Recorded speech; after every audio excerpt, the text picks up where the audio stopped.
USAID, P4G, ICC India Climate Collaborative, CEEW, and TERI, I welcome you all to the Re-emerging and Resilient India Virtual Conclave.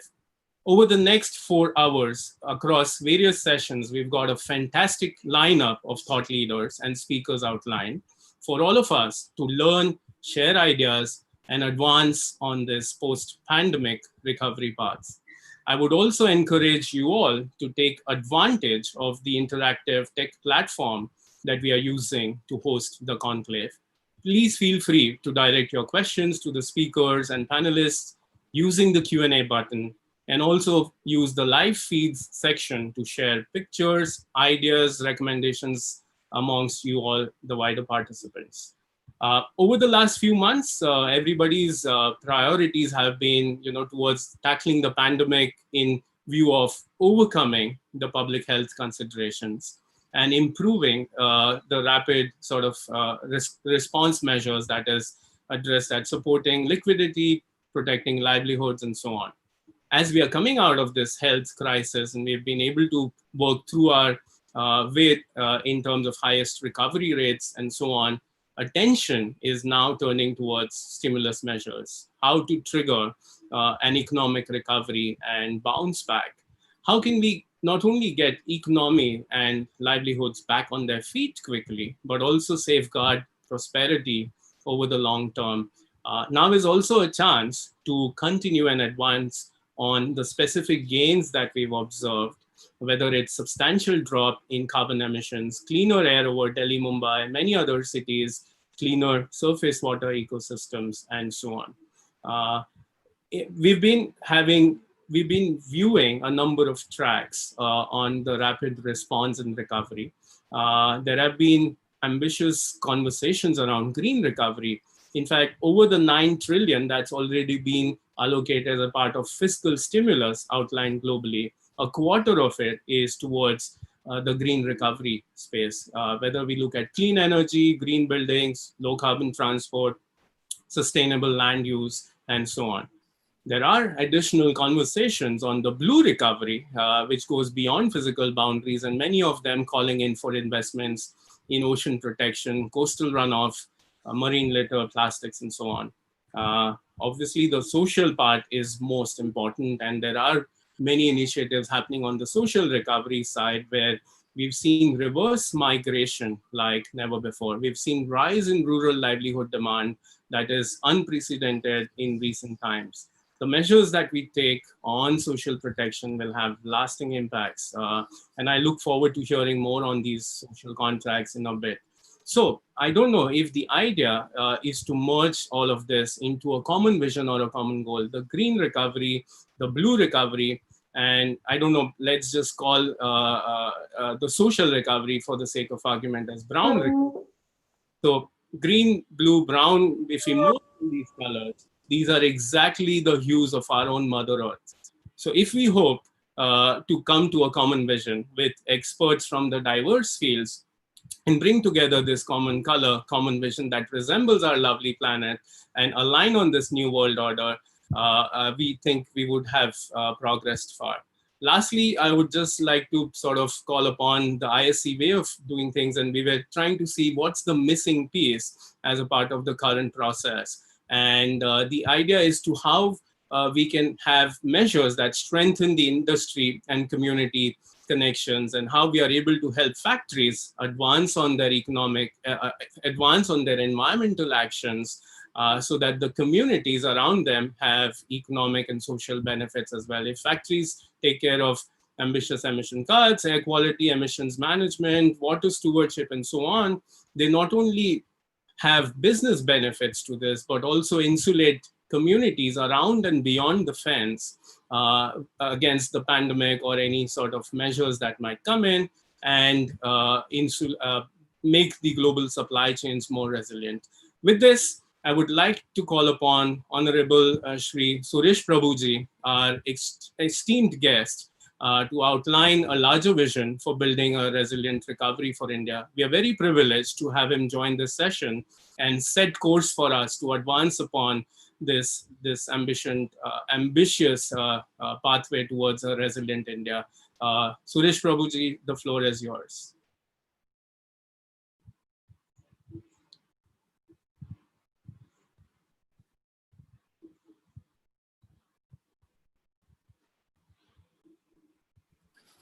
Oh, sorry.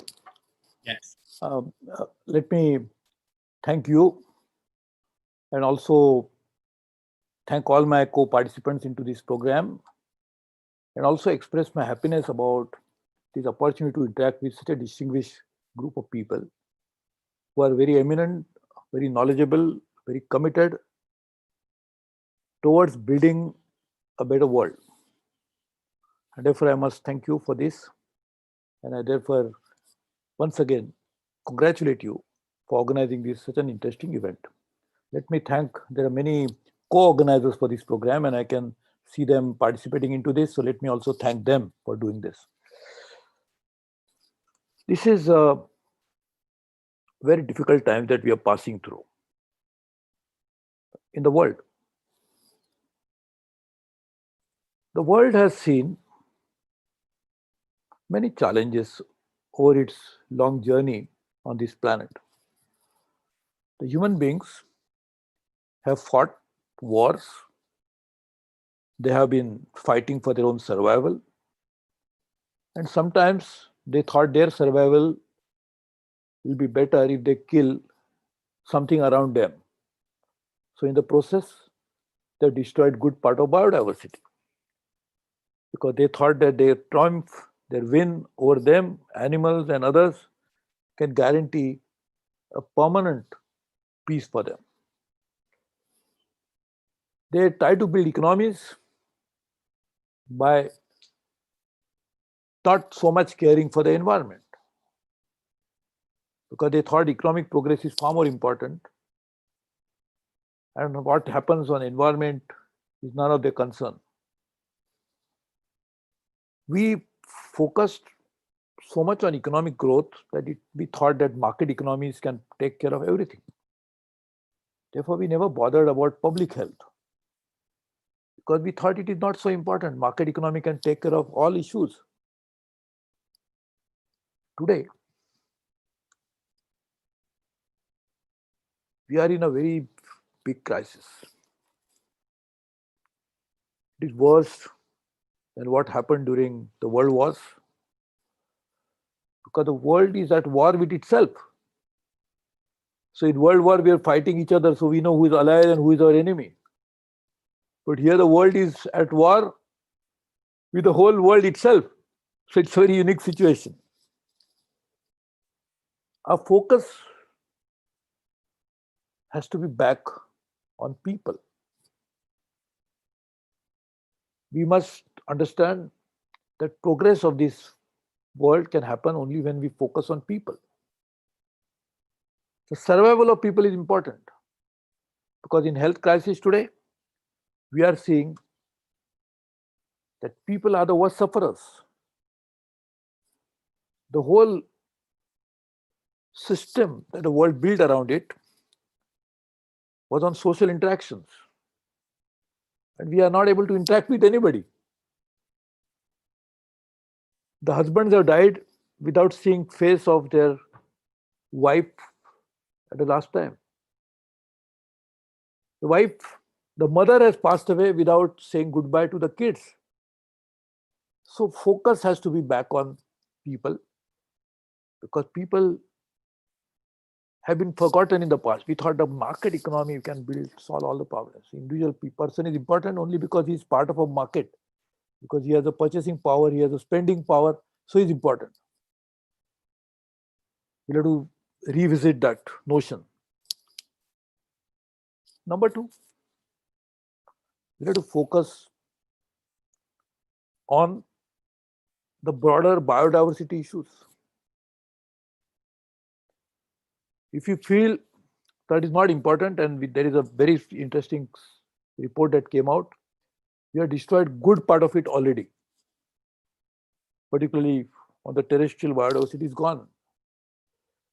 The marine biodiversity is under threat. And now we want to conquer the outer world by forgetting permanently live on the outer world because we have destroyed this. We want to now probably find out other areas where we can destroy it more.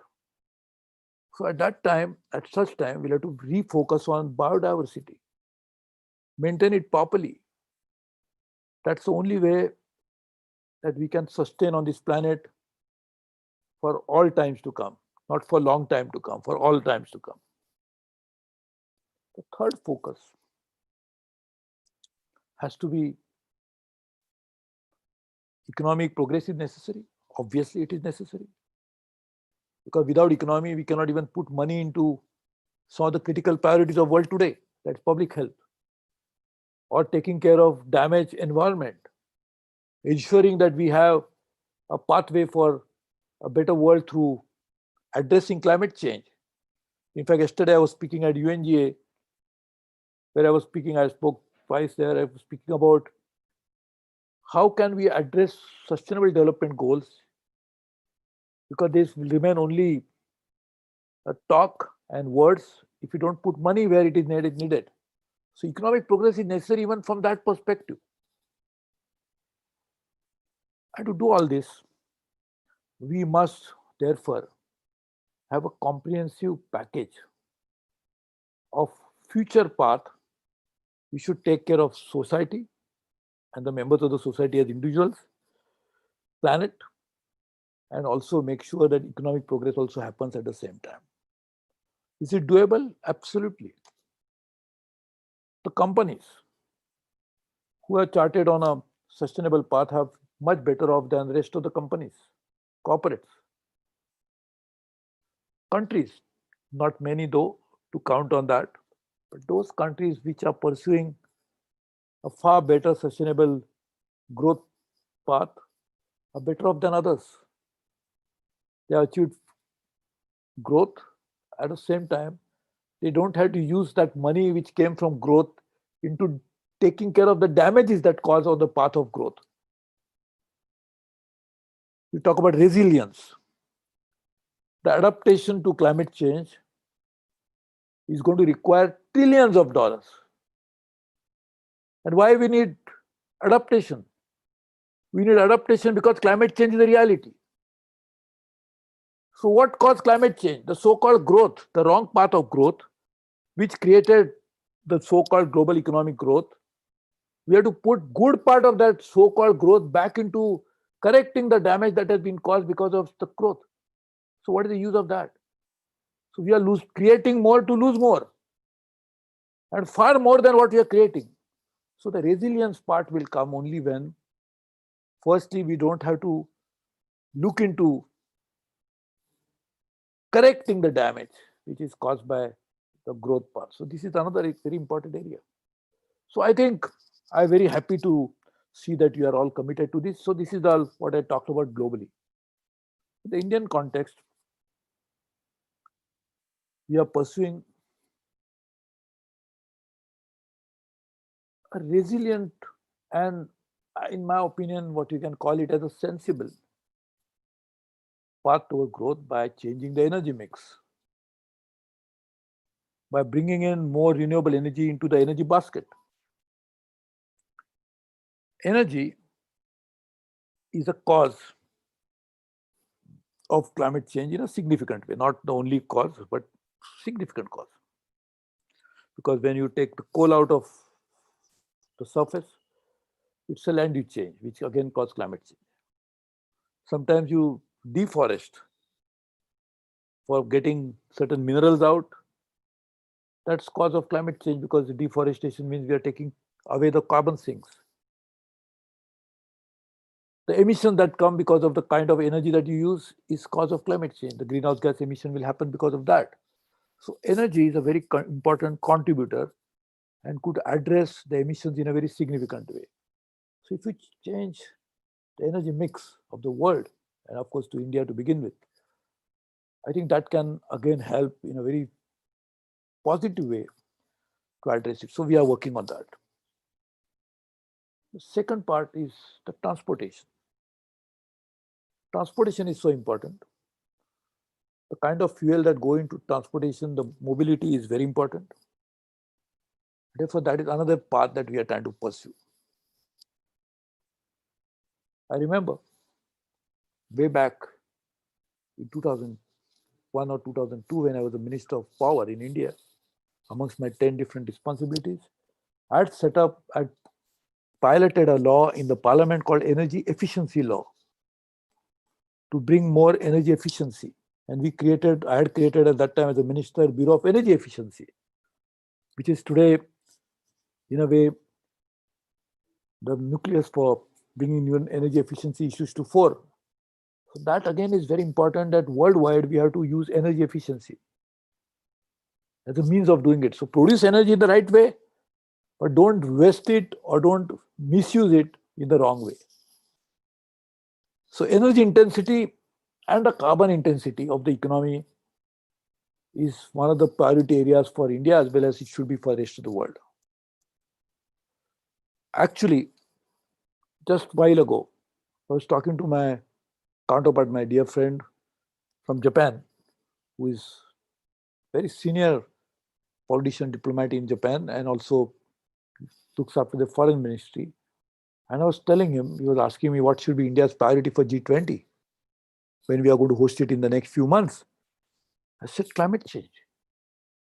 And the growth that you talked about, green growth for whole world. I think we should work on that. Economic recovery can become faster by investing in the right sources.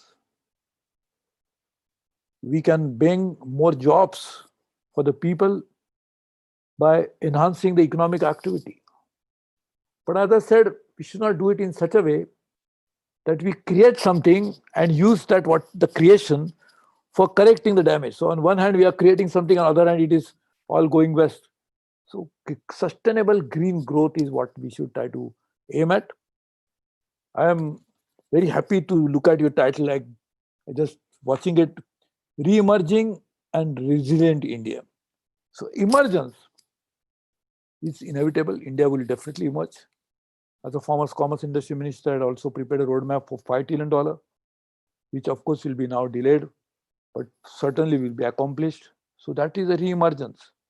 And then we'll again double it after a few years and we'll reach a very respectable, reasonable level of GDP growth. But for me, integrating, mainstreaming environment, social issues into economic progress is what is important. So we'll not create social disparities by just having more economic growth. And that causes even more tensions. Even the most advanced economies of the world today, and their own statistics proves that large number of people who earn their paychecks live from paycheck to paycheck. They don't have any savings to fall back upon during difficult times. At the same time, some companies have reached a $2 trillion market cap in the same economy. So we cannot have such a social disparity. So economic progress by addressing social issues without damaging environment, rather enhancing quality of lives of people through making all this, should be the priority for building a better world. And that is what Prime Minister Modi, as Prime Minister of India, is trying to do in India to address social, environmental and economic issues as a package. So while we are seeing trillions of dollars coming into the global market by increasing liquidity, because of so many dealing with a health emergency, we have got this money. I hope that money goes into the right direction. Makes a long-term sustainable investment. I hope that happens, for which we are all committed. I'm very happy for this very interesting program and roundtable that you organize. I wish you all the best. I wish I could be here longer, but I wish more importantly that all the humanity is here longer on this planet. I may not be here in this program for too long. In any case, I'll go one day sooner from this planet, but I hope the humanity will continue on the planet. But the way we are going, I think we are committed, looks like, for a mass suicide of the planet, where we not only want to destroy ourselves, but want to destroy whatever remaining the living life on the planet. I hope that doesn't happen. And that can only happen only when we pursue, as you mentioned, re-emerging a resilient world. I hope that happens. All the best to you. We'll stand committed to work with you, stand committed to work with the rest of the world so that we build a better world. Thank you very much. Thank you very much, Mr. Prabhuji, for setting the vision and touching upon various dimensions out here. Keeping with the session, I'll quickly bring in Farzina, who leads communications at World Bank, and Farzina can facilitate the panel. We've got a fantastic line of speakers. So quickly, Farzina, over to you. Thank you, Vivek. Good afternoon, good morning, everyone. Thank you, Honorable Minister Prabhu. Those were very inspiring comments. I think particularly this idea of a comprehensive package that's people, planet, prosperity. I think that's a very compelling combination. Thank you, Vivek, for inviting me to moderate this discussion, and of course to the team at the Institute for Sustainable Communities for coordinating this virtual effort during this difficult time. Really appreciate your work on that. My name is Farzina Banaji, as Vivek said. I'm the communications lead for climate change at the World Bank Group. Welcome, everybody. Now, we know that the pandemic is impacting health, livelihoods, economies, but it's also making really, really clear what are the consequences of underinvestment in sustainable development, as the minister was just pointing out. We can see that those who have been the worst affected by it are also those who lack access to adequate water services, access to food or social safety nets, those who are in overcrowded living conditions or lacking in access to information or essential services. And while the pandemic is dominating our conversations, these sustainability challenges have not gone away. Take climate change, the sector that many of us work on. 2020 looks to be the hottest year on record. Many countries are facing compound impacts of these multiple crises, climate, pandemic, lockdown, like India, facing hurricanes, having to evacuate millions to safety, while also under lockdown. And we're starting to see, as the minister pointed out, as Vivek pointed out, that there's a real recognition that countries have a once-in-a-generation chance to set themselves on a fairer, cleaner, and safer development path. So the idea that there are the right kind of investments that we can make today that can unlock short-term gains, jobs, economic growth, but also deliver longer-term benefits, cleaner air and water, healthier oceans, more resilient cities, more sustainable food and agriculture systems, and decarbonization and resilience. And these are critical objectives that we have to keep in mind. So I'm really excited to hear about what our panelists think about these issues, how these things come together, as Vivek put it, into a sort of coherent narrative that brings together the different strands, that brings together elements of the rapid response. Let me first invite Ramona El-Hamzawi, Mission Director for USAID, to share her thoughts on what a better recovery looks like. Ramona has been supporting operations and programming, serving USAID for more than 16 years. Previous assignments included postings in Addis, Dhaka, Bogota, and Rabat. And before joining USAID, she worked for the US Department of Agriculture and also as a Peace Corps director. Ramona, over to you. Thank you very much, Farzina. I appreciate that. Hope everyone can hear me. It looks like the mic is off, so thank you very much. Good afternoon, everyone, and thank you, Vivek, for organizing this, and Farzina for kind of framing this on a really global, massive scale and how we should look at it, and to the minister for his really also inspiring opening remarks. So on behalf of USAID India, I'd just like to thank our partners for organizing this event. I'm really proud to be part of this impressive group of panelists who will go into much more detail, and to everyone for joining us today. As mentioned, the global COVID-19 pandemic has affected countries around the world. It's placing enormous stress on public health systems. It's negatively impacting the economies in countries around the world that would take time to recover. As a result of the pandemic, businesses in India, like most other countries, have reported significant losses and impacts on their operations, including their supply chains. And the pandemic has exacerbated the risk of millions of vulnerable populations who are backsliding into abject poverty. So the dire reality is that many have already lost their livelihoods and have more to lose if we're not careful. So for a country as India that aims to grow into a $5 trillion economy, we can't afford to let this happen. We need to take action now. We need to be thoughtful and we need to be coordinated. So ensuring a fast and durable economic recovery, achieving development progress that will be resilient to future shocks must be a priority for India. So the United States and India have a long history of collaboration in energy, health, water, sanitation, and other development areas. I think many of the issues that Fresina highlighted and that the minister highlighted as well. And our partnership has continued to grow even stronger in our cooperative response to COVID-19. I just want to share a few things that we're doing to help stimulate the discussion and look at concrete actions that are actually being taken in a coordinated effort. So to date, USAID has worked with partner organizations to provide more than $13 million worth of assistance to India to respond to the COVID-19 outbreak. And that's addition to our regular budget. So we've worked hard to get additional funds to address COVID-19. The assistance will provide care for the affected. It will disseminate essential public health messages to communities. We're looking at addressing stigma. It'll strengthen case finding and surveillance. And importantly, it will also mobilize innovative financing mechanisms for emergency preparedness and response to the pandemic. The funds will support state-specific COVID-19 challenges and address bottlenecks in the supply chains that stem from some of the lockdowns and the reopening and making sure that things are moving adequately.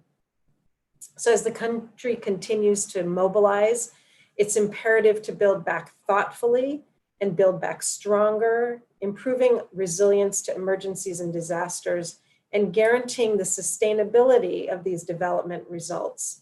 So this calls for a response that addresses three inseparable dimensions of sustainable development, which have been mentioned already: economic, social, and environmental. So I really believe our collective response should focus on powering economic growth with clean energy while reducing the burden of air pollution on public health. We should support the economic recovery of micro, small, and medium enterprises that employ more than 50% of the industrial workforce. And we should strengthen India's health infrastructure at the grassroots level. And we should focus on these areas of response while ensuring that we promote gender equality and focusing on inclusiveness.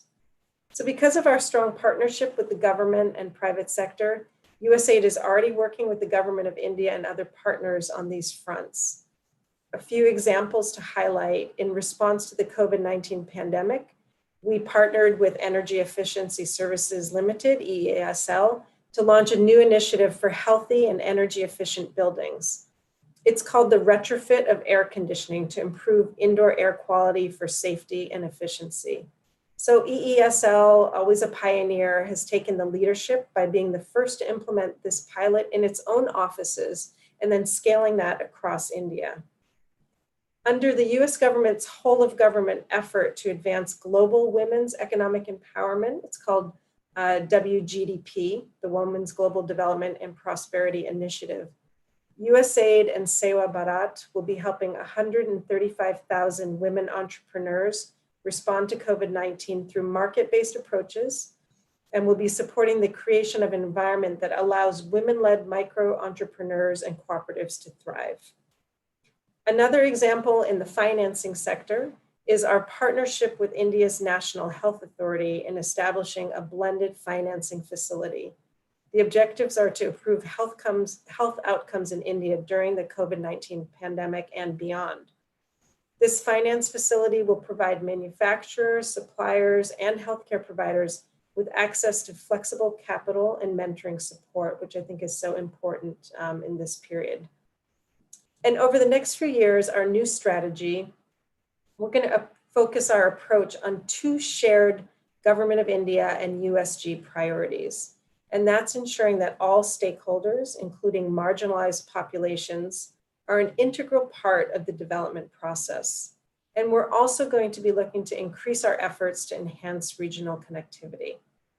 As reflected in the examples I just mentioned, our approach includes many cross-cutting issues, such as achieving social group equality, closing the economic gender gap, and really prioritizing private sector engagement. We see private sector engagement as the foundation of enterprise-led development in India and the cornerstone of our strategic approach and overall business model, again, for sustainability and durability. So USAID is going to intensify our use of new private sector engagement models to convene industry, support policy reforms, for driving competition and transparency, encouraging this incubation and demonstration of innovative solutions, which are so prevalent in India. It's quite a unique environment, and we are fortunate to be able to work in this environment and take advantage to really achieve significant results. And we're also going to look at facilitating investment and finance. So I'm really pleased that there are so many private sector leaders on this panel to discuss a common vision for building back better and supporting the resilient recovery. As part of the USG's Indo-Pacific vision, we've launched the Asia Enhancing Growth and Development Through Energy, or Asia EDGE initiative, to improve access to affordable, secure, reliable, and sustainable energy for all in South Asia. And we're looking at expanded, transparent, efficient markets for energy services, products, and resources. Again, building back, looking at energy and renewable energy. Along with many others, USAID has identified the impacts of COVID-19 on the power sector, especially on the distribution utilities. And we're looking at addressing these in our new energy program.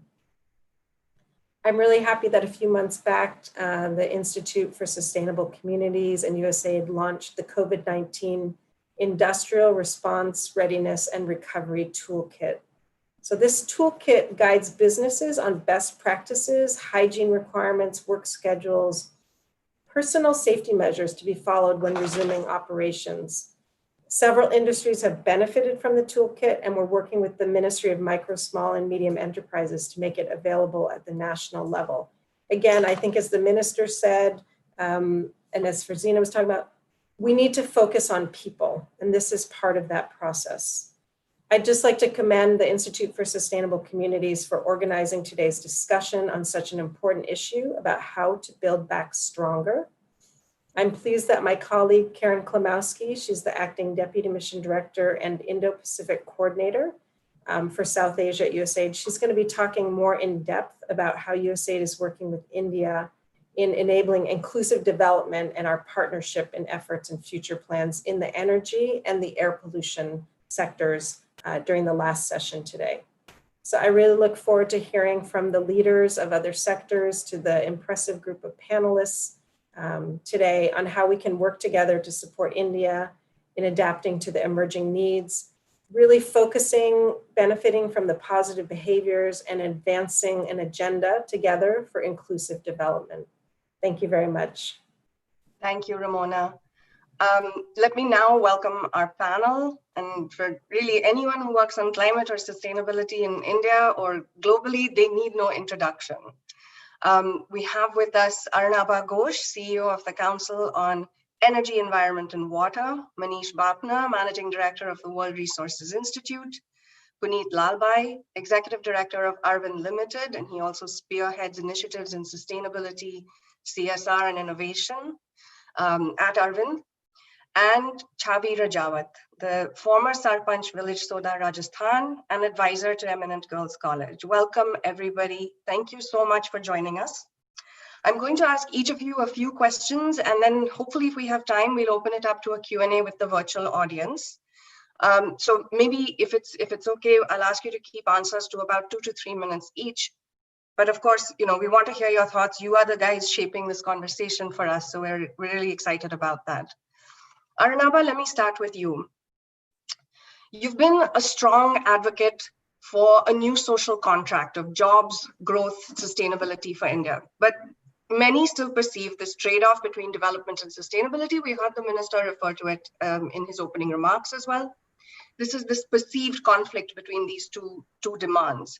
So we'd love to hear from you on how you think India can achieve this social contract and become self-reliant and resilient. And particularly, I think in terms of leveraging the renewable sector, again, we heard the minister mention that, in terms of ensuring greater energy security. Arunabha, over to you.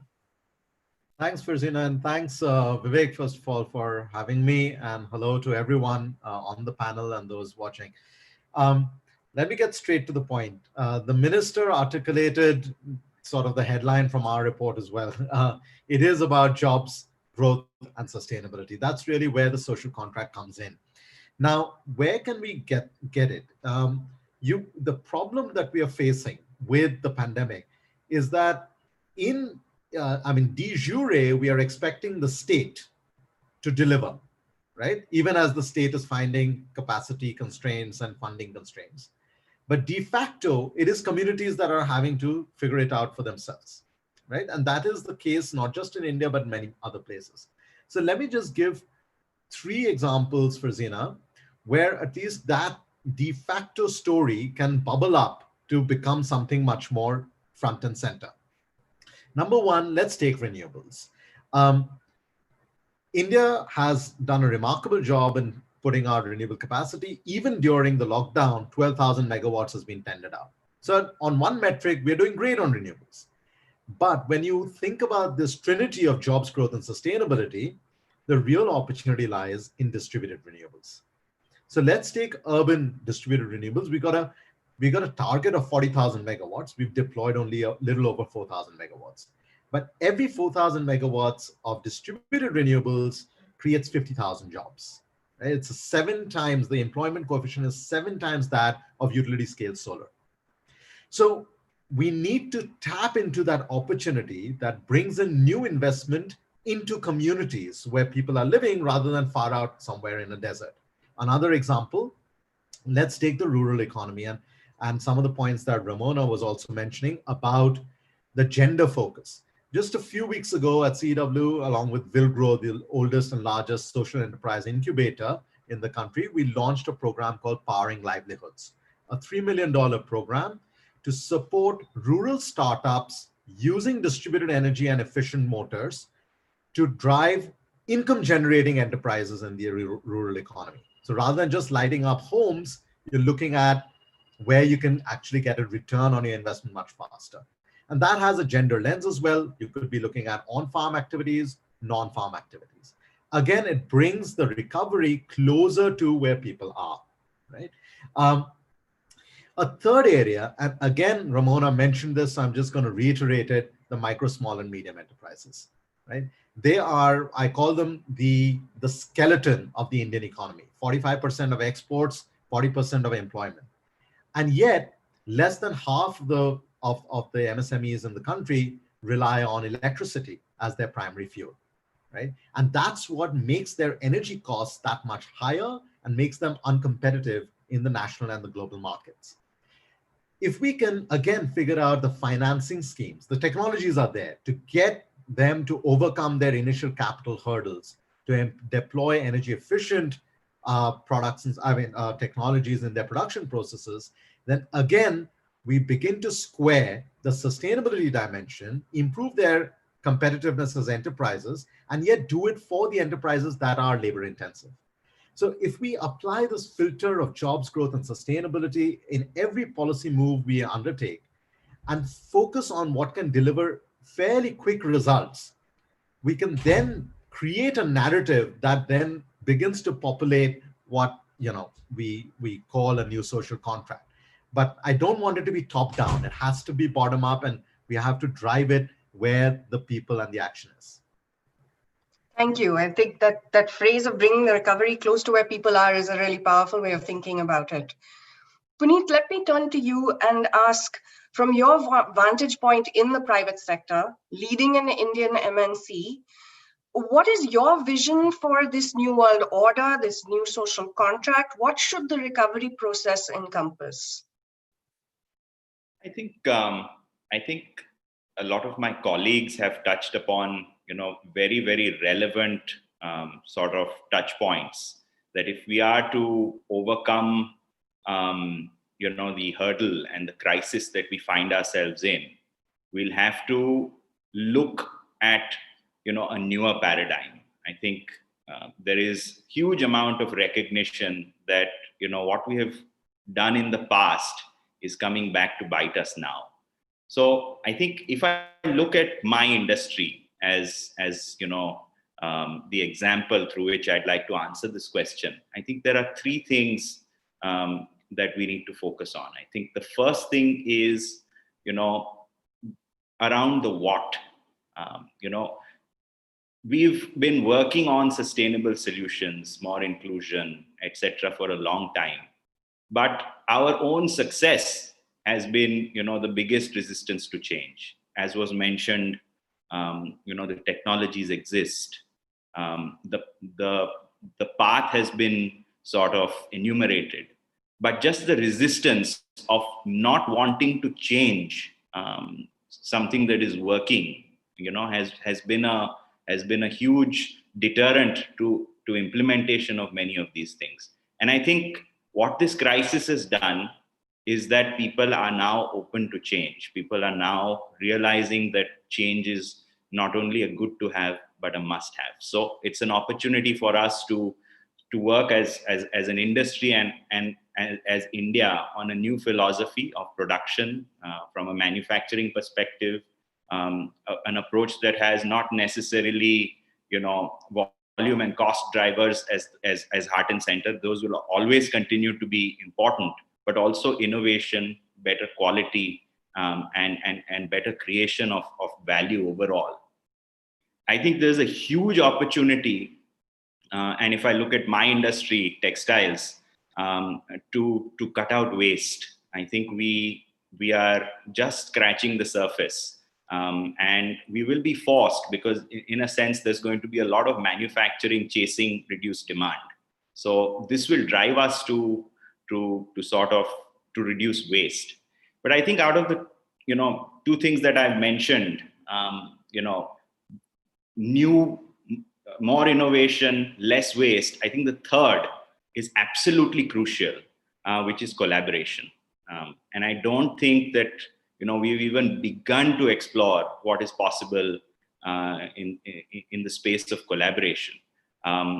We mentioned access to capital.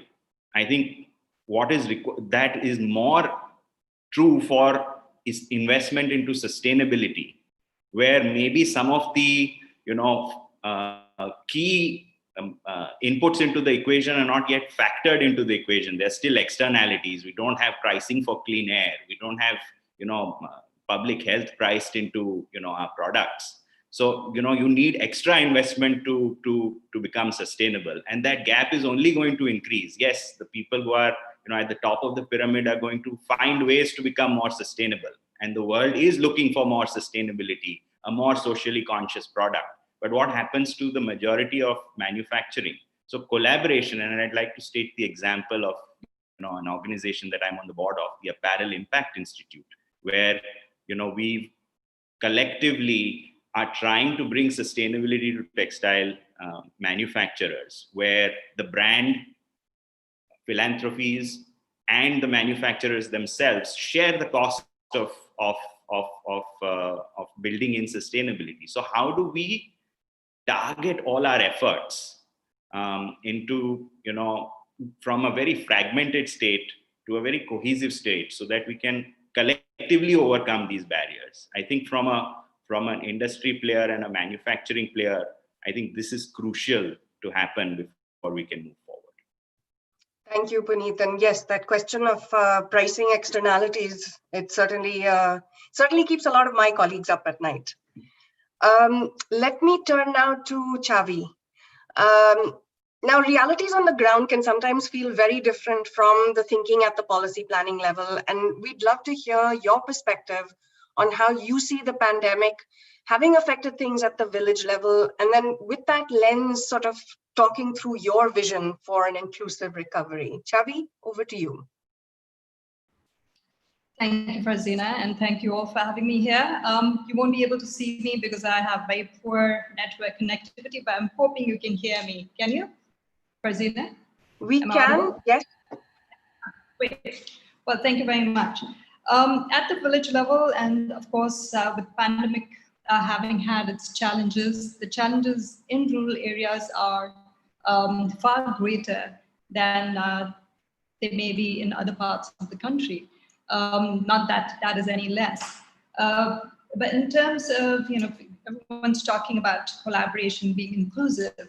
Unfortunately, when we look at the village and where village residents are at the moment, there are very few villages who perhaps are receiving the support that they should be receiving. And as has rightfully been pointed out, as Arun Abha also mentioned, while it's a state subject, but actually it's the communities which are coming together and individuals who are pretty much trying to survive and fend for themselves. There has been talk of reverse migration. Yes, that happened, but was it any better? It actually wasn't, because the stress levels in already stressed villages only increased. And there was nothing really being done or provided for from the perspective of what should have been done. No security net, nothing. There was no local circular economy either, because people had lost jobs. There was absolutely no source of income. So it continues to remain a completely agrarian sector where, of course, because of climate change, erratic rainfalls, or the erratic pattern of rainfalls, farmers are also suffering immensely. So I think when it comes to policy making, one has to understand that you cannot really have a pan-India solution. It has to be customized to not just state, but district level, because even within each district, the geographical conditions are just so different from one region to the other. And that, I think, has to be part of the policy planning, especially at the rural sector. Also, I think when we're looking and talking about inclusiveness, about sustainable development, and it's a point that everyone has spoken about how we just have to be inclusive, but we often forget. We only look at what is within our easy reach or comfortable reach and don't really look beyond. And there has to be something that needs to be done. Now, when we're talking about blue-collar workforce, I have over the years only heard of people complaining about not having skill set, but nobody's coming forth to extend that knowledge or skill the people in villages who could perhaps have a regular source of income and employment if they are skilled. If you look at the very basic, and I'm gonna take a step back. Now, for an individual to become an asset to the country, to the nation, or to the world at large, you have to ensure that the individual is educated well enough and skilled well enough. But if you look at the conditions in villages, it is really bad. And with the pandemic, the schools and colleges having shut down, while there's talk of digital India, there is a mention of virtual education. But again, it may be happening in urban spaces, but clearly is not happening in the rural spaces. So what do you do then? Can people outsource work to the people in villages so that there is some support system for all of us in villages? I don't think that really is thought through either. Of course, there's the question of logistics, but I do believe in the current day and time, there is a solution to everything. Also, when we speak of policy making, I think with pandemic, there also, with challenges, there also are opportunities. And if, given the global sentiment, because of the pandemic, there are a lot of organizations and companies looking at investing, moving from one country to other countries.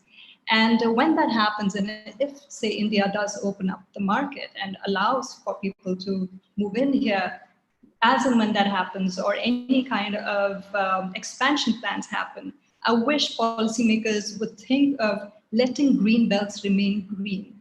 Look at other areas where industrialization can happen. And again, if you're thinking of green buildings, I think the indigenous architecture traditionally carried out in villages were beautiful and also catered to the climatic conditions of the local area. But those practices have been forgotten and being replaced by brick and mortar because that is the understanding. But I think that needs to change as well. Somebody has to think it through. And of course, there is a way where you can use the brick and mortar, which is used in the urban spaces, and also use the traditional practices and come up with a finer solution. So I think there is so much that can be done, but it's just a question of, are people willing to do it? Are people willing to come forth to help the people in villages, do the initial handholding, and help the entire country as a whole to move ahead and move forward and out of this madness that the pandemic has brought upon us? Thank you, Chavi. And I think, certainly this idea of customized solutions that really work, again, that's a really strong message to take away. And particularly where you can map that against innovations and sort of drawing on traditional or local knowledge. I think very, very powerful. I'm going to take a quick sort of moment to remind the audience that's watching that you can actually ask questions through the Q&A buttons on your screen. So please do so. If we don't have time to get to an open Q&A with the panelists, the team is on hand to actually answer those questions later in the day. So please do engage with the conversation that's happening right now. Manish, let me turn to you now and ask you to share with us your thoughts on this notion of a new world order.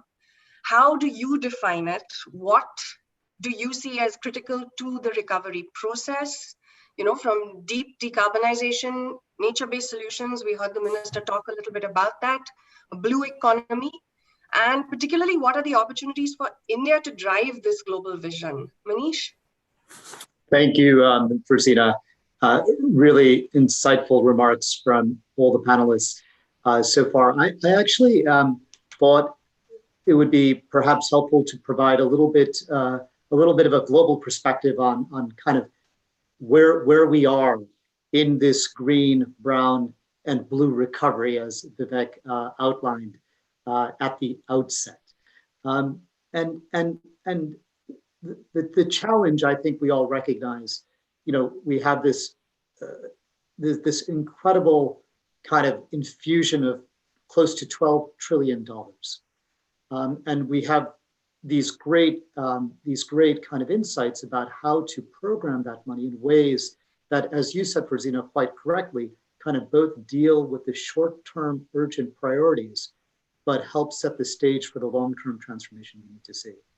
The problem, however, is that when we look across the world, we are far from realizing that promise. There's been a number of analyses done on how stimulus spend has been allocated so far.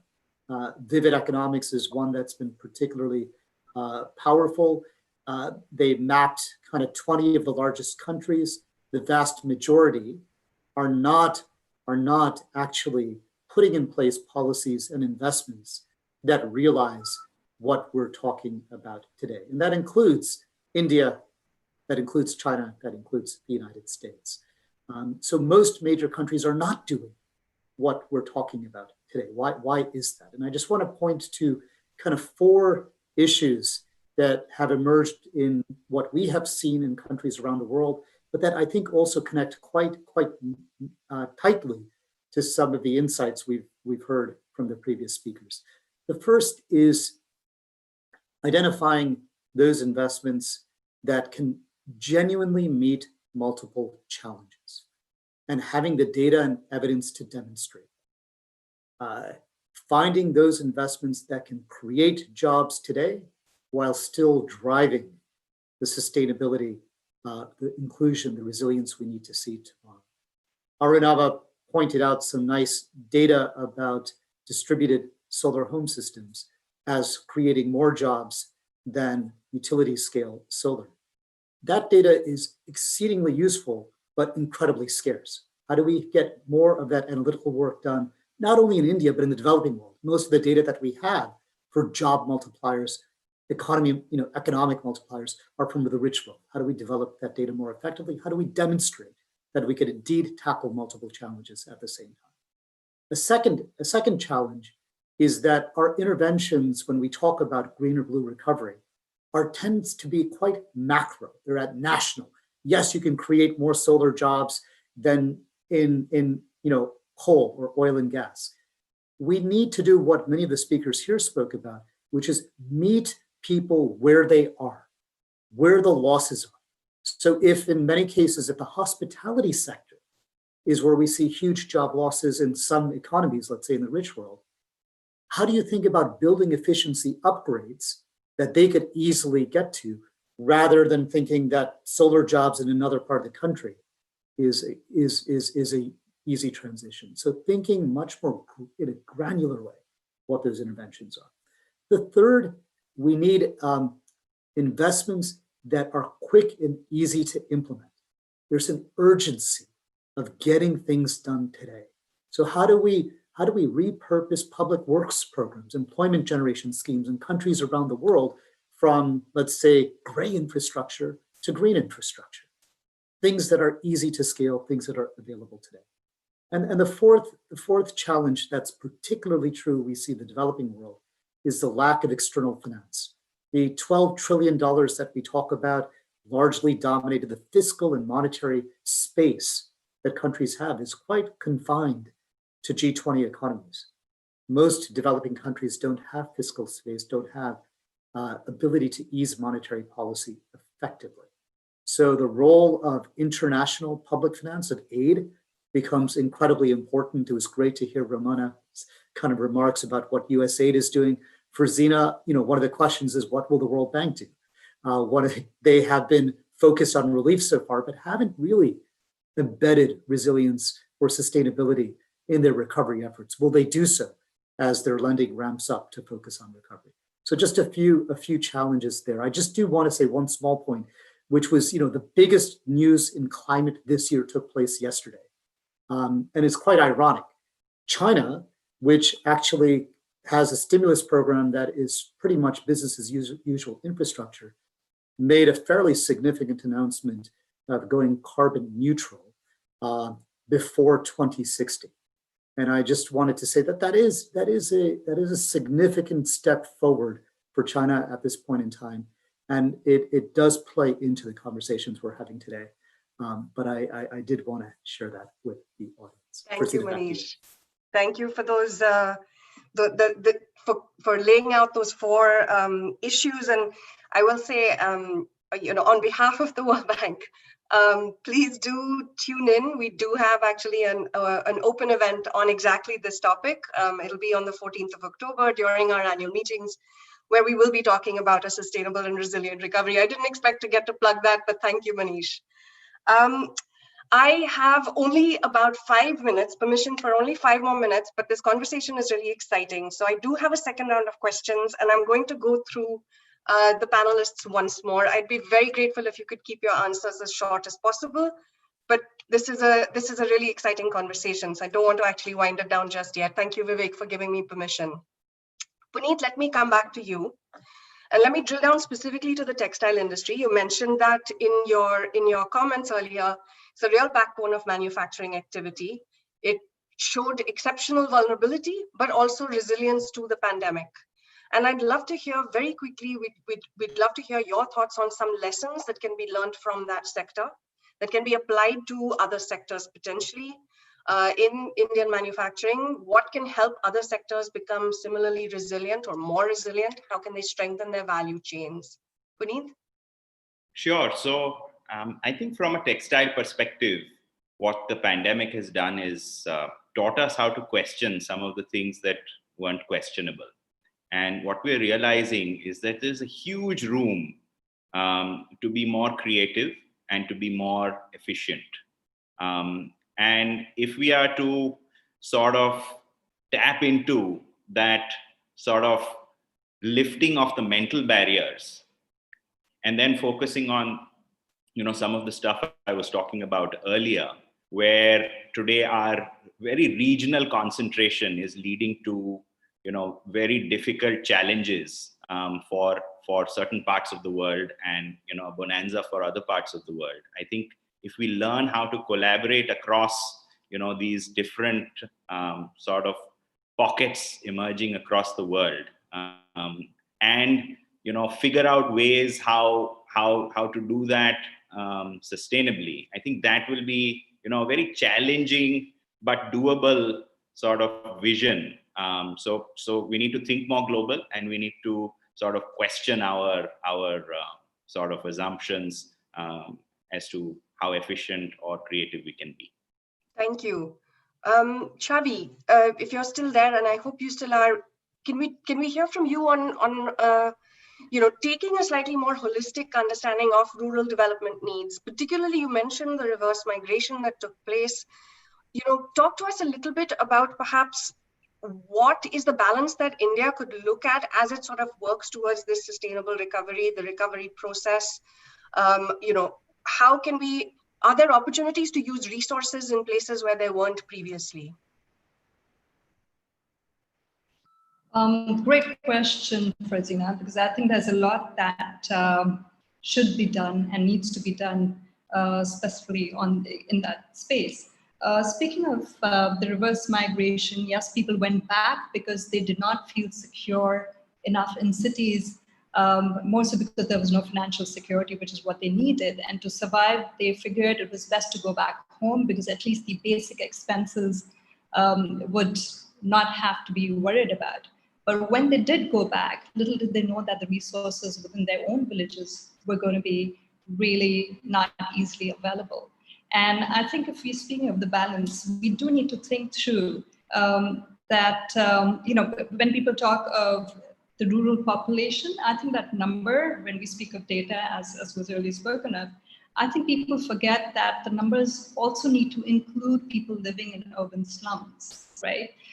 Somehow, I don't think they really feature when we're talking of making policies or thinking ahead or thinking of that balance that needs to be created in the country and for the country.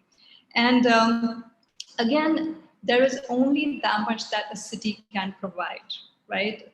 There's only that much in terms of resources, in terms of employment, and so on and so forth. So we have to ensure that we also cater to the needs of villages and ensure that local employment opportunities are created in villages. There is a circular economy within villages as well, but for that to be sustainable and functional, what can we really do is, I think, what we need to think through. And that's where I think MSMEs also can play a huge role, apart from ensuring that we provide skill sets to create local entrepreneurship, but with MSMEs coming in and establishing themselves in rural areas or semi-rural or semi-urban areas, I think will also ensure that many individuals, like startups that I think Arunabha was talking about, but why only look at that aspect? There's so much more that can happen. The ripple effect can be beneficial for everybody.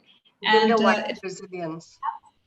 And as we know, when we talk of industrialization or industries moving out of cities, so whenever that establishment comes through, automatically the resources in that area also follow through. And when that happens, the villages in the area also benefit, and the company or the organization also gets the employment that it seeks through those people, provided it extends its hand and in terms of supporting the people and skilling them. So that's just a small example, but if you look at it, what I'm really trying to point out is that it is doable and it is easily doable, provided people collaborate, come together. Policymakers also need to have that will to do so, and that balance can only then be followed through. But also on that note, when we're talking about, Mr. Prabhu spoke about the environment. Unfortunately, people in villages are moving away from the focus they used to have and respect they used to have for the natural resources. I'm losing the internet. Can you hear me? We can, but you are fading, and I'll perhaps pick up on your point of this idea of losing sort of respect for natural resources. It's in some senses similar to the question of pricing externalities. It's just we don't yet have an accounting system for those natural resources. But thank you very much for that. May I pass now back to Arnaba? Arnaba, we heard a little bit about, and I think Manish alluded to this, the sort of realignments we're seeing in the global scenario. You also mentioned that. I'd like to ask you to very quickly tell us your thoughts on how you see the recovery process for India, driven by this new social contract, but playing out against the backdrop of these new multilateral equations. How can we make sure that the recovery is economical, economically, socially, environmentally sustainable, resilient against this backdrop? Arunabha? Thanks, Farzina. I know we're running short on time. I think it's extremely important that we don't end up, over the course, not just of the current year, but say over even this decade of action of SDGs, in a similar way that the 1920s ended up, right? You have the Spanish flu, you have the end of the World War, and you have a decline in international cooperation, right? Which results in protectionism and the worst of human instincts, right? What India needs to do in the course of its own recovery, we've all discussed, and I think several of us are kind of converging on this issue, that we need to demonstrate that the jobs growth and sustainability trinity starts with the communities. And then we need to capture all of that in a rigorous empirical way so that policymakers can put their weight behind it. However, there are certain things that countries cannot do alone. And let me just give one example. And I'm not calling out the World Bank here, Farzina, but 2-3 years ago, the World Bank introduced the pandemic bonds, right? By virtue of that, all the low-income countries get a payout of about $132 million. Wimbledon alone gets $141 million from its pandemic insurance. This level of inequity in the way global finance is structured creates a fundamental problem for developing countries and emerging economies to deal with tail-end shocks that you don't actually budget for them, right? Is there a way to deal with that in a multilateral way? We all have an interest in averting disasters that have planetary implications. One example is, could we use country?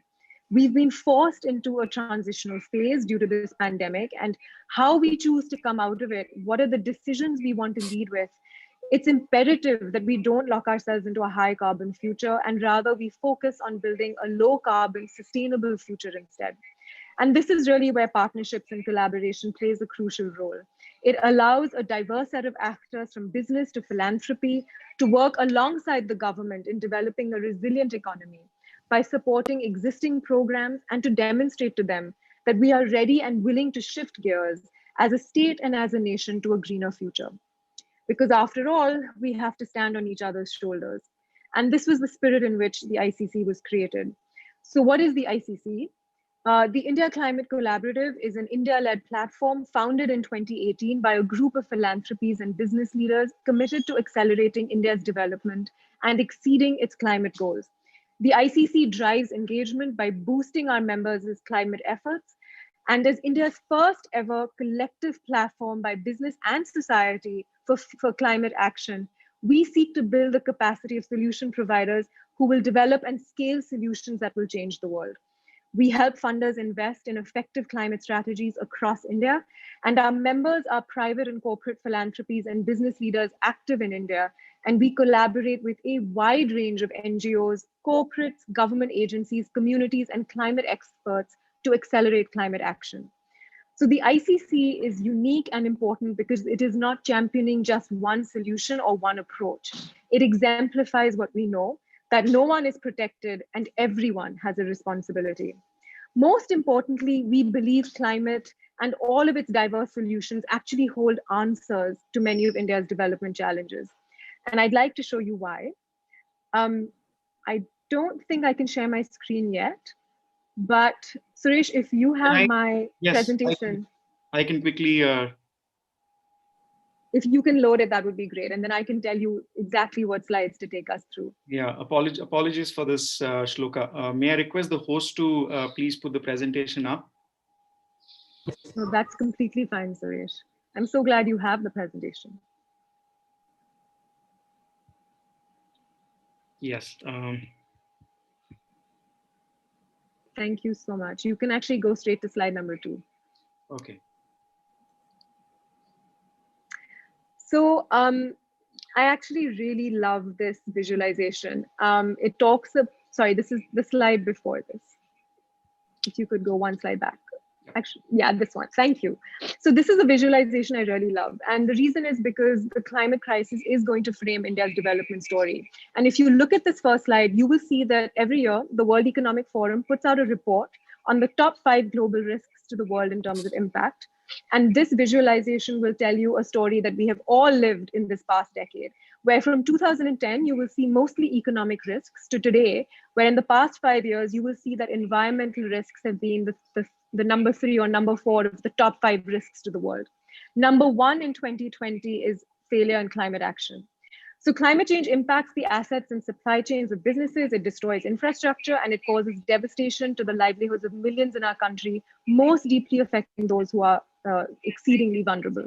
If you go to the next slide, this one really tells you about why India has a particular reason to sort of care about this. In that we are one of the most vulnerable countries in the world to climate change. In 2018, German Watch ranked India the 5th most vulnerable country in terms of deaths and economic losses due to extreme weather events. And India is spectacularly vulnerable to climate change. We have a long coastline, a rapidly growing population, and more importantly, a very high agricultural dependence. The next slide really frames, where our largest vulnerability arises from, and that is the sheer number of people in this country who are one natural disaster away from falling below the poverty line. If you go to the next slide, here the overall impact of climate change in a country like India is the increased likelihood of a future much like the one we are living today, where much of India is battling natural disasters like floods and storms and the impacts of COVID-19. This is a future where crises overlap, and much of the work that we have done to progress on the SDGs will be reversed, either by dramatic natural disasters or by slow incremental degradation that makes parts of our country unlivable and affects the ones who are already the most vulnerable. And this is a topic specifically where the inequity and injustice of climate change lie. The countries who have contributed the least, and within it, the people who have contributed the least to climate change are the ones who are impacted the most. This is a significant point about climate change in a place like India. It hurts the most vulnerable the hardest, the very communities we seek to safeguard and serve. If you go to the next slide, this really shows you that India is in a very unique position. Not only are we incredibly vulnerable to the impacts of climate change, we have a unique responsibility. We are the 3rd largest emitter in the world, and as we develop, our share of emissions is only going to go up. And you'll see why when you see our emission sources. The majority of our emissions come from our energy supply, and this is a time in our development where a part of our population still doesn't have access to electricity. Every sector tells a similar story. We'll have more emissions from transportation as more individuals aspire to have more vehicles. We'll have more emissions from agriculture as we have greater populations to feed. We'll have more from industrial processes as India industrializes, and more waste as our cities go. If you go to the next slide, you'll see that significant challenges do remain. India suffers from a number of sort of systemic issues. But given that extreme weather events are becoming more common, which are resulting in widespread human and economic loss, our initial response has been positive. The country is a leading voice on climate issues, and our global commitments are increasingly being reflected by domestic policy. What is also heartening is that the initial climate ecosystem of actors is gaining critical mass. So if you go to the next slide, this one really talks about the systemic issues that we still face here in India. We have an underdeveloped policy infrastructure. We have insufficient and misdirected funding. We have inadequate research and data gaps, not to mention low awareness and engagement around climate change. Given the interconnected nature of those challenges, collaboration across both sectors and functions will be critical to developing a holistic climate change response. If you go to the next slide, I think one thing that I really want to mention here is that we're living already in a 1 degree world. In these photos, you can see the variety of faces that 1 degree has. On the left, you can see the problems of too much water. In the middle, not enough. And on the right, you have devastation and destruction from natural disasters. And even though this sounds really bleak, it's not totally hopeless, because for the most part, we have all the solutions. It is our choice to make, and we do get to choose our future, the one that we are trying to build. It's definitely not too late to halt climate change, but we do need to start acting now. If you go to the next slide. Thanks, Suresh. So I love this slide. And there's a wonderful quote by President Barack Obama that I also love. And he says that we're the first generation to experience the impacts of climate change and the last one that can do anything about it. And the decision India makes in the next few years will have impacts not just for us and our most marginalized communities, but for the world. There is a wide perception that climate change is going to drive attention away from the things that truly matter to people on the ground, especially in developing countries. And India cannot afford that. But the reality is also that climate will not wait for us to develop. So we have to find a way to do things at the same time. We have to invest in things that produce double or triple wins. That's the sweet spot in the middle called co-benefits, where climate and development go hand in hand. It's times like these, in the middle of a debilitating global pandemic, that we realize we're advocating for the same things. We realize how unequal our development stories have been. Good development is actually a bedrock to climate resilience. It involves all of the things we are struggling with today: investing in social safety nets, investing in high quality, accessible healthcare, investing in water resilient structures, and as well as in climate resilient agriculture. In the end, they all have the same goals: fewer people at risk.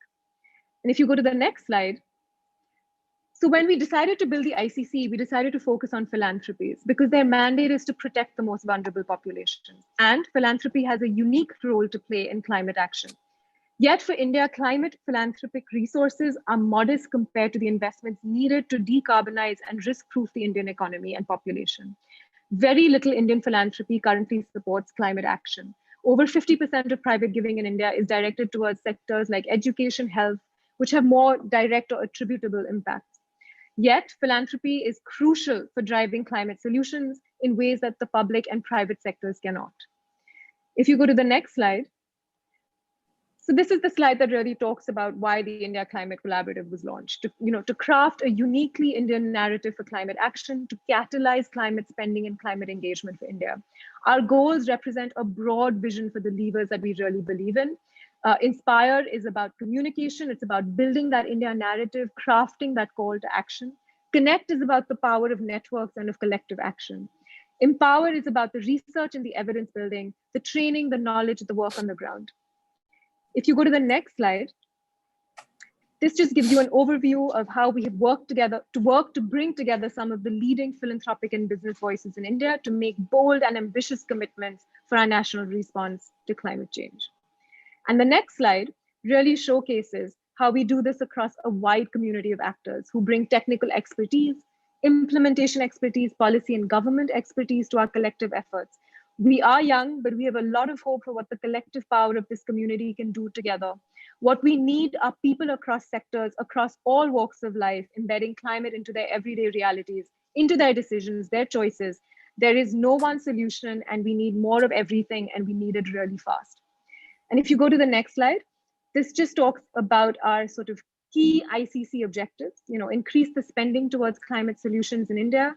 We want to increase engagement around climate action in India. And finally, we want to increase the efficiencies around climate action in India. The next slide will sort of show you the 4 critical sectors we've chosen to focus on, which we feel to be the way forward for India in building a path for resilient recovery. I'm going to talk about land use. The government of India, of course, has made a global commitment to create carbon sinks by increasing its green cover. This is a very ambitious task and one that the government is lagging behind and unlikely to meet by 2030. But there's an opportunity here to ensure low carbon development while building resilient livelihoods for vulnerable populations, for farmers, tribal communities, as well as others dependent on natural resources for their income. This could include interventions that are local and context specific, including community participation as well as design. Some examples are natural farming, climate smart agriculture, agroforestry, a payment system for ecosystem service models for restoration. Energy, of course, is an exceedingly important sector as well. We need to invest in renewable energy, which will help us with economic recovery by generating more jobs and simultaneously allow us to meet our climate commitments. As I mentioned earlier, India is a major contributor to GHG emissions. We're in the top 3. So action here is really, really crucial in the energy sector. And the need for partnerships here is also essential. It's a catalytic role that partnerships and collaborations play to inform programs, to nudge policies, to multiply finance, to ensure effective and sustainable implementation. And the ICC's approach here is to crowd in new types of donors and investors and actors, especially domestic actors, to direct more funding towards underinvested sectors that are critical in supporting our clean energy goals, from batteries and storage to climate finance, off-grids. There's a list that is a list that is as long as my arm. Finally, water and air quality, of course, are two other sectors that we're very, very focused on. Air quality and climate change are essentially two sides of the same coin. There's a large overlap in sources of air pollution and climate change. And so many initiatives that will reduce greenhouse gas emissions have benefits that also go beyond contributing to climate change mitigation and will really aid India in its path forward to a resilient recovery. Reducing air pollution from emissions of fossil fuels and the accompanying health and environmental impacts is, of course, the most obvious co-benefit. But there are many other areas, including resource efficiency, economic security, sustainability of ecosystems, or increased economic benefits. So in closing, I would really like to leave you with the words of internationally acclaimed poet Sonia Renee Taylor. She said, "We will not go back to normal. Normal never was. Our pre-corona existence was not normal other than we normalized greed, inequity, exhaustion, depletion, extraction, disconnection, confusion, rage, hoarding, hate, and lack. We should not wrong to return, my friends. We are being given the opportunity to stitch a new garment, one that fits all of humanity and nature. So the future of our nation is our collective responsibility, and I hope you will all be on the front lines of change. Thank you for your time."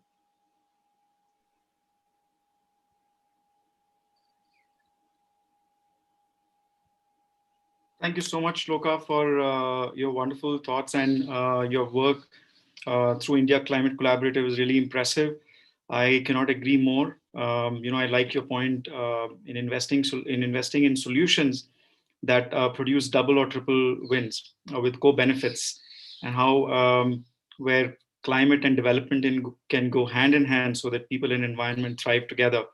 And also the point about partnerships can be catalysts to climate action, and multiplying that climate action in such a way that it is able to scale and impact the lives of many of those who are vulnerable and the marginalized communities that you had alluded to in the beginning.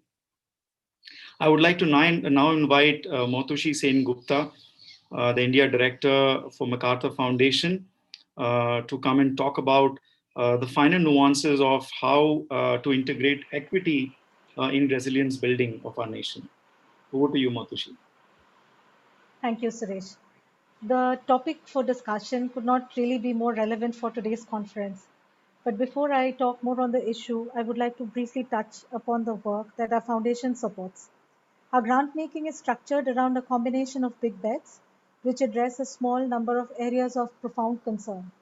This bucket includes our work on climate change, work on Nigeria, reducing incarceration in the US, and work towards nuclear disarmament. In addition, we maintain support for a few what we call as enduring commitments in the foundation's hometown in Chicago for civic leadership and on journalism and media to support critical thinking and informed action. The foundation also makes awards through the MacArthur Fellows Program, the Macy Awards, and the 100 and Change programs. In India, the current focus of our grant making is on climate change mitigation. In the last 5 years, the foundation has supported 33 non-profit institutions with grants aggregating $43 million to support India's goals on expanding the use of renewable energy and encouraging adoption of clean technology. Lastly, as many of you will have noted, recently the MacArthur Foundation joined 4 other US foundations to allocate an additional sum of $125 million over 3 years to support non-profit organizations in the wake of COVID-19. This will be used to support non-profit institutions engaged in executing recovery initiatives in the United States, India, Mexico, and Nigeria, with a strong focus on equity and social justice. Drawing attention back to the current situation, COVID-19 has raised major questions around community resilience and ways in which we can strengthen it. For the first time in the last 4 decades, the Indian economy has seen a contraction. Even today, after removal of most restrictions, economic activity remains far below its pre-COVID levels, largely due to severe labor shortages, slump in industrial and consumer demand, and reassessment of capex investment plans for corporates. Over 85 million people have lost their jobs between March to June 2020. The country witnessed colossal waves of internal mass migration of laborers who were laid off on account of the economic crisis. Between April to July, roughly 120 million migrants returned to their respective home bases. States such as Uttar Pradesh, Bihar, Jharkhand, Orissa, and Chhattisgarh witnessed high levels of inward influx. Members belonging to lower castes, tribals, and the economically disadvantaged have been disproportionately affected. While inequality was already wide and the less privileged now actually find it to be much wider. It is not surprising thus that the issue of resilience has emerged as a key topic for discussion and action. Looking to the future, if there is one thing that COVID confirms, it is that the unpredictable is increasingly becoming probable. Frequent incidents of super cyclones like Amphan and Nisarga, hurricanes and desert storms, recurrent droughts, and rise in global temperatures that impact agriculture will continue to challenge us even after the COVID curve has flattened out. So we need to build institutions and societies that will be better able to cope with these mounting random events. At the same time, we need attention to define circuit breakers that protect us from rapid spread of crisis outcomes. We need fail-safe protocols and the resilient backup systems that enable us to navigate through the troubled waters smoothly.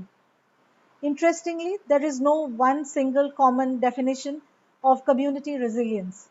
A recent review of literature on resilience and resilience building activities suggests that there are some core common elements. These include use of local knowledge in developing solutions, presence of community networks and relationships, effective communication, solid focus on improved health outcomes, strong governance and leadership presence in the society, attention to local resource management activities, and lastly, but probably the most important factor in this, a very firm positive mental outlook. From a programming angle, the Foundation has always maintained a strong position on issues of equity and social justice that underpin the theory of effective resilience building in communities. We look for ideas that provide attention to the core elements listed earlier. Whether it is in our climate program or other lines of programming, equity continues to play an important role. For instance, the Foundation's grant making to reduce greenhouse gas emissions to limit temperature rise to less than 2 degrees Celsius started out with a totally technical approach. However, today, with 5 years of grant making experience behind us, we realize that a pure technical approach is not adequate, and we need to be more intentional in our grant making to ensure that issues of equity and justice are duly built in. Going forward, we expect to have a much stronger focus in this area. This is also underscored by the recent grants that the Foundation supported in jointly addressing recovery activities from COVID, along with social equity and justice.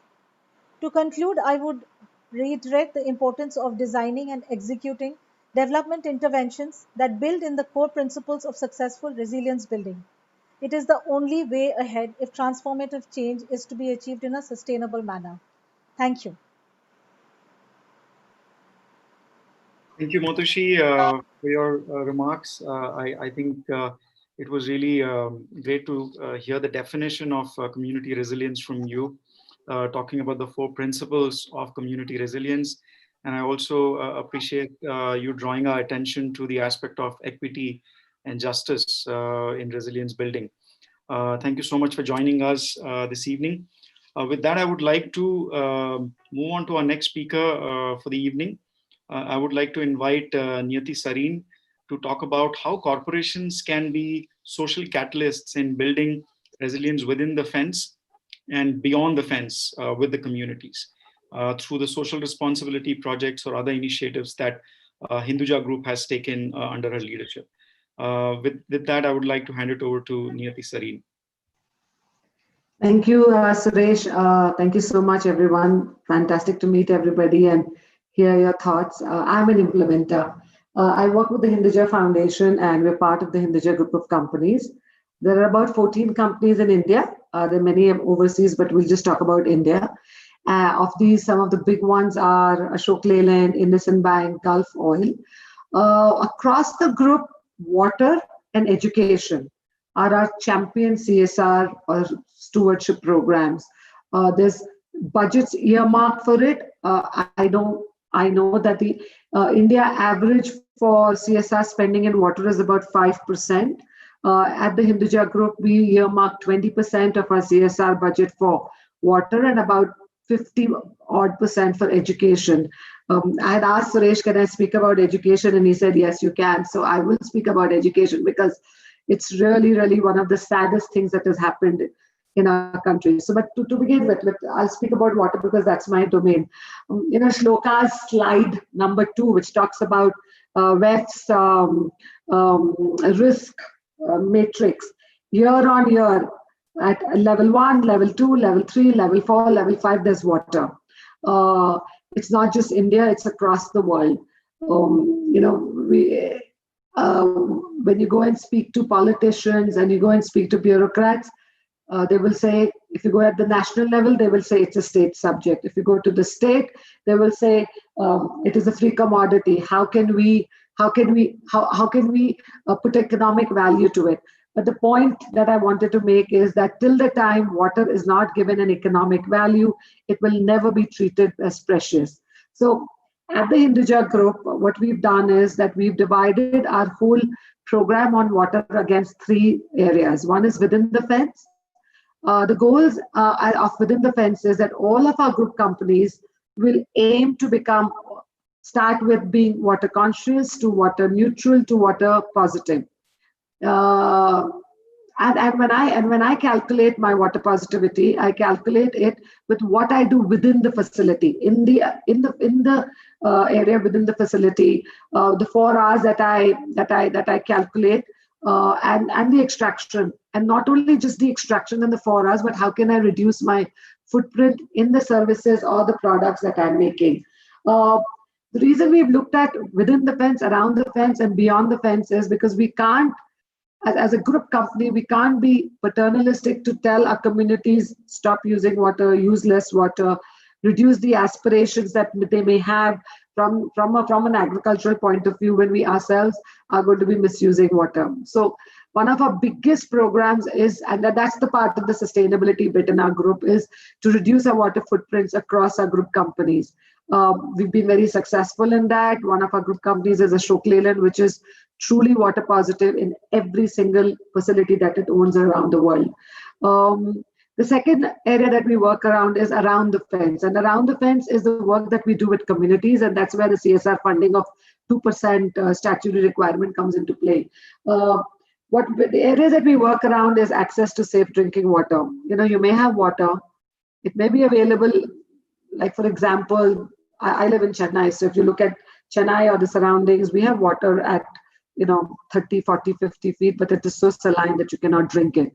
So access to safe drinking water.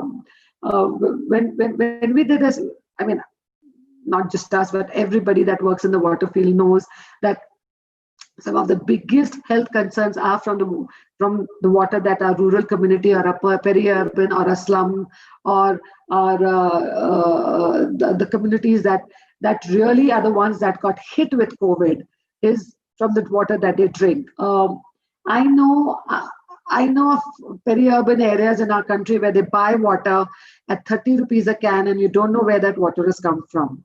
And they continue to spend a very large sum of money in the health to the doctors because of water. So access to safe drinking water is a really large program that we've had. We were successful in implementing it, and in the pre-COVID area, this was already implemented, which helped us, our communities, at the COVID time to have drinking water available at their doorsteps, in the village communities, in the slum communities. So that's a really large program that we have. And the impact for that is very large, but the delivery of that program is very, very difficult because there is no exit to it. The communities don't want to own these infrastructures, and they want, especially in states like Tamil Nadu, which are social welfare states where everything is given to them free. They don't want to pay for water. So again, when I will keep coming back to the point that till the time we don't have an economic value to water, we will never really appreciate it. When I come to so that's the first thing around the fence. Then we looked at India had a huge history and story about how we dealt with water over times. We have the step wells, and we have the temple tanks, and we have the ponds. I don't know when in history that this happened, that central planning took over and it said, you will not think about your needs, we will think about your needs. And that's when local systems of taking care of their own needs of water and how to develop it, how to protect it, how to enhance this completely went kaput. We're trying to revive all of that. We're working all across the country. And it comes in different forms. So it's restoration of lakes, temple tanks, step wells, rivers, nalas, drains. We were restoring a small pond in Trivandrum, and the people that lived around it had lived around it for 40 years. They thought it was a garbage dump. They didn't even know it was a pond. So that's how badly our water resources have been affected. We work a lot on policy with the local government with respect to discharge of sewage and garbage into the water bodies. We were trying to do a lot of policy work and to influence government bodies to tax the sewage or the grey water that comes out of your house. One of the reasons that all of our water bodies are getting polluted is that because our municipal systems or our local systems do not have money to treat it. And the reason they don't have money to treat it because we never get taxed for it. One of the other things that we're talking to governments is also to put a value to water as they put a value to electricity. Subsidy is given in our country to water to people that have a tap. Who has a tap? You and I have a tap. The poor don't have a tap. Why should we have a subsidy on water? If I ask all of the panelists here, what is your water bill in the year? You'll actually spend time thinking about it. If I ask you, what's your electricity bill? You will know exactly what your electricity bill is. But there is nothing known as a water bill or a sewage bill, so to speak. So again, water, no economic value to it. So it's again not treated at par. One of the biggest reasons that we have, again, building back better was the theme of the first session, and everybody was talking about how do you make resilient societies to disasters. Matashi also talked about the various kinds of disasters that have been happening. Shloka also talked about it. I'm trying to understand, with respect to water, we have not really protected the water sources that are there in urban areas to help with disaster risk reduction. We're going to have rains. Gurgaon a couple of days ago was underwater. We've cleaned the two drains that are there, the long drains, but still it was underwater. We're going to have rains in Chennai. This year we're expecting it to be the worst rainfall ever, and I don't know, what's the situation going to be, because all of the water bodies that were meant to control this heavy deluge is landfilled, and there are buildings on top of it. So again, restoration of our water bodies, whatever it may be, protecting it from garbage and sewage disposal is a really large program that we have. We work with partners across the country. And then comes a larger waterscape, which is the watershed management, the spring sheds, or the wetlands. I have seen many organizations that go and work on reviving the source of water, the supply part, but they don't look at the demand part ever. So here they'll go ahead and they'll build a check dam across a river, and the farmers, suddenly the water tables have gone up. They start to grow sugarcane, and 3 years you're back to square one where your water story was. So we work with the beneficiaries of whatever infrastructure or program that we're doing with a watershed, spring shed, or wetland, and to look at the aspirations. I'm an urban person, but my food is really grown by a rural Indian. And why is it that his aspirations are not met? So what is his aspiration? To meet his aspiration, what is his water footprint going to be? How am I going to protect the source from where he's going to get that water to grow, and then what are the technologies that he can use to use less water to grow or to meet his footprint. So that's a really large program that we have across our group. So we've looked at water around our fence in really all areas, and like the speakers before me spoke about, equity. One of our biggest beneficiaries are the women. Every program that we do, we see that the women are the ones that really are the keeper and bearers of water. We have the great Swachh Bharat program. I'm not criticizing it, but you've built toilets everywhere, but you've not given them water connectivity. The women that went for 4 hours to collect water for their homes are now doing 3 more rounds to collect water for the toilets that have been built. The success of those toilets only will be there when there is piped water available, or water available at a closed source. So women are really our biggest stakeholders in our whole water program across all the programs that we do in around the fence. The third area that we work in is beyond the fence. And beyond the fence is again to talk about collective action, work with corporates that are working around our group company facility to see how we can work together, how we can support them in getting towards being water positive, looking at small and medium-sized organization, looking at our own vendor and our own supply chain to see how we can reduce their water footprint, because as a large group with large corporates, you're able to do so, but what happens to the supply chain? And we have really large supply chains. Also working with collective action with AWS, World Bank's WRG 2030, to look at how we can look at financing of some of these or modeling some of these water programs so that there is more funds available. I'm not a banker, I'm an engineer and I implement things.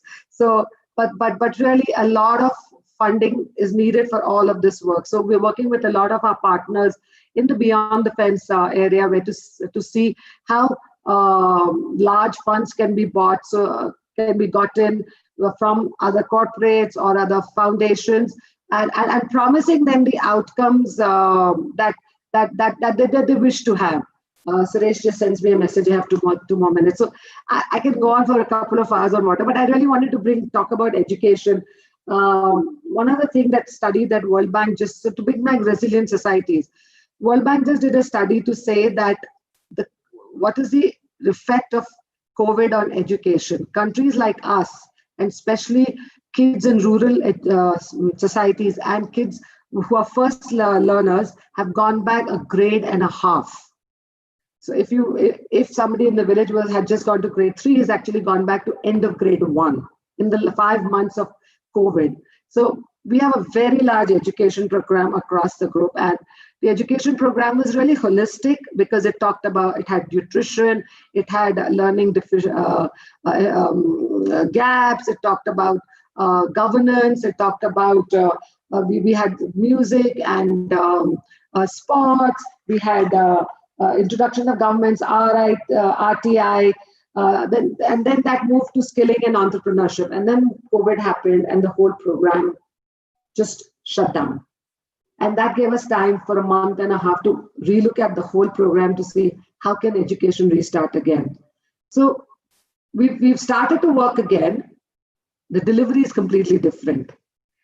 Luckily, the new national education policy is also looking at delivery in a different way. They're also looking at curriculum in a different way, where the emphasis is on learn to learn, lifelong learning, peer learning. It's not rote learning. It's not learning with a teacher and a student, but it's learning as a group. So we've started to work back on our education path. We've restarted. We have about 200,000 students that are in our education program with about 6,000 schools. So we started to look at delivery in different formats. Online, again, when you look at online, 72% of the children that we have don't have smartphones.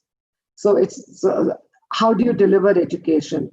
How do you bring them up to speed? We used to have We used to work with learning difficulties. But now every child is in that gap because every child is back 2 grades or a grade and a half. So to build back, again, to going back to the topic of building a resilient society, education is one of, it seems to be apart from climate. Yes, climate is happening. Yes, climate is happening. But in a country like us, if education completely stops, I don't know how we will have a future generation. So to really talk about resilience, I truly believe that local resilience is the most important, and to work. I can't remember which of the panelists, they talked about local ideas and local programs and local delivery systems is the most important in, even if it's water or in education. Thank you. Thank you so much, Niyati. And I think the work that Hinduja Foundation is doing speaks for itself.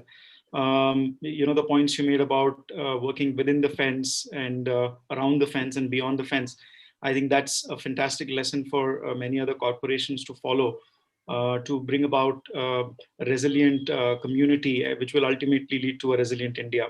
Thank you so much for speaking from your work.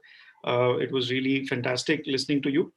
I would like to now invite Deepali Khanna from Rockefeller Foundation. Deepali will talk to us about changing the way philanthropy is done so that we can respond to the current crisis and how to build the foundations for long-term sustainable development. She will also talk about the role of data and technology in social impact work. With that, I would like to hand it over to Deepali. Thanks, Suresh, and good evening, everyone. I'm the Managing Director for Asia with the Rockefeller Foundation, and I oversee the foundation's policy, advocacy, grant-making, and partnerships work across the region. I also lead the foundation's efforts to build strategic collaborations that help in the advancement of development to serve the well-being of humanity. I'm truly honored today to be speaking at this session along with such accomplished and inspirational women, and of course, Shantanu, many of whom I've known dearly for a long time. It's really a privilege. The work that they have been undertaking in India has been truly transformative and inspiring for me personally. What Shroka has been able to do in such a short time is just very, very inspiring. So kudos to you, Shroka. I believe that the composition of the session is itself a testament to the fact that the future of social systems is with women who are integral to any discourse on future resilience. I know, Shantanu, you also will subscribe to that, but I want to make that point.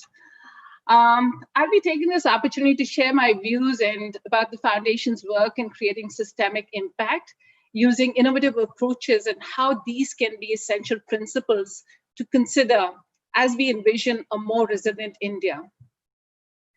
COVID-19 is undoubtedly the defining global health crisis of our time and the greatest global humanitarian challenge the world has faced since the Second World War, both in terms of the toll it has taken on human life and also the well-being, but most importantly, the economy itself. The world's biggest lockdown posed a great challenge to one of the world's largest growing economies and puts us in a situation where the threat of double victimization of society is really looming large.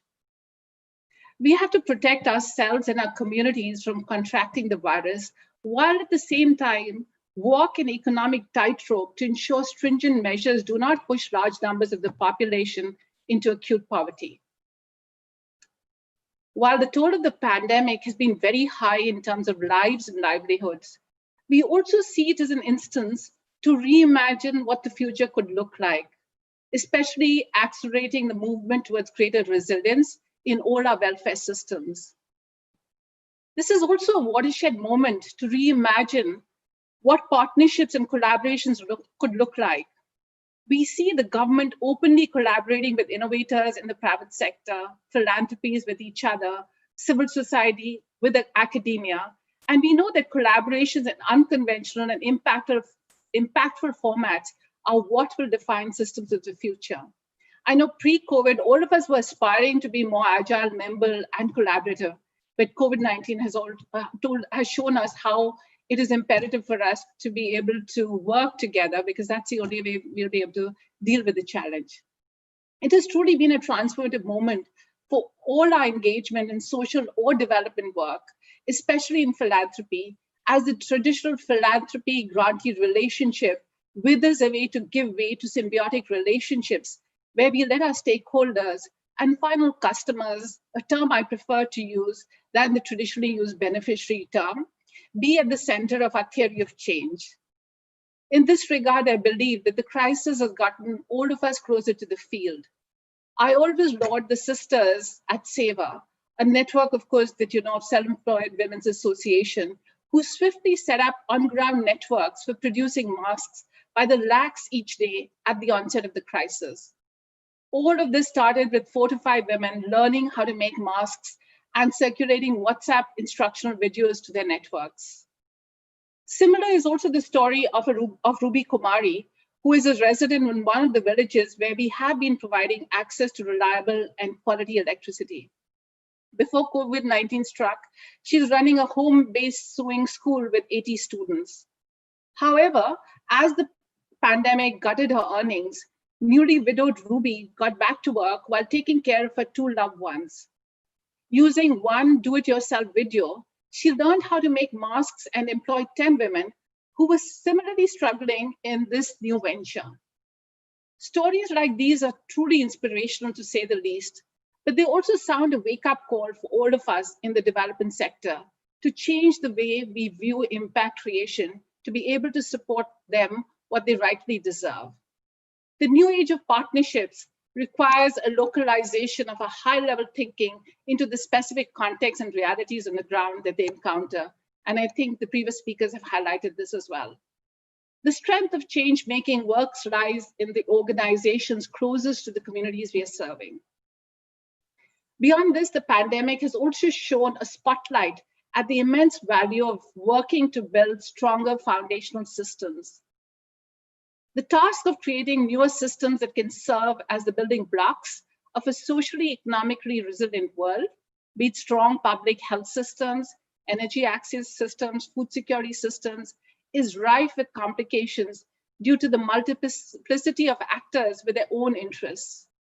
That is why unconventional, multi-stakeholder and interdimensional partnerships have been, and now all the more, be the key to a more secure and equitable future.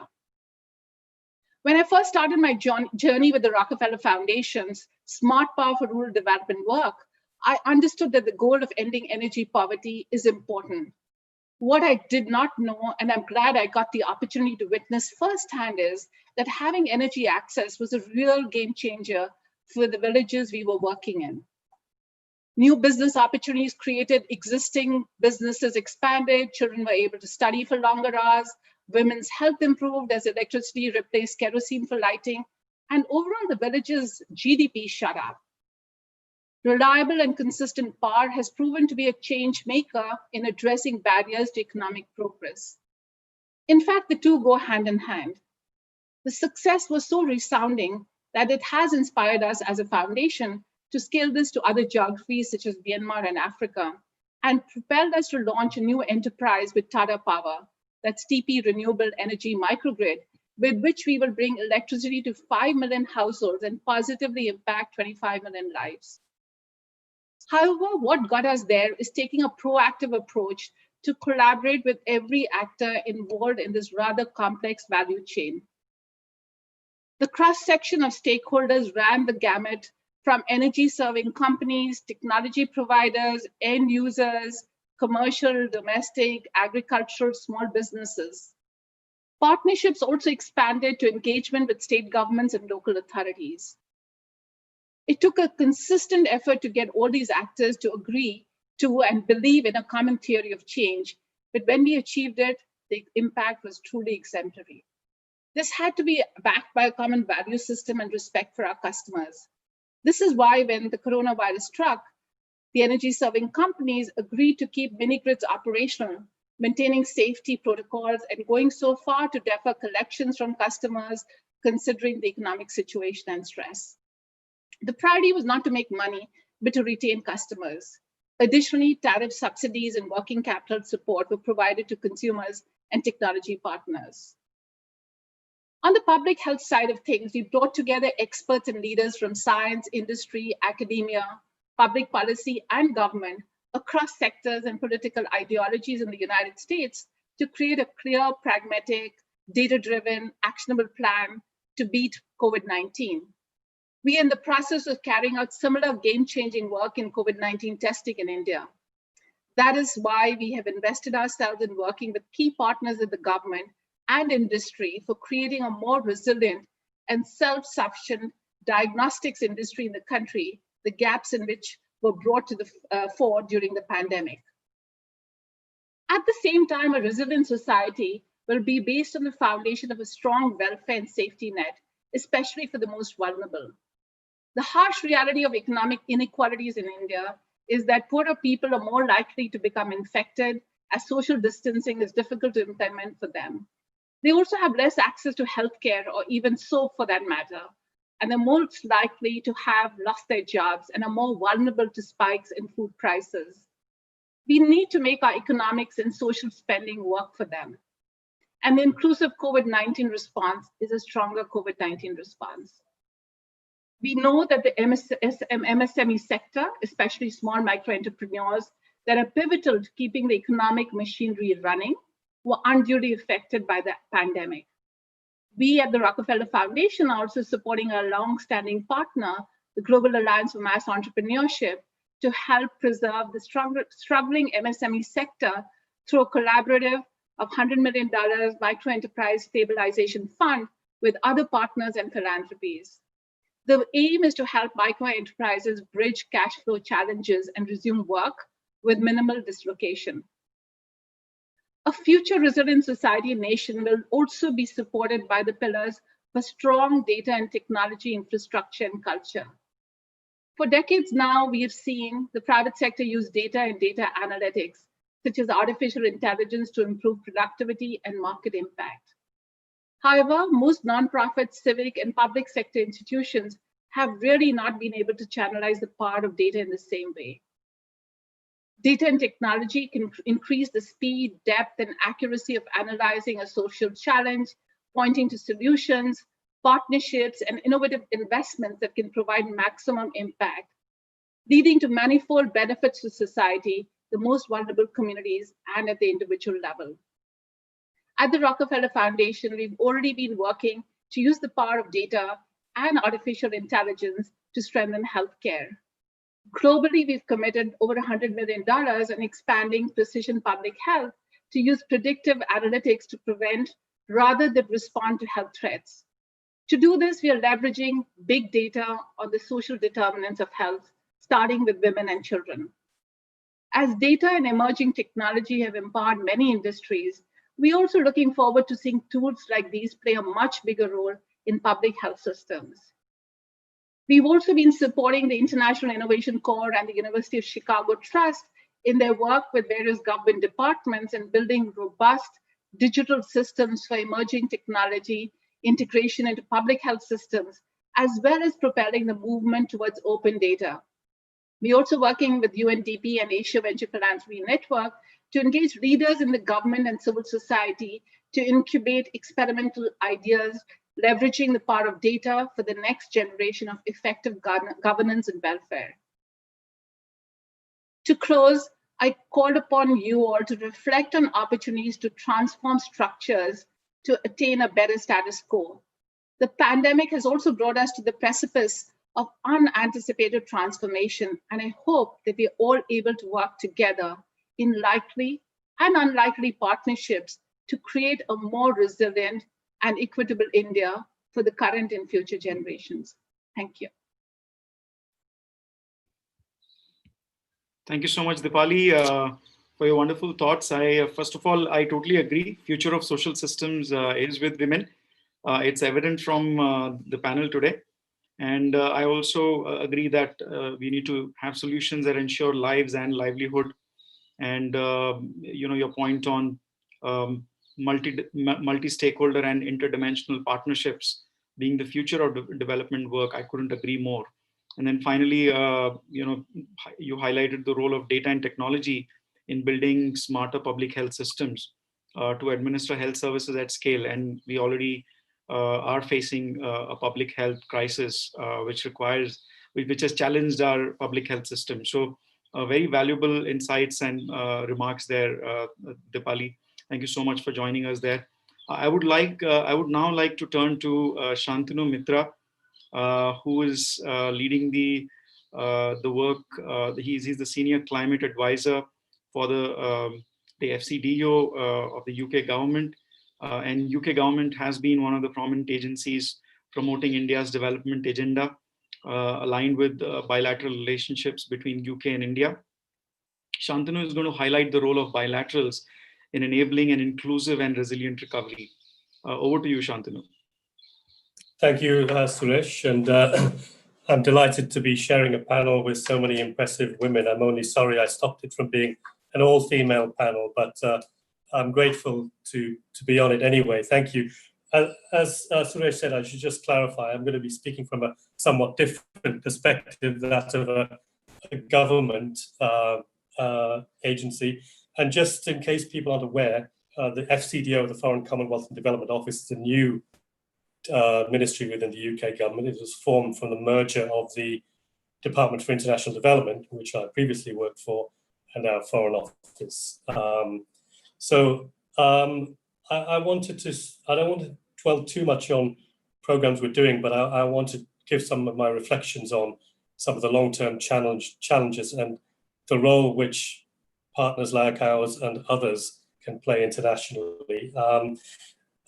Just preface that by saying that FCDO has, since the pandemic started, redeployed a large amount of funding for response. I think about almost £800 million so far. Now, most of that is for addressing the short-term needs. So the health needs, helping particularly the most vulnerable countries on getting the health infrastructure prepared, on addressing short-term economic and livelihoods support needs, and the humanitarian crisis. So that's absolutely been, I think, the right focus in the short term. But what I want to focus more on is some of the long-term challenges of when we talk about supporting a clean, resilient recovery, which is the language that's used. What are the challenges, and how can we move towards that? I think that really is the more challenging aspect. I would say, I think a lot of organizations, and the UK government included, talks about clean and resilient recovery from COVID as being an opportunity. So COVID and recovery from COVID really being an opportunity to build a more resilient and a greener future.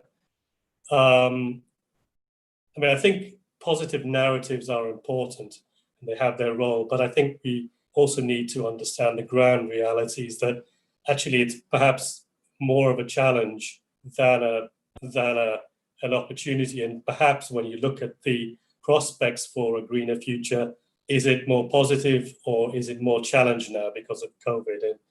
And I've interacted with policymakers in a number of countries in Asia, and I think it's a more complex issue, a more complex problem. And we can, yes, talk about the opportunity, but we need to understand that the issue is actually a lot more challenging. I think talk about it as being a win-win, and this is all very doable.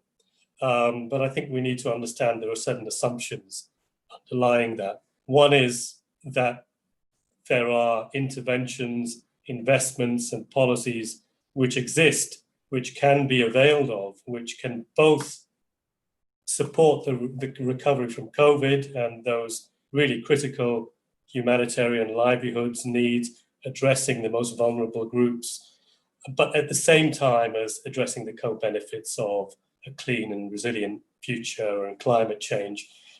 So it's an assumption that that set of activities exist. Second assumption is that the financing is available. Countries are facing more higher debt levels as a result of COVID. I think there's been some analysis, and there was an article in The Economist recently, that actually countries can take on more debt nowadays than before. There's lower interest rates, but nevertheless, fiscal constraints have increased. So in many cases, we need to be aware of the financing challenges. And the third one, and the most important, is the political will. That the political will is there, and that governments have the bandwidth to be looking at and prioritizing and understanding the clean and green objectives as they grapple with this unprecedented crisis. And I don't think we should take any of those assumptions for granted. Just to briefly comment on them, I think the first assumption that the interventions and the investments are there, I think that's true. I think there's been enough work being done over the last 15, 20 longer years on what investments in carbon, in low carbon and climate resilience might look like, what they might cost, what the cost benefits. So I think there's a bit of evidence out there in the world that can be looked at. I think we need to do more to tailor that to national and local contexts. The financing, I think that is a challenge, but I think we need to address that. And I think, for example, one of the things UK and the G20 in general has been doing is looking at debt relief, so suspending debt repayments from developing countries, and particularly the most vulnerable, over the next couple of years. And we need to look at that and continue to do that, and also look at, when we're looking at prioritizing interventions, what are the costs and the investment needs, and are there different financing approaches which can be taken to address them. And the third one, political will. I don't think we should underestimate that. I think, from what I hear from a lot of policymakers, it's not really on the agenda when they're looking at designing their recovery strategies. And it's not really in the public debate in their countries either. So it's quite a challenge. I think, there are conflicting priorities for the use of scarce fiscal resources. So will low carbon, green, resilient, climate resilient investments be prioritized? Will there be the political will? It's not just about investment, but it's about policy. We heard about water pricing. There's other, addressing fossil fuel subsidies. Are these now going to be more or less likely to be prioritized in the light of the pandemic?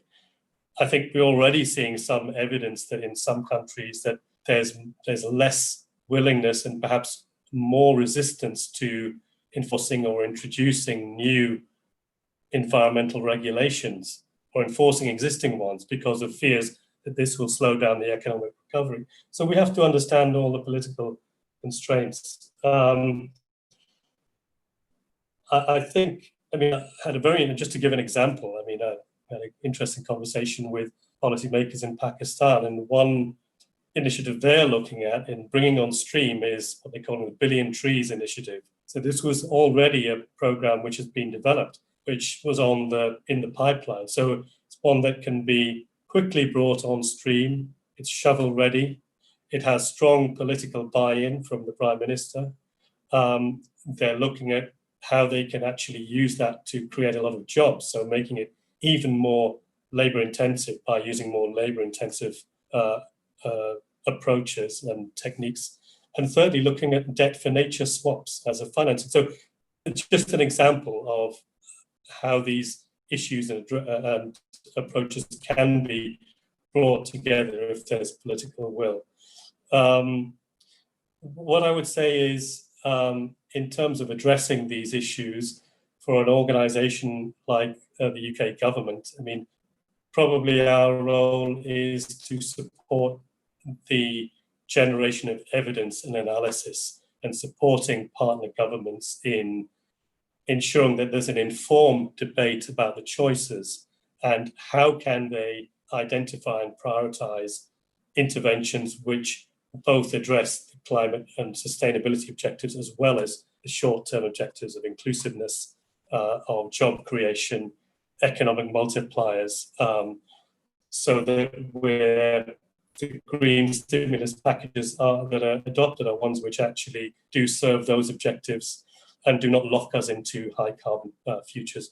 So, I think the role we're playing with a number of our partners in a number of countries is to helping support that evidence base, working with policymakers and helping to support a national dialogue on these issues. I think India is probably quite well placed in that there's a very, very active national dialogue, and you've got plenty of organizations. We heard from Arunabha Ghosh in the first session, and his organization has certainly been playing that role. So that's one of the things that we can usefully do. I think the other thing is, which we incumbent on us, is to revisit our existing programs to see where we can repurpose those and really look at this, maximizing the synergies with COVID recovery and resilient and sustainable recovery. So just to give some examples, work we're doing across Asia on urban climate resilience. We now need to look not just at climate resilience, but at a broader resilience lens. And of course, use those to address resilience to health pandemics as well. It's somewhat artificial just to talk about climate resilience. So we need to be framing resilience more broadly. And we're doing that through some of our work with the Asian Development Bank and broadening the use of and the development of digital data tools for urban planning to overlay climate and health data onto those so that we can actually support planning for resilience to the pandemic along with long-term resilience for climate events. Another example, social protection. I think there's some evidence growing that social protection systems worldwide have not been very effective in the response to the pandemic and actually in protecting some of the most vulnerable groups. And example, I think in India, actually the NREGS has been quite effectively used to really, it's been scaled up to really protect and a lot of some of the most vulnerable groups, informal sector workers, returning migrants. I think one of the things that we're doing in that through work with the Ministry of Rural Development is how can we use that to make sure it's not only an employment guarantee mechanism which is providing incomes, but actually is supporting the creation of assets on the ground which address issues like water and soil conservation, micro-irrigation, and so on. So it's about the quality and the productivity of the assets which are being created. I think we need to look at, and I think one of the things which the pandemic has highlighted is we really need to rediscover the importance of community participation and participatory development. And we are trying to work with international partners on a new initiative to really bring civil society and multilateral investment banks together to increase financing where it's needed at the community level and support participatory planning to really get that resilience built behind community priorities. So I think we are looking at how we can use our existing programs to address this. The final thing I should just say is working internationally. So UK is the president of the next COP in 2021. We're really putting recovery from COVID and a clean and resilient recovery from COVID at the center of the agenda for the COP, making sure that there isn't backsliding from Paris commitments, but more importantly, well, equally importantly, making sure that we really address the importance of resilience and sustainability in the response and the stimulus packages, and also really put on the table the importance of the international community addressing the needs of the most vulnerable countries in meeting these challenges.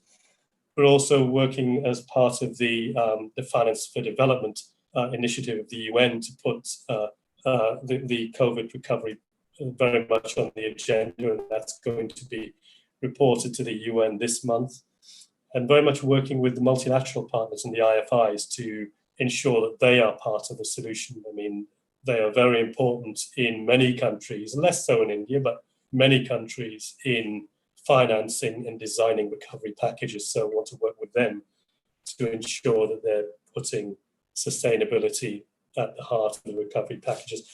So I think On behalf of Institute for Sustainable Communities, I welcome you all to this session on stitching industry community partnerships via clean and secure water. I am Romit Sen, the Associate Director for Water and Agriculture Program at ISC. Water, its use, availability, and impact on people has been at the center stage of the public policy debate for the past several years. In India, a growing water crisis driven by climate change, inefficiency, and water pollution is impacting the people of this country, its economy, and the environment. A report by the Niti Aayog in 2018 indicated that nearly 600 million Indians will face high to extreme water stress. When we come to the sectoral water use, the agriculture sector in India uses the maximum share of fresh water, around 85 to 90%, followed by the industrial and domestic sectors. We all are realizing that water is a shared resource, and therefore water risks are also shared risks that everyone in a catchment will face. It therefore becomes important that actions to minimize water risk in a given area is based on the needs, demand, use, and the goals and vision of different users living in that area and catchment. The concept of water stewardship ensures that the use of water is socially and culturally equitable, environmentally sustainable, and economically beneficial, achieved through the multi-stakeholder inclusive process. Now, this is the AWS definition, which is gradually, the concept of water stewardship is gradually gaining traction amongst corporate, civil society, and at sometimes government also. Now, this is on the ecological side of water, but on the access to wash is also an important part of this water stewardship approach. Now, realizing wash outcomes as part of SDG 6 is bound to have an impact on all other SDGs, whether it's poverty, education, climate action, responsible consumption, production, gender equity, amongst others. It is imperative that businesses and foundations be part of that solution to global water, sanitation, and hygiene challenge, which will present business benefits as well as lead to more societal outcomes. At a time when we are challenged by the COVID-19 pandemic and against the backdrop of depleting water resources and climate change, it is pertinent for us to reinforce the need for water security and self-sufficiency. I welcome our panelists who come from diverse fields with a wealth of experience and are here to share their solutions and experiences on mapping and mitigating water risk, realizing wash outcomes in factories and communities, and approaches to strengthen multi-stakeholder partnerships for water conservation and management. To begin with, I welcome Ms. Malvika Gopinath, Sustainability Specialist, Corporate EHS at ITC Limited. Malvika has been with ITC's Corporate Sustainability team for 3 years, and she looks after ITC's water security initiatives at the corporate level. She's also working on sustainability strategy for the organization on plastic waste and resource management. She's an environmental engineer with over 9 years of experience in the field of environment, sustainability, and development. Welcome, Malvika. Thank you, Romit. Thanks for having me. Our next panelist is Ms. Pearl Tiwari, Director and CEO of Ambuja Cement Foundation and President, CSR and Sustainability at Ambuja Cements Limited. With 37 years of experience in the development sector, Ms. Tiwari is a social development professional, having worked in the area across diverse areas, academic, NGO, and CSR roles.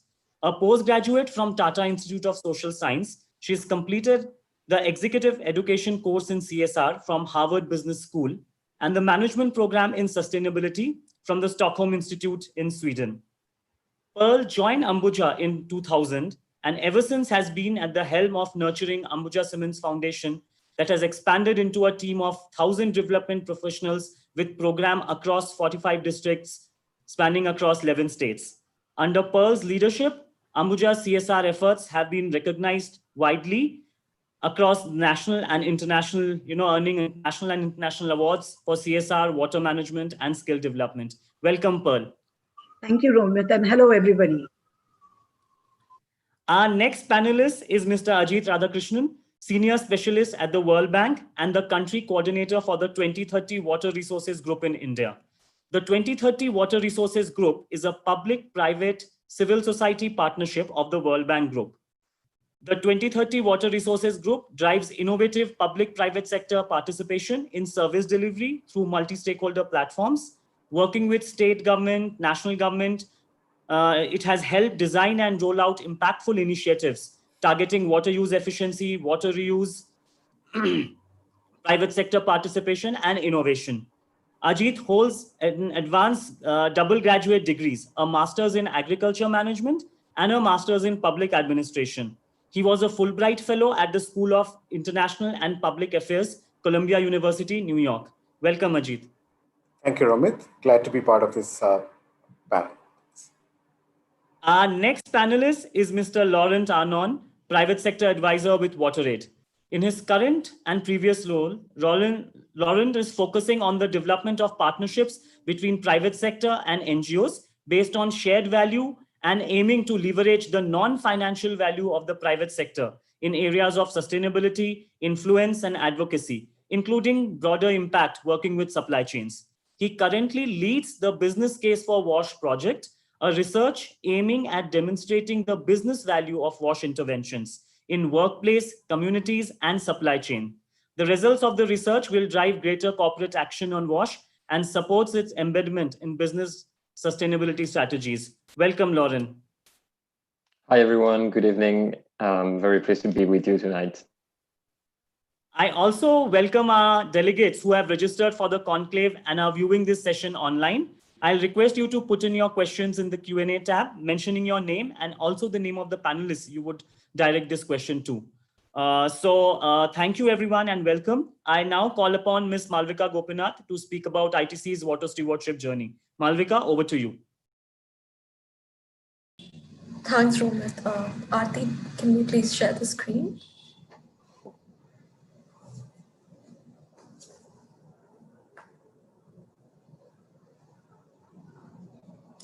Thank you. I hope it's visible to everyone.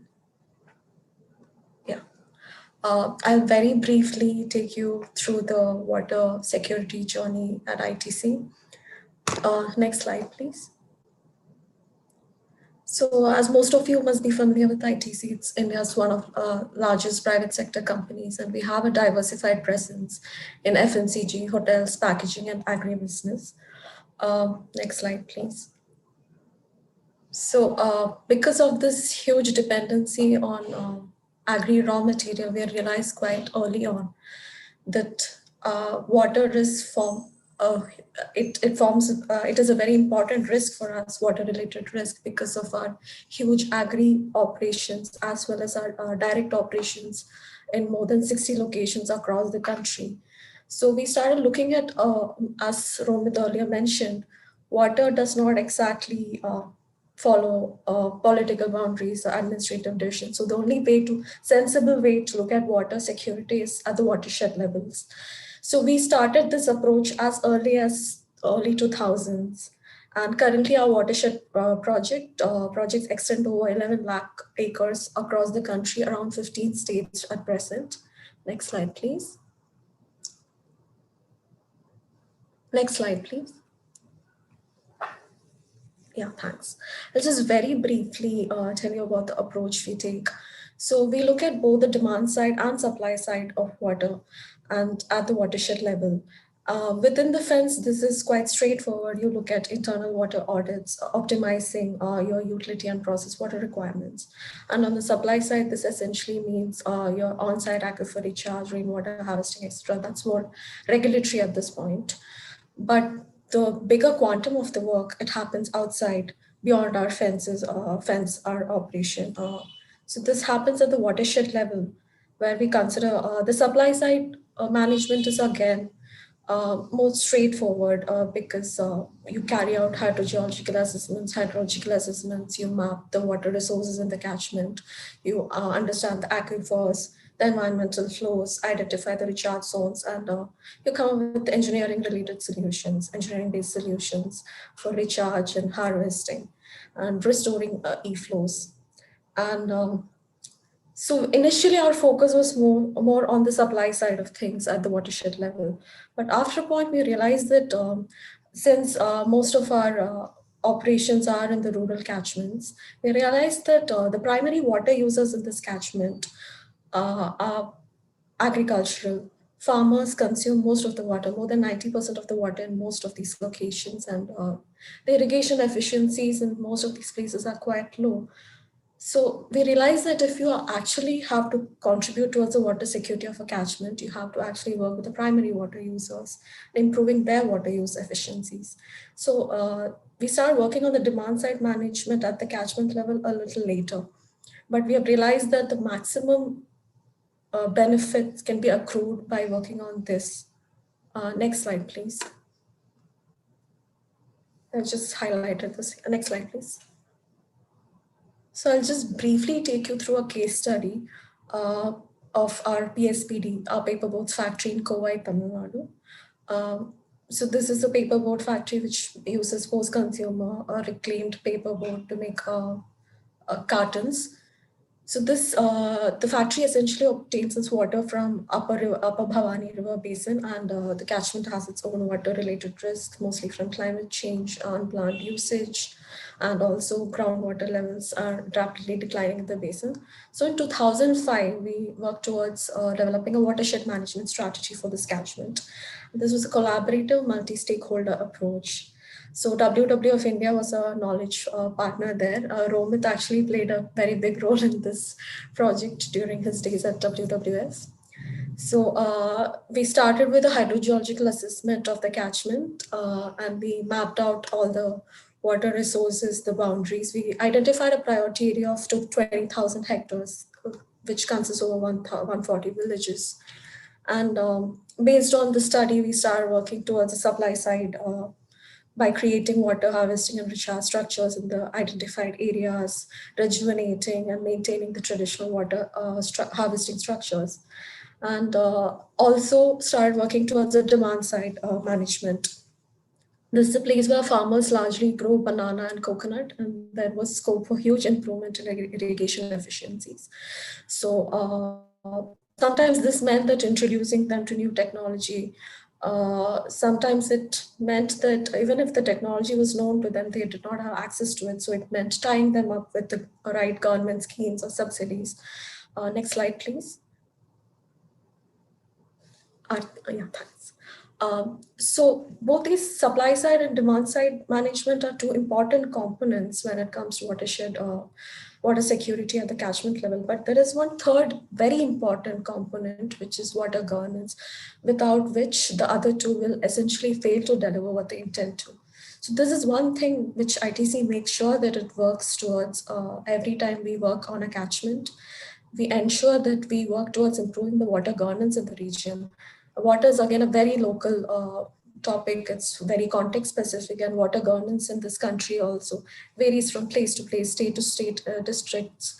So it is important that at the local level, there are grassroots level institutions which are strong enough to sustain your engineering based interventions, whatever you've done on supply side and demand side management. If they are to sustain, even when you, I mean, here as a corporate, even if you're not there to play that role, if those are meant to take care of themselves, then there has to be a very strong foundation of water governance in the region. So that's something we always work with. And in the case of Kovai, this meant developing water user groups, SHGs, and multi-stakeholder committees, which involves the local public sector agencies, your agriculture universities, KVKs. So this essentially meant that creating accountability for whatever you're doing at the watershed level. So the actual owners of the resources, they feel accountable towards maintaining and taking care of the structures and whatever the water resources in the catchment. So this is a very important aspect of watershed management, which we always stress on improving. And one of the advantages ITC has in this space is that most of our work outside the fence, it happens through our corporate social investments team, which means that the engagement is not just on water. We essentially work with the communities, local communities, in solving their other major problems also, which may be education related, sanitation related, employment related, which means that the trust building also happens on a very, in a very organic way. So this provides us an advantage of long-term trust building, and also the social license to operate in that aspect. So in the case of Kowai, through demand-side efforts, we were able to reach more than 40,000 farmers and save over 3.9 million kiloliters of water since 2015. And on the supply side, we were able to create a cumulative potential of about 0.61 million kiloliters. And all of these efforts have been aligned with Alliance for Water Stewardship Standard, for which we received a recognition in last year. And in October 2019, we received the Platinum certification, which at that point we were the second. We were the second in the world to get the Platinum level certification. So this was one of the recognitions we received for our water management in this unit. Next slide, please. So these are some of the visible impacts, as you can see, some of the renovated check dams. Next slide.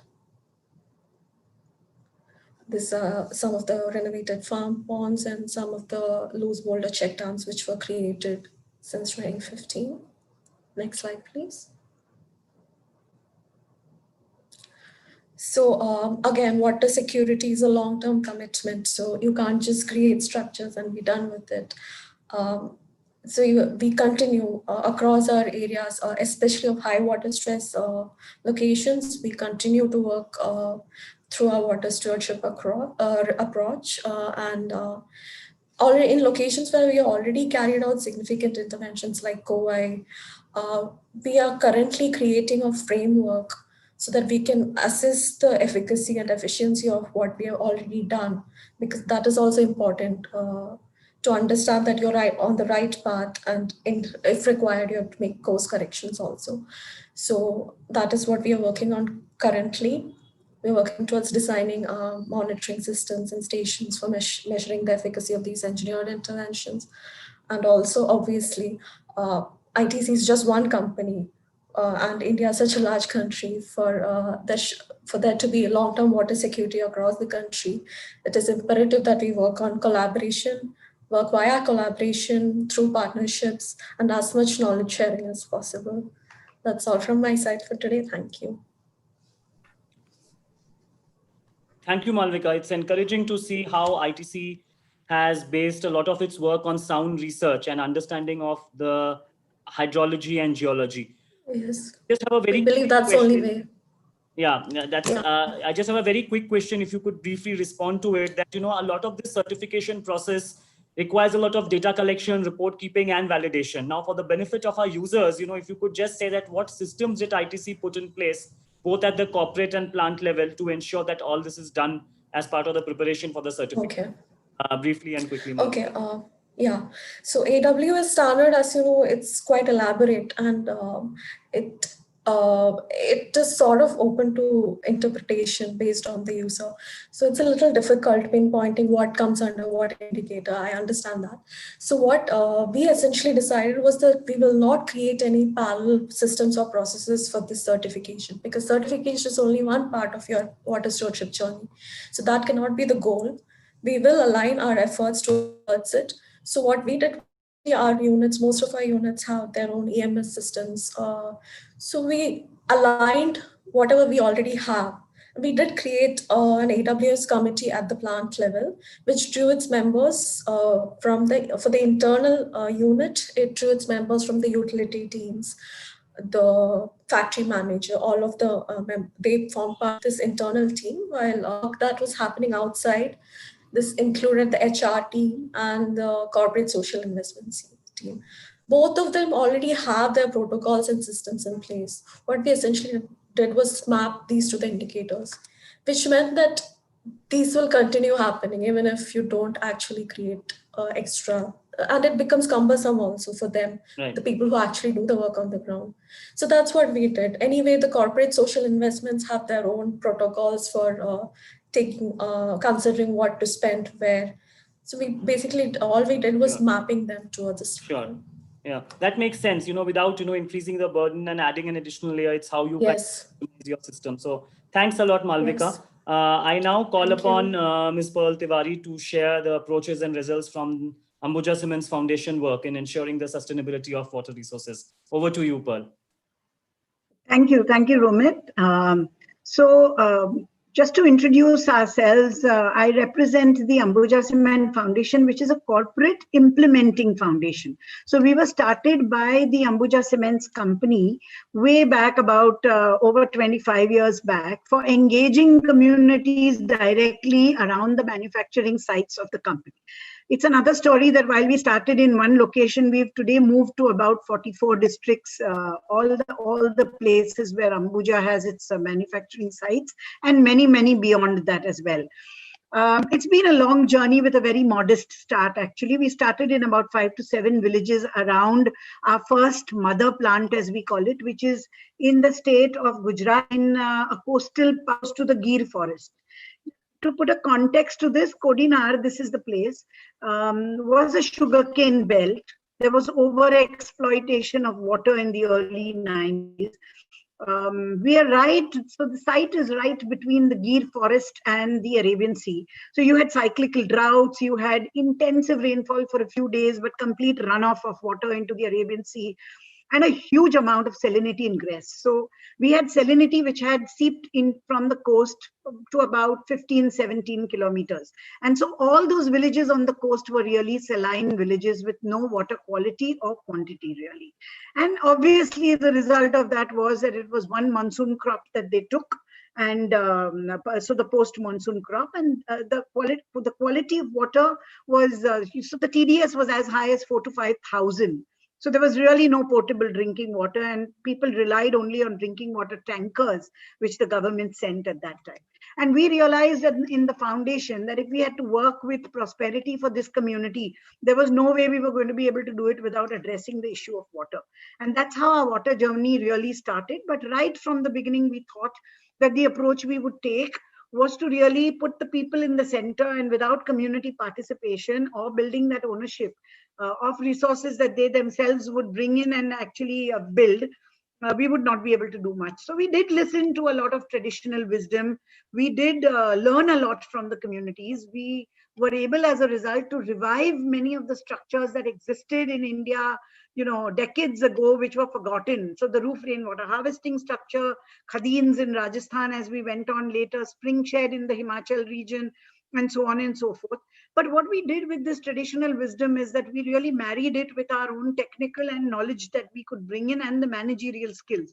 Not a very easy thing for a corporate foundation, believe me, because most people were so used to the subsidy Raj that they would insist that the company come and do it. But we stuck to our guns, and we insisted that unless they participate and they contribute, we would not really move forward.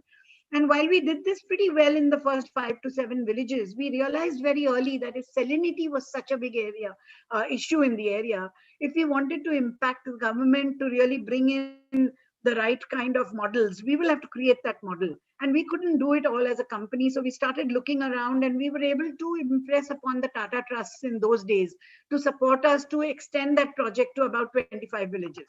And then within about 3 to 4 years of building a complete critical mass around those villages, where we demonstrated, linking with canals of various structures, mined out pits becoming huge reservoirs, but then interlinking with canals again, we were able to go to the government, who then stepped in and built a policy around, what they wanted to do in coastal regions of Gujarat, and, the kind of policies that came in and the schemes that then came and really helped us to expand.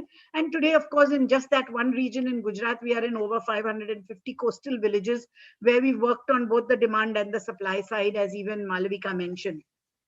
The impact is really there for us to see, because besides the fact that that one crop has now become at least 4 crops a year that people take, we are now we've changed the land of 500 square kilometer area.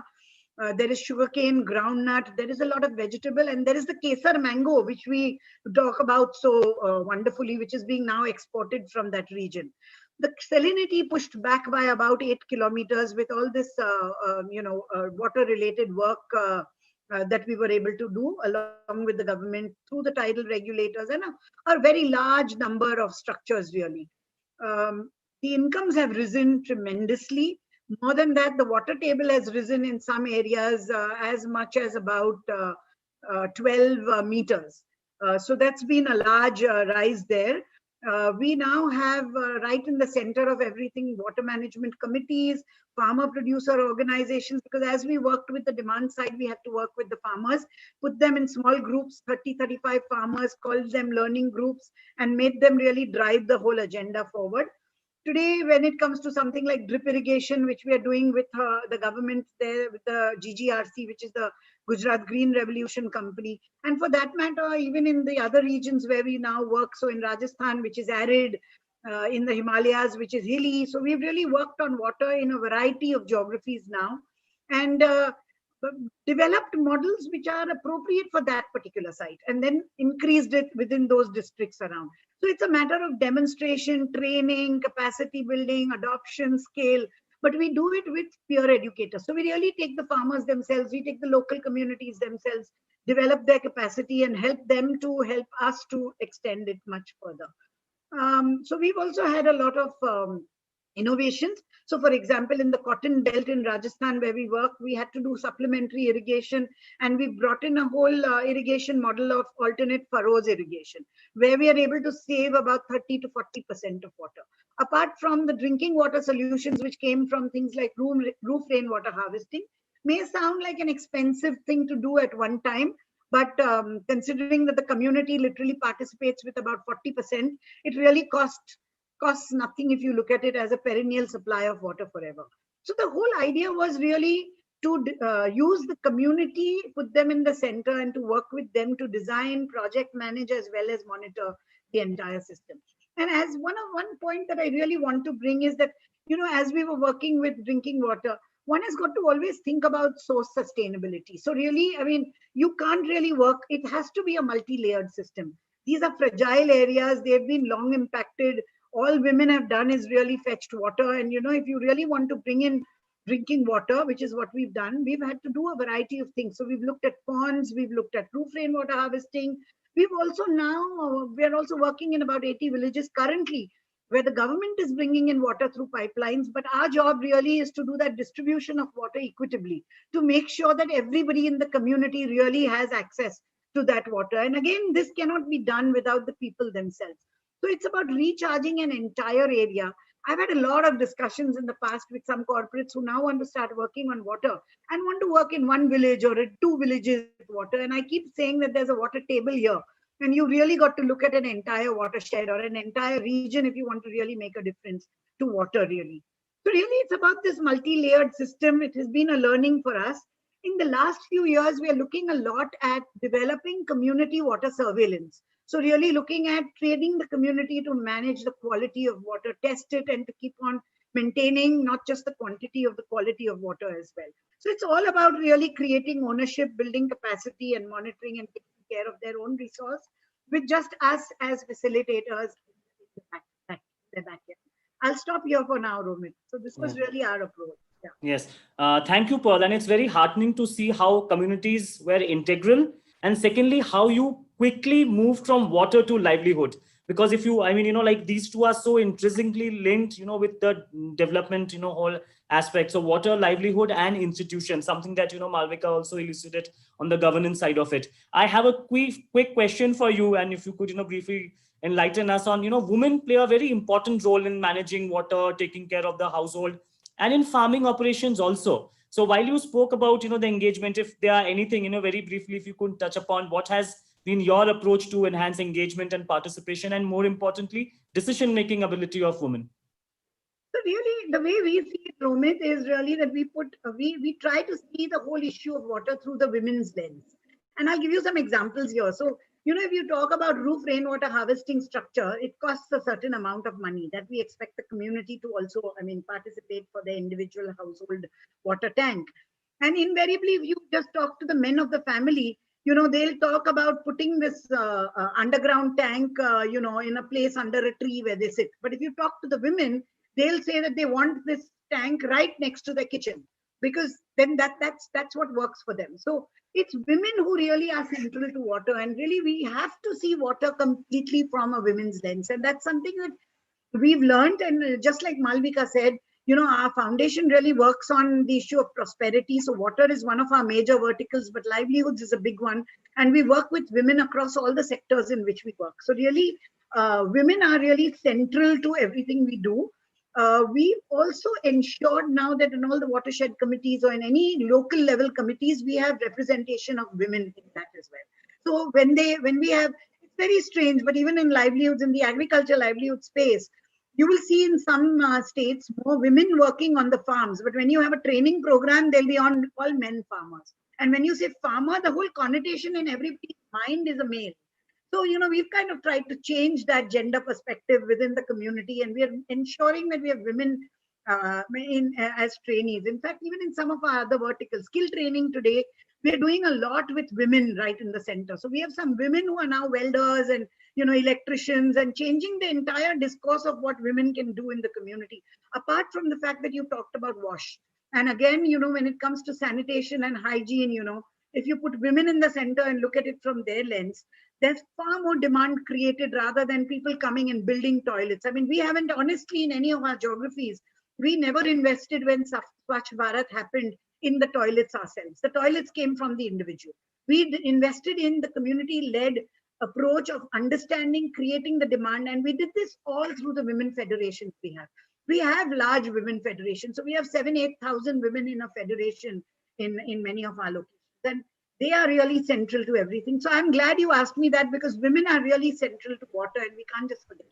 But the good point of this is that having done all this, today our company boasts, Ambuja Cement boasts of being the only one in the sector, probably even globally, to be 8 times water positive. We've tracked that as a sustainability target, and while they do great things internally, this is outside the fence, and we've really been able to be an 8 times water positive company, which is also a very big factor, mind you, for having got us invited into the Dow Jones Sustainability Index.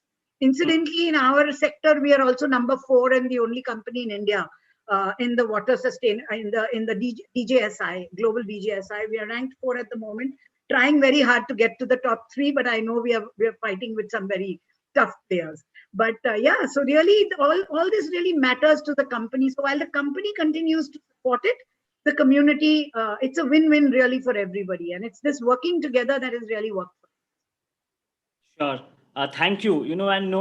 Thank you, Pearl. And no better way to, catch on the 2 words of working together, because our next, panelist, Ajit Radhakrishnan, is here to share his experience around 2030 Water Resources Group approach to bring different actors together to achieve convergence, scale, and create impact. Ajit, over to you. We look forward to hearing your experience on how you have done this, across different parts of this country. Ajit. Thanks, Romit. I think it was a great insight listening to both Malvika and Pearl talking about the kind of work that they're doing in terms of how industries are driving forward the narrative and the discourse around water security in this country. And principally, when we were all looking at the different phases of watershed development in this country, we have for a long time focused on the supply side of watershed management in India. But right now, the policy choices and also the strategies that corporations that Pearl and Malvika represent, they have selected or chosen over the years now depict how the progress has actually been achieved in terms of the strategy by looking at both the demand and supply and addressing the water security challenges in a more holistic way. With that said, and also with your excellent introduction, Romit, I think the narrative around partnerships cannot be better emphasized, because we are in a situation where we understand the challenges that face water security as shared challenges or wicked problems mostly. As you call the climate change issues as a wicked problem, you also have similar issues in the case of water management that cut across different sectors, cut across different actors, and cuts across the spectrum of solutions that you're looking at. So you have solutions from institutions, better institutions, to AI and ML-based technology options that can actually address some of those challenges that we're looking at. So the broad range of solutions and problems would require then for a host of actors to work together. And that doesn't mean that you only need to have the solutions that Pearl and Malvika talk about. You also would need to have the government working in tandem with the private sector and the civil society to achieve the impact. Because at the end of the day, you have the government, which is the largest spender, which is obviously the biggest benefactor and also the the main driver in terms of achieving the goals and outcomes that you're looking at from the water sector. So that said, that in fact is the crux of what you call as a multi-stakeholder partnership. So the multi-stakeholder partnerships that the 2030 Water Resources Group has created or established in this country, and we have 4 of them functional, 3 of them functional right now in Karnataka, Uttar Pradesh, and Maharashtra. And we are also in working together with the government of Madhya Pradesh to establish similar initiatives there as well. So the multi-stakeholder platforms that we are creating or talking about or working with partners like Pearl, and of course ITC is a valued partner in Maharashtra and in Karnataka as well. So we work with the private sector, the civil society, which includes academic institutions, think tanks, NGOs, and a broad range of actors, along with the government to identify the priorities and then work on those priorities on a timeline that is both amenable and also replicable at scale.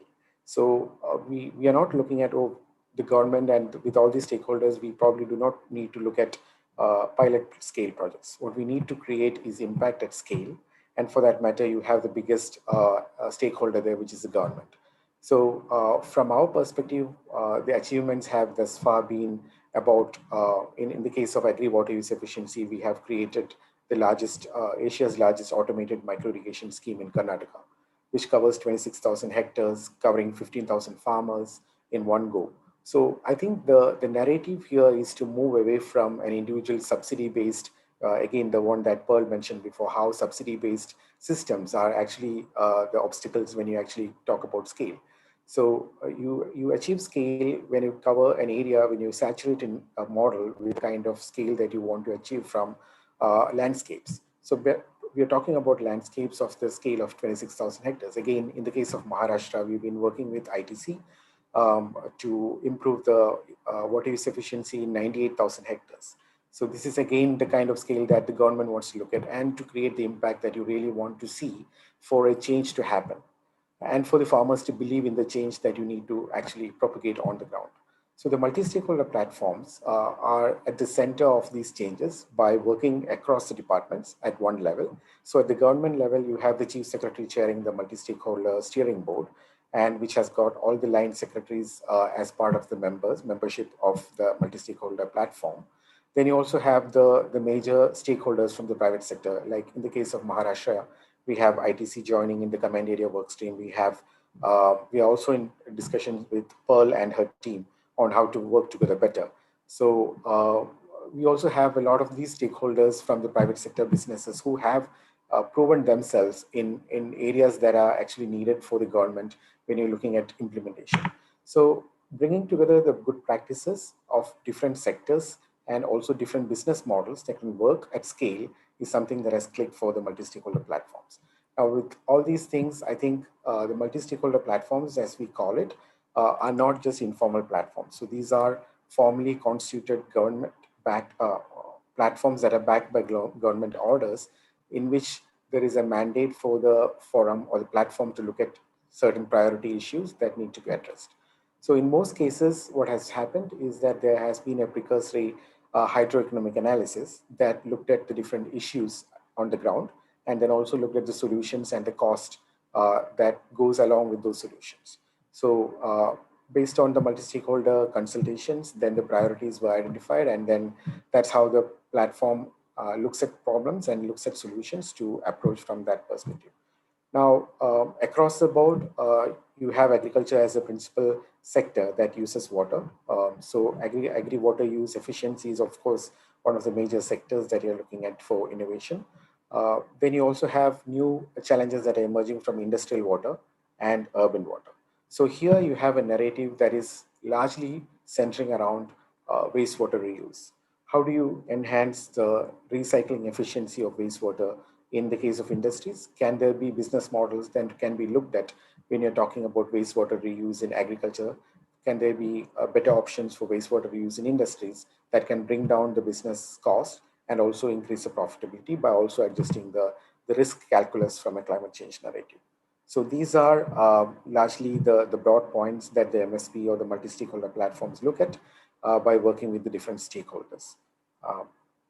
I would pause there, Romit, and I think I can answer more when you have questions. Sure.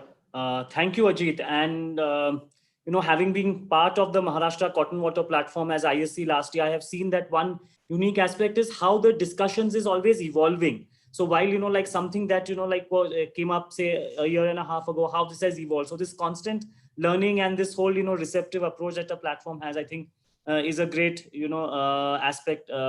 So many congratulations to you and your team, Ajit. I just have, a very quick question for you is that based on your experience, in the states where Maharashtra and Karnataka, what are some of the essential factors and elements that are critical to the success and more importantly, the continuity of an MSP? If you could share some insights for the audience on this bit, on the success and the continuity part of our MSP, Ajit. Thanks, Romit. I think that's $1 million question because what you need to make a MSP or a platform approach successful is, of course, the buy-in from the different stakeholders. So even if every stakeholder believes in the approach or the concept of a multi-stakeholder platform, you need to come together and make sure that you demonstrate that it really works. So in the case of governments, it needs, in most cases, you would need a proof of concept, which in this case you have from projects that are on the ground that are being executed and that are now being scaled up into another level. So there are demonstrable experiences that says that platforms can really create an impact on the ground. So the proof of concept is obviously there, but what you need is clearly the ability and the trust between the three stakeholders that you're having. So you have the civil society, the private sector, and the government sitting together in a room, and then you need to have the kind of trust that actually helps them work together. We have seen discussions, very engaging discussions in the multi-stakeholder platforms where the governments come with claims that a lot has been achieved and the civil society questions them. And then there's a probity there, which actually increases the accountability in the system. And that has been very well received by the government in most cases. So I think that's a very positive change that's happening from the government's perspective of a multi-stakeholder approach of looking at it. And now the government is also increasingly looking at, I'm not speaking on behalf of the government, but just observations that are being shared. So at least in the case of government, in most cases, there is a welcome change in terms of embracing the private sector innovations. So there are now innovations around financing. For example, you have project in infrastructure financing innovations that can be about hybrid annuity models. How do you reduce the upfront cost to the government? So these innovations are something that has clicked, and these are also innovations that are being embraced more and more when different stakeholders sit together and start talking. The last thing I would just want to highlight is also about when you talk about trust, it's also about the kind of environment that you create by working together. So the government has in most cases, and the civil society also has in most cases appreciated the steps and measures that are taken by industries. So in the case of the industrial water, for example, not much is known about what best practices or good practices are available in the sector, industrial water reuse. So you have certain data points on that, but you do not have a lot of awareness among the different stakeholders. So while it's easy to shift the blame or narrative on pollution on industries, it's also important to understand that there are lots and lots of good practices and industry best practices that are being adopted across the country, and that can actually create an impact when it comes to water quality management. So these are things that are getting shared now through the platform, and there is an increasing appreciation of the work and the role of each of these stakeholders when they sit together and work together. Thanks, Ajit. And, I think based on my past experiences in previous organizations and how I've been associated with 2030 WRG, you touched upon the aspect of trust, but it's also around the trust of the convener. People, see 2030 WRG as a group who will be impartial, who will kind of, whether it'll adhere to a corporate, a government, and also, like a civil society. I remember the meeting that was done around, I think, Hindon, where, we felt that there was a lot of opposition from, say, like one side or the other. But how I think as a convener, you have been able to kind of, build that trust is also something that's very, very encouraging. So, my congratulations to you and thank you for, the insights, Ajit, that you have shared.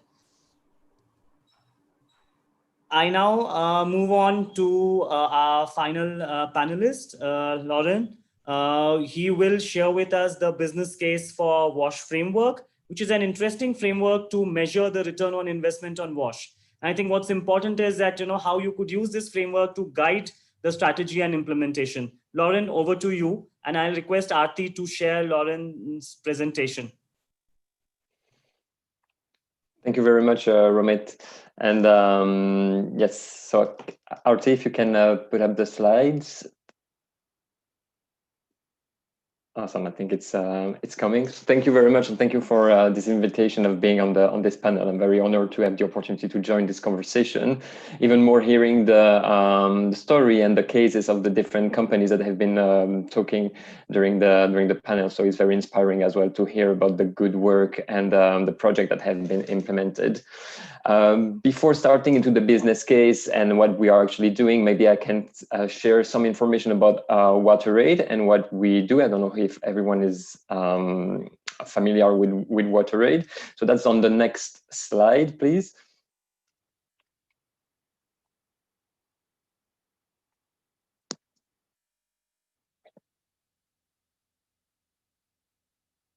Oh, perfect. Thanks. So WaterAid is an international NGO. We started in 1981, and we're now working in 34 countries globally with key projects and offices as well in India, reaching millions with access to water, but also sanitation and hygiene education. We work with the private sector, and on the slide you see a few logos of some of our corporate partners. So those are more generally, I would say, global companies, but we work as well with local companies on different, I would say, types of partnerships. And on our side, when we talk about WASH and water sanitation and hygiene with our private sector partner, we considered it as being a key element of their water stewardship. So the idea of having a very holistic water stewardship approach, which encompasses WASH and access to water sanitation and hygiene for the workers, but as well for the communities where the workers are living, and at the same time also looking beyond the fence, but also looking beyond the, I would say, actual operations, but looking at the supply chain as well.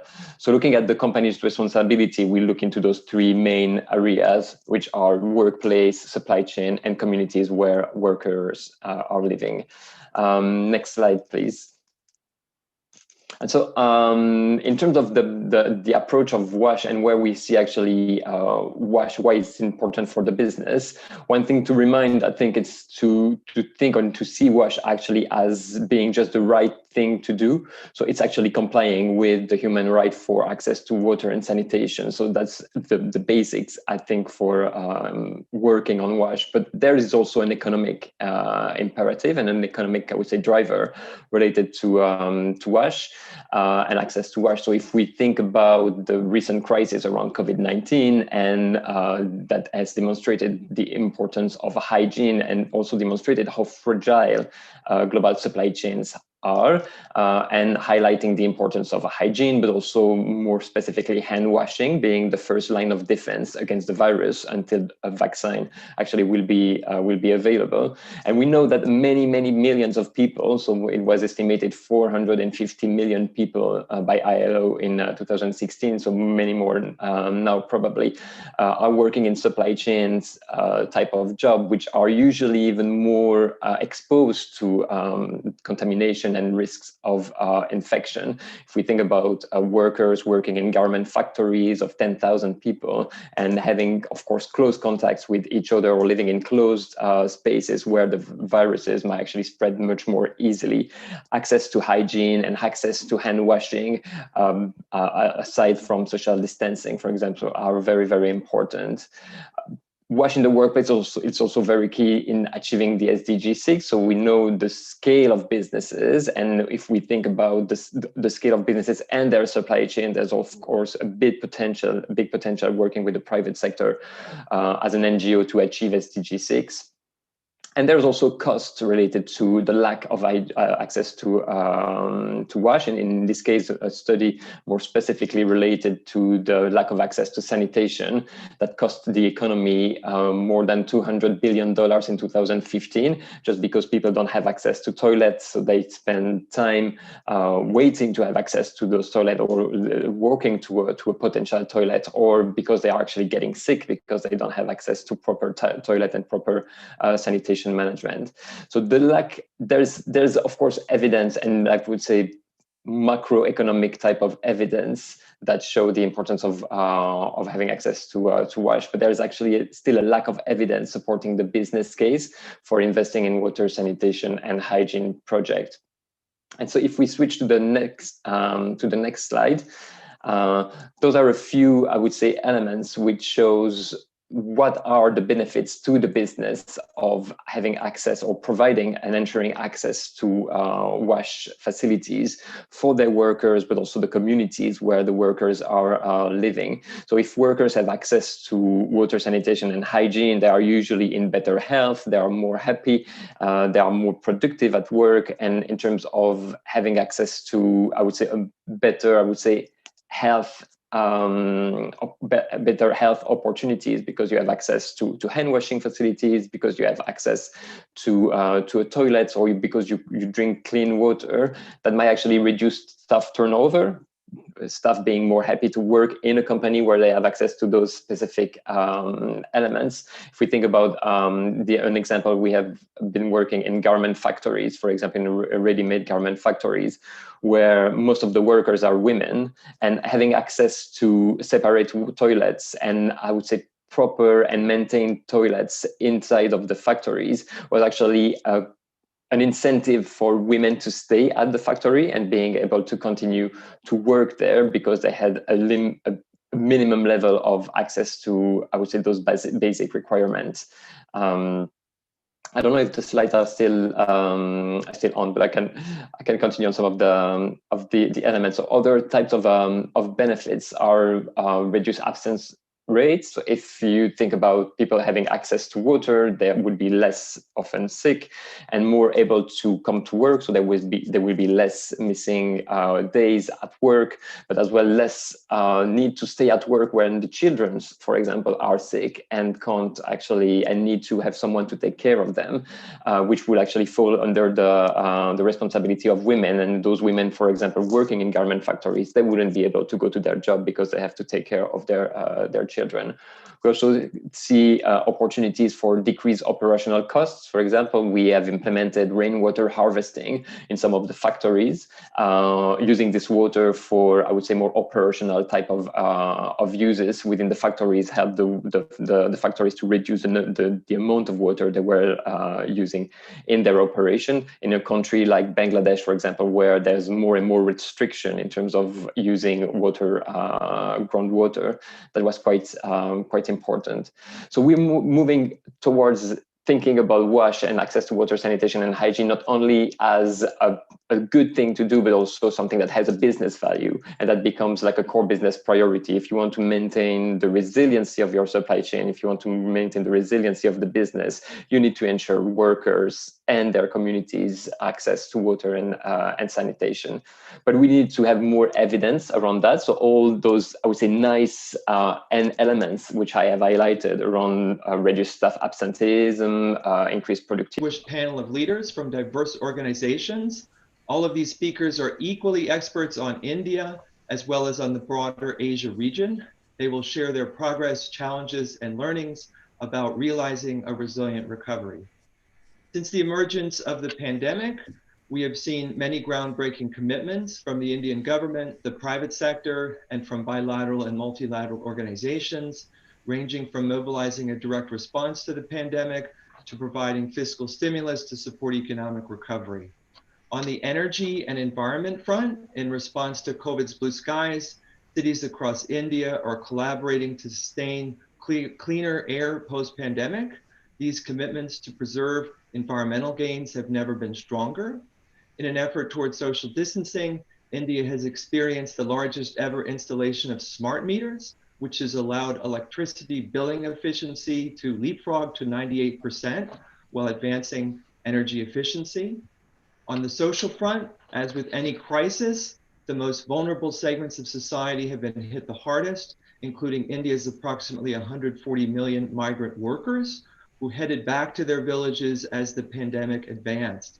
Yet with the restart of manufacturing, businesses quickly learned the importance of these workers and in cases have worked with village heads to support reverse migration necessary to restart manufacturing. We are also seeing new job opportunities emerge, including 1 million new jobs in solar and 180,000 jobs in wind energy that will be made available by India's commitment to install 175 gigawatt renewable energy by 2022. So India's resilient recovery must center the needs of people, especially of women and vulnerable groups. And lastly, on the economic front, to kickstart the recovery, the Indian government has rolled out massive stimulus packages and is exploring more stimulus to support the needs of MSMEs. Looking at Tirupur as an example, a third of orders were canceled during the COVID aftermath, yet many factories have seized new markets to diversify into medical textiles and PPE. Within 60 days, India has become the world's largest PPE manufacturer. Factories are now back to 70% capacity and are quickly approaching full capacity. Again, we must lean in on new opportunities, economic opportunities, in addition to going in reverse. So with this context in mind, let's explore how we can accelerate recovery and in doing so, promote resilience and inclusion. Let's now hear from our panelists. But before I welcome our speakers, I'll share a few technical notes. This session is being recorded. We will have Q&A towards the end of the session. Please send your questions through the Q&A feature found at the bottom of your screen. This will be open for the duration of the session, so submit questions at any point. Please include your name, organization, and the city you are joining us from. So with this, it is my pleasure to welcome our distinguished speakers and panelists. I'll start with Karen Blavatsky, Indo-Pacific Coordinator at USAID. Previously, Karen has served as a Foreign Service Officer with USAID in Manila, Kampala, Nairobi, and Jakarta. She has worked for the US Centers for Disease Control and Prevention and as a Peace Corps volunteer in Sierra Leone. Welcome, Karen. Great, thank you so much, Brett. I extend my heartfelt greetings to my fellow panelists and all the participants here today. It is my pleasure to share how USAID is partnering with India on inclusive development and regional leadership.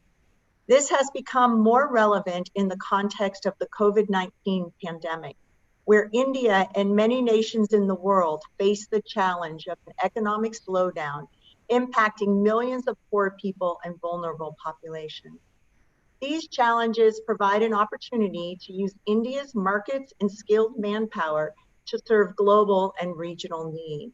For example, several large pharmaceutical companies are already exploring India's research and manufacturing capabilities to bring forth a COVID-19 vaccine to the world. While a vaccine is first and foremost on many people's minds, we should remember that this is just an example. India can do the same in multiple other sectors, such as clean energy, digital, financial inclusion, and agriculture, just to name a few, contributing to a faster and more resilient recovery. USAID India's 5-year strategy aims to accelerate India's inclusive development and foster enhanced regional connectivity, which embodies the shared US government and Government of India priorities. While USAID India works in multiple sectors, tonight I will focus my remarks on energy and air pollution. Energy is critical to the economic future of the almost 1.5 billion people in South Asia, and to maintain stability in one of the world's most dynamic regions. Sustainable and affordable energy can help industries become more efficient and enhance competitiveness by utilizing locally available, cheaper, renewable energy resources while reducing the burden of fuel imports and associated price risks. I would like to point out 4 reasons which I think make India and South Asia unique and critically important for immediate action. First and foremost, South Asia is the fastest growing region in the world, with a GDP of 7.1% in 2018 to 19. However, the progress has been inconsistent throughout the region, and now we are witnessing a major downward trend in all of the world's economies.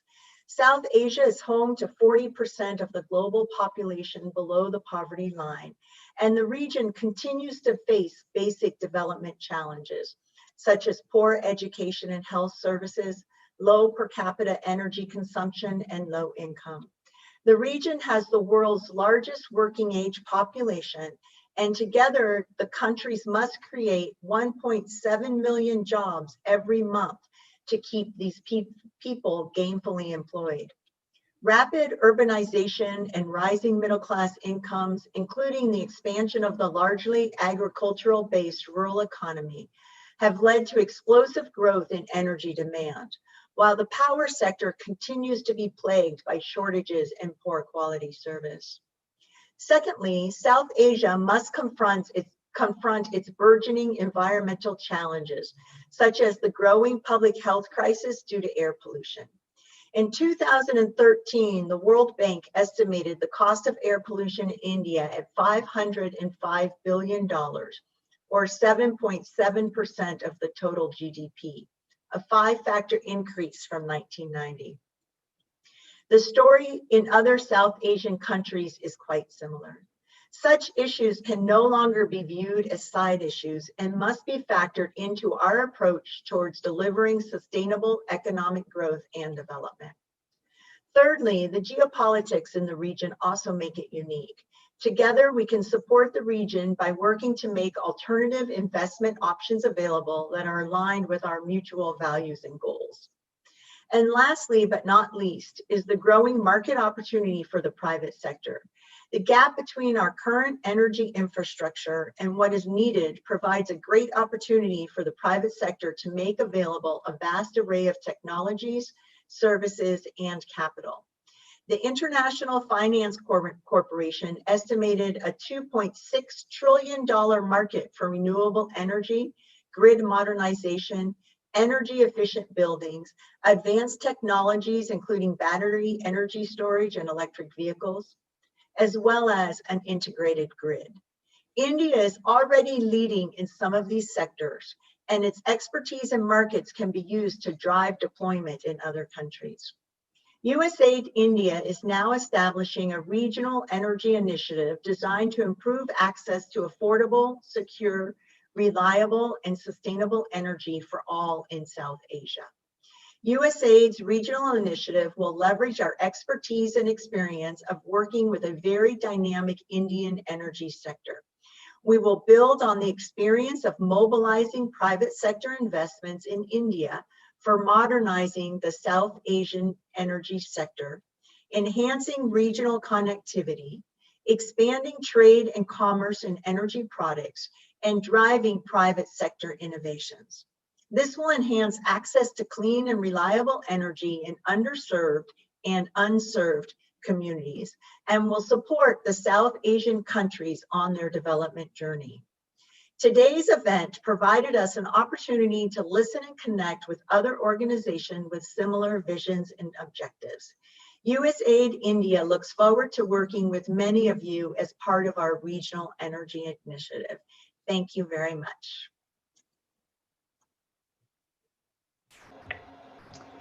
Thank you, Karen, for those opening remarks and for sharing USAID's activities to support the energy transition in India as well as across Southeast Asia, and for highlighting the opportunity that India has to serve as a regional innovator as well as a regional leader, especially from a private sector perspective. With that, I'd like to introduce the balance of our panelists. We'll start with Renee Van Berkel, the country representative at UNIDO's regional office in India. Renee brings 30 years of professional experience in resource efficiency, cleaner production, productivity and innovation, social responsibility, and the circular economy. He's worked across many manufacturing sectors and has placed a special focus on SMEs. Welcome, Renee.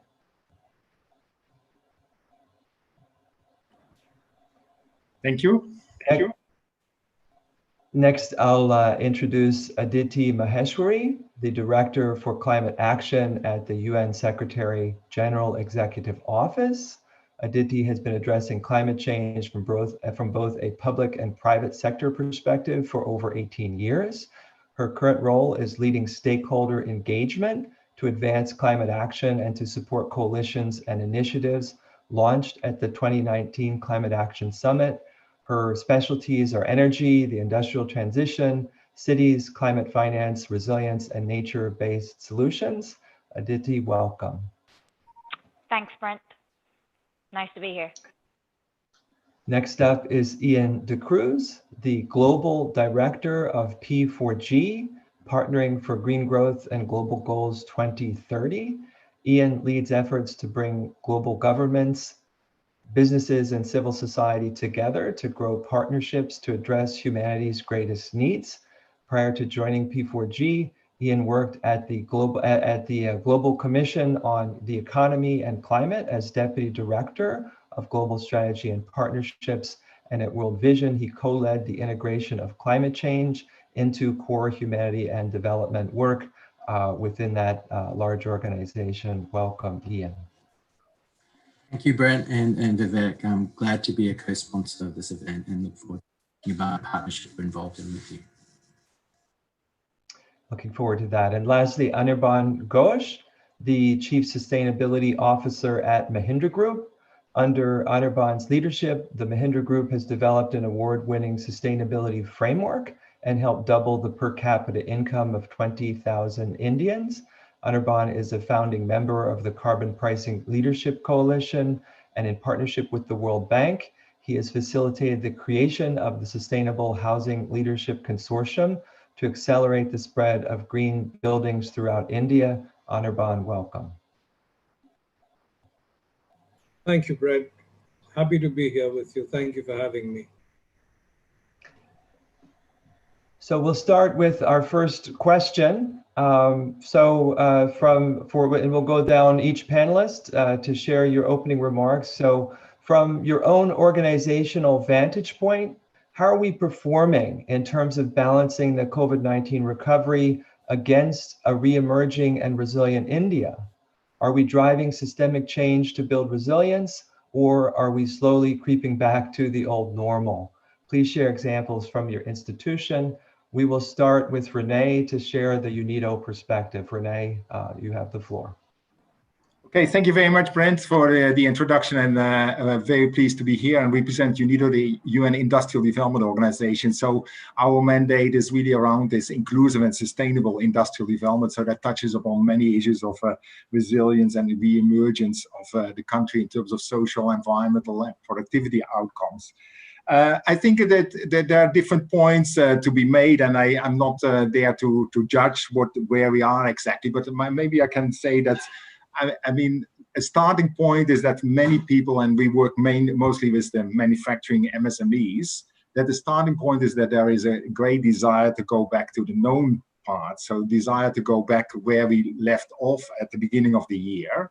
But I guess that also manufacturing MSMEs are quickly finding out that the situation has thoroughly changed and are running into difficulties in terms of I think many are focused on the finance and the cash flow issues, but there are a range of underlying issues which are preventing from getting started and so on. So if you have the cash, you can start, but it doesn't necessarily mean that you can run the business again.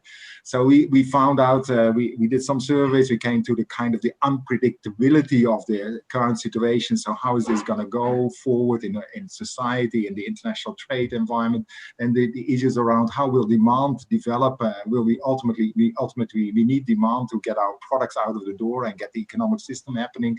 Then we have, of course, seen the issues on the social change, the remigration, return migration, and the uncertainty on can we get the workforce back to work, and if we get a workforce, can they work together safely given the COVID pandemic still being around?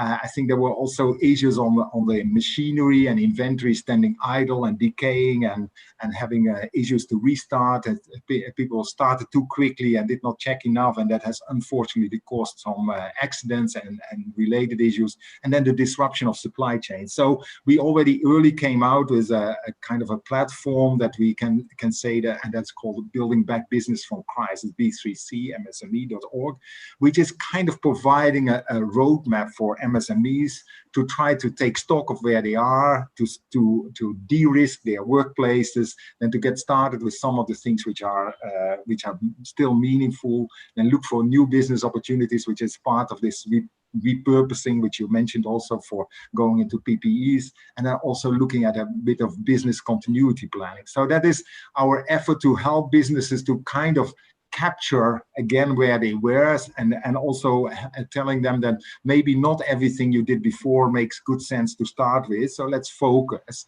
And we're noticing that I would say maybe it's a little bit negative, but business is slowly starting. Some people have even said limping back to recovery, so 50, 60%, maybe some sectors a bit better, others certainly worse than that. I think that also we are seeing very clear signs, and that's my second point, that people are saying that, okay, the future will be different. We are already in a different shape than we were at the start in January, and it will be again different. And there are some trends which we can see as big drivers, which we see actively taking shape right now. I think first of all, there will be the health first, so people first, that will very much be there. And we see that manufacturers and businesses have the obligation to keep their people free from infection risks, but that will extend probably to a broader focus on occupational health and safety. And let us be honest, that was in many places needed, and that leads to the inclusiveness and better care, decent work conditions might benefit from that. So that could be a positive change. I think then if you look a little bit further, then we see also change at the manufacturing system. So what we had is probably gonna change, and we see kind of three big drivers for change. I think the one is the digitalization, which has happened. So we've seen in the last 6 months more Industry 4.0 digital solutions popping up and being widely accepted than in the probably 4 or 5 years before. And this rapid speed will probably continue. So there will be more desire for digital solutions and looking at digital solutions, how they can help us.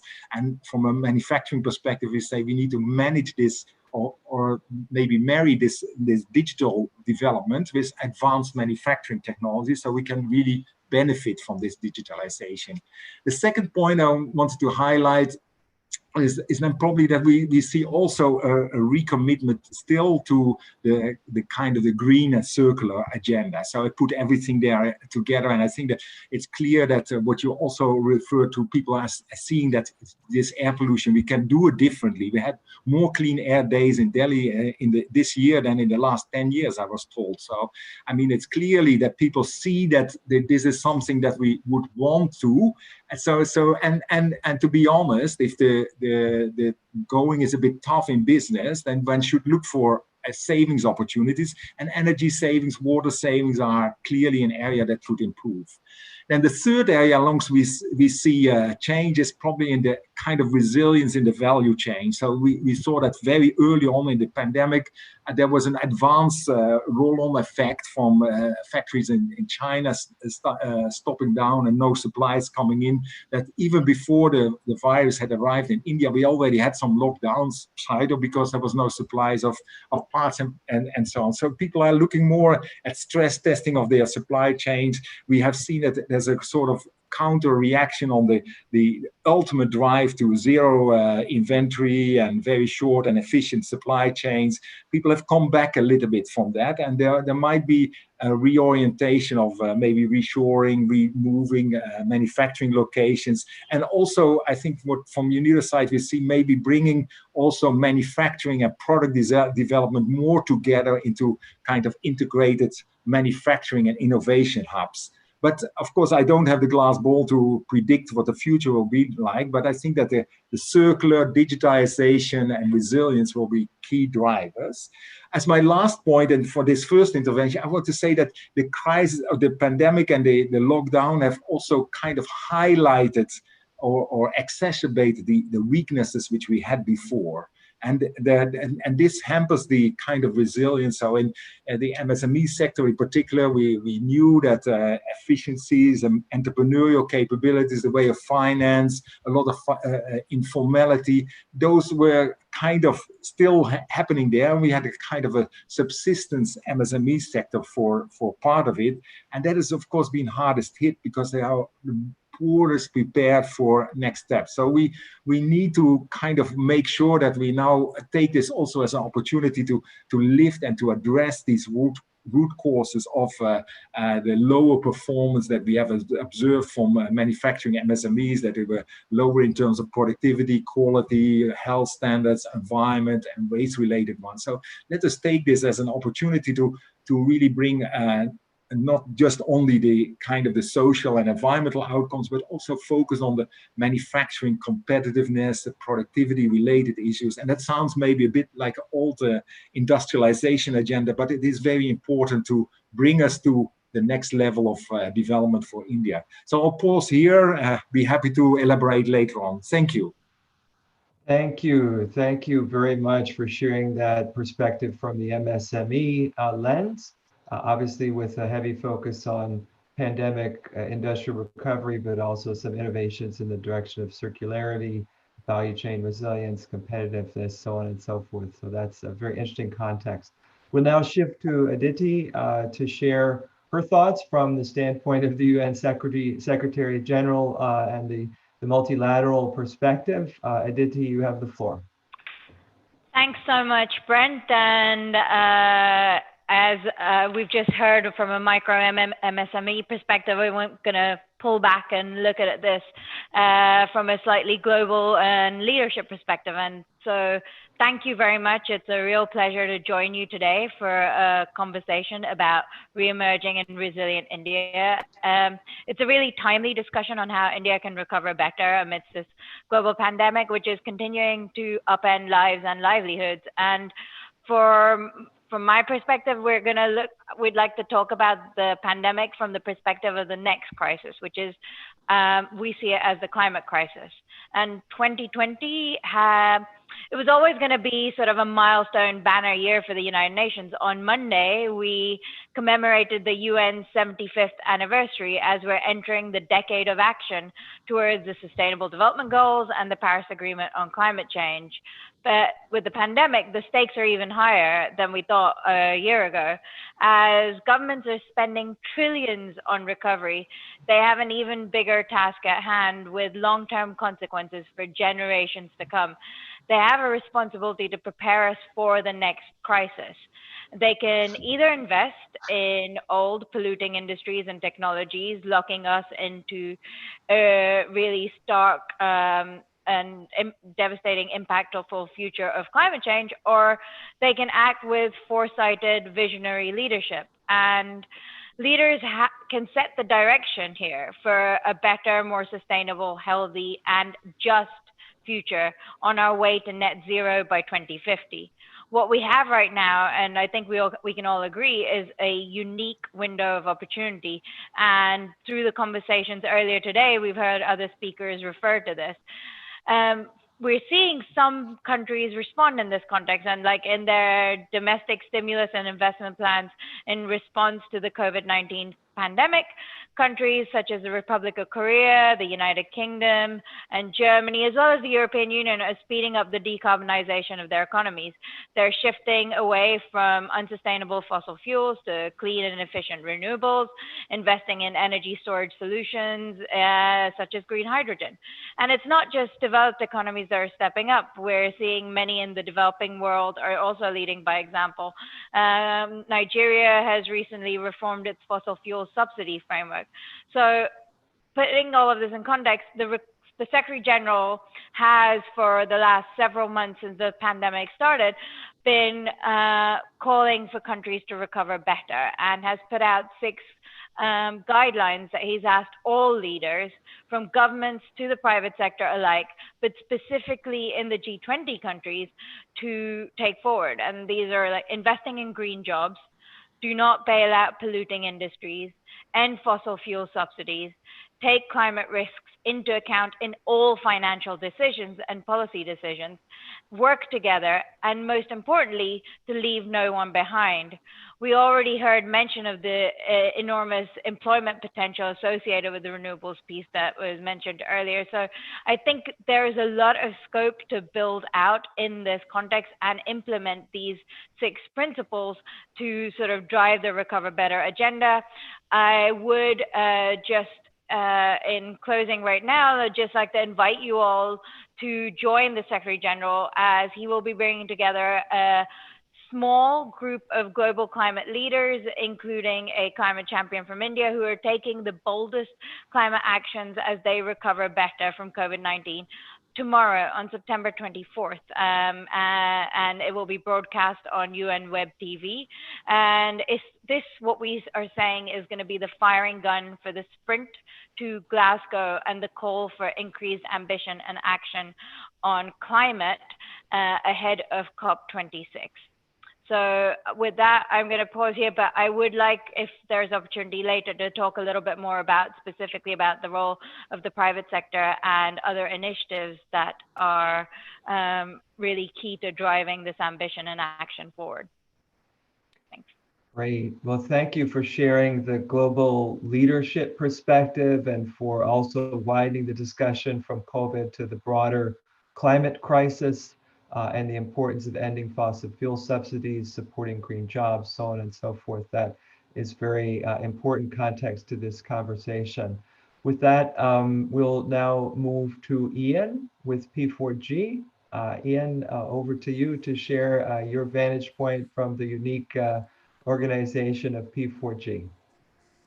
Thank you so much, Brent. And I think I'd like to share 3 perspectives. One, a sort of global regional perspective of some good practice. The second is the specific role we think P4G can help within this context and including in India. And then the third is 2 specific examples of partnerships we're working in India that helps to show your theme of re-emerging and resilient India.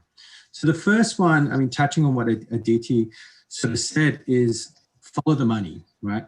Where are countries investing, and is it in areas where really it's around investment in green type infrastructure or brown infrastructure? So Einstein gave a definition of insanity is do the same thing, expect a different result. So what we look for in P4G is where is their business and investment unusual? Who are really prepared to do that? Aditi gave some example. Korea was one. Another country for us in P4G out of our 12 countries in a fund is Denmark. And they were very ambitious about their climate change target. They created partnerships with industry to say how we can meet this target. And in the COVID-19 context, double down and have gone even further down routes like offshore wind to then help develop this green hydrogen energy. And so they've made a big strategic play that that's what they want to do. And that's in language the way globally we can build back better immediately, but in this decade of action of being so critical. And so that's what we look for is, do you have an enabling environment for that? So an example, globally is in South Africa for us, another partner country, they're putting a big investment in sustainable infrastructure. And they recognize the need to move away from coal with the mining sector as part of the energy transition, to look at hydrogen energy, to look at things like e-mobility, which is important to us and in India as well. So when you see those pillars are being earmarked, but then is the funding moving there? That's what we look for in terms of for P4G, is that enabling environment there? Another good example just globally is Colombia. Also what they are looking to do with public transport and their electric mobility and electric buses, which they're pushing forward with, and creating a national fund to help support municipalities to create that creditworthiness for buses. So that's examples. I think when we say, what's India doing? You've heard a lot of Indian experts, so I'm not going to comment, but I think the question is, where's the money going in India towards these areas? And are they going in ways which are transformative and new, or is it going back to what business used to do? So that's the litmus test, I think. The second one in P4G, we have 12 countries, partner countries. So in the region, they include Bangladesh, Indonesia, and Vietnam, which I think offers scaling potential for some of the solutions in India. But we also have, as we said, Chile, Colombia, Mexico, Ethiopia, Kenya, and South Africa, and funded by Denmark, Netherlands, and hosted by Korea. So these countries in themselves are a bit of a learning laboratory of how we could build back better and greener and how they're going to come together to do that. And we have partner organizations as well. But at the core, we have a tagline in P4G, pioneering green partnerships and investing in impact. And the niche we want to fill, which we think is this missing middle between a lot of the development agendas and the investment agendas where all these trillions are. And for us, when we look at national and regional and global plans on climate change and sustainable development goals, we twist it around and say, what's the business and investment plan there? Where can be those win-win opportunities and how can we create that? So one that I think is, that I would like to use globally before I use the two Indian examples is on around electric buses.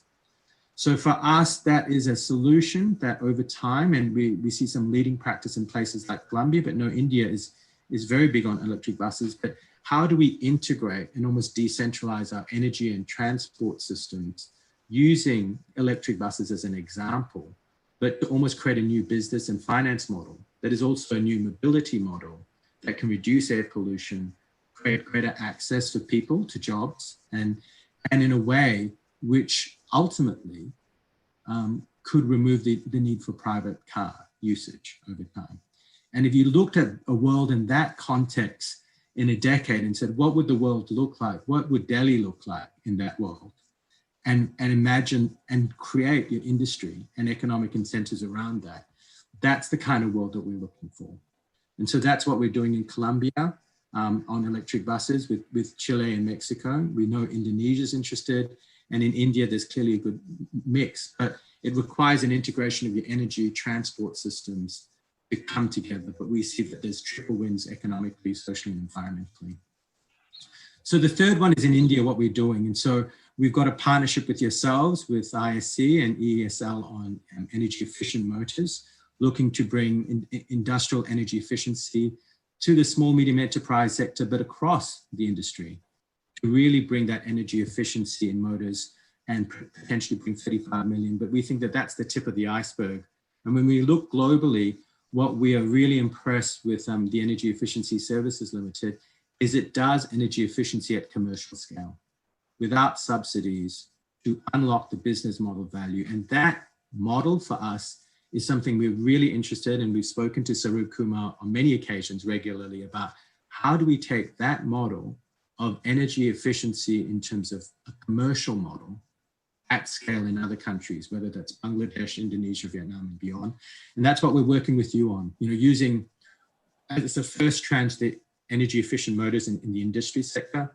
But as we look at India's policy for huge solar generation, and the decentralization of that in rural communities, how can we develop these decentralized units that bring energy efficiency, renewable energy together, and access to rural communities as a model that we may be able to apply in Bangladesh, Indonesia, and Vietnam. And I think if we can do that, and then our colleagues in places like Kenya and Ethiopia are very interested in that model, that gives us an ability to see how you can do that in India and do that at scale first for re-emerging resilient India. But that is a huge opportunity to take that business and finance model to other countries, including in P4G countries. The second one is in sustainable sourcing at scale with people like RDH, about how do you take for smallholder farmers, take the standardization at province level and link that to global supply chains. So I think this was mentioned by Renee, that as you reimagine these supply chains, how can you take smallholder farmers through digitization all the way directly to those consumers, but within a group that ensures a certain standard that is being required at a global level, but where you cut out a lot of the intermediaries. And through this crisis that we have, there is this opportunity to create these digital platforms for access and really ideally create a win-win where smallholder farmers get the bulk of those benefits, but at the same time, a lot of those intermediaries are cut out to directly get to the source. So hopefully that's given you a few examples. Happy to talk more, but that's, it starts from a macro perspective of what a country can do. But our work is really about being that venture capitalist, finding those new business and finance models with innovators like yourselves. Terrific. Well, thanks for sharing some detail around those creative venture capital approaches, doubling down on the real market opportunities and identifying game-changing partnership opportunities like the elimination of private cars in certain markets. Very exciting stuff. So now we'll shift directly to the private sector for Anirban to share his perspectives from the Mahindra Group. Thank you, Brett. You began by asking the question, are we recovering in a way in which we will become more resilient, or are we going back to our old normal ways? Let me begin by saying that the old was not normal, and people like us were screaming from the rooftops about it and wondering why more people were not listening. The good news is that thanks to this disruption, some people who were not listening before are listening now. A conversation which should have become much more powerful earlier, which was on climate risk and the impact that climate risk would have on different businesses, has now gained a lot of currency. Not only do I hear it on webinars, much more than I was hearing it in conferences earlier, but I must share with you that just earlier in the day, we had an awesome conversation with our Chief Risk Officer and his team about the importance of climate risk, the impact it would have on our business, were it to play out, and the opportunities that these climate risks actually give to our businesses. So this is a conversation which, because it's happening now, is definitely likely to enhance the resilience of businesses going forward. Thanks to the disruption, we've rediscovered the importance and the value of having cash reserves. It's not that businesses don't know about it, but somehow even the best businesses tend to forget about it from time to time. I remember the previous major disruption in India, a major drought around 2002, 2003, and how we had adopted a policy post that to have 50% margin of safety in our business all the time.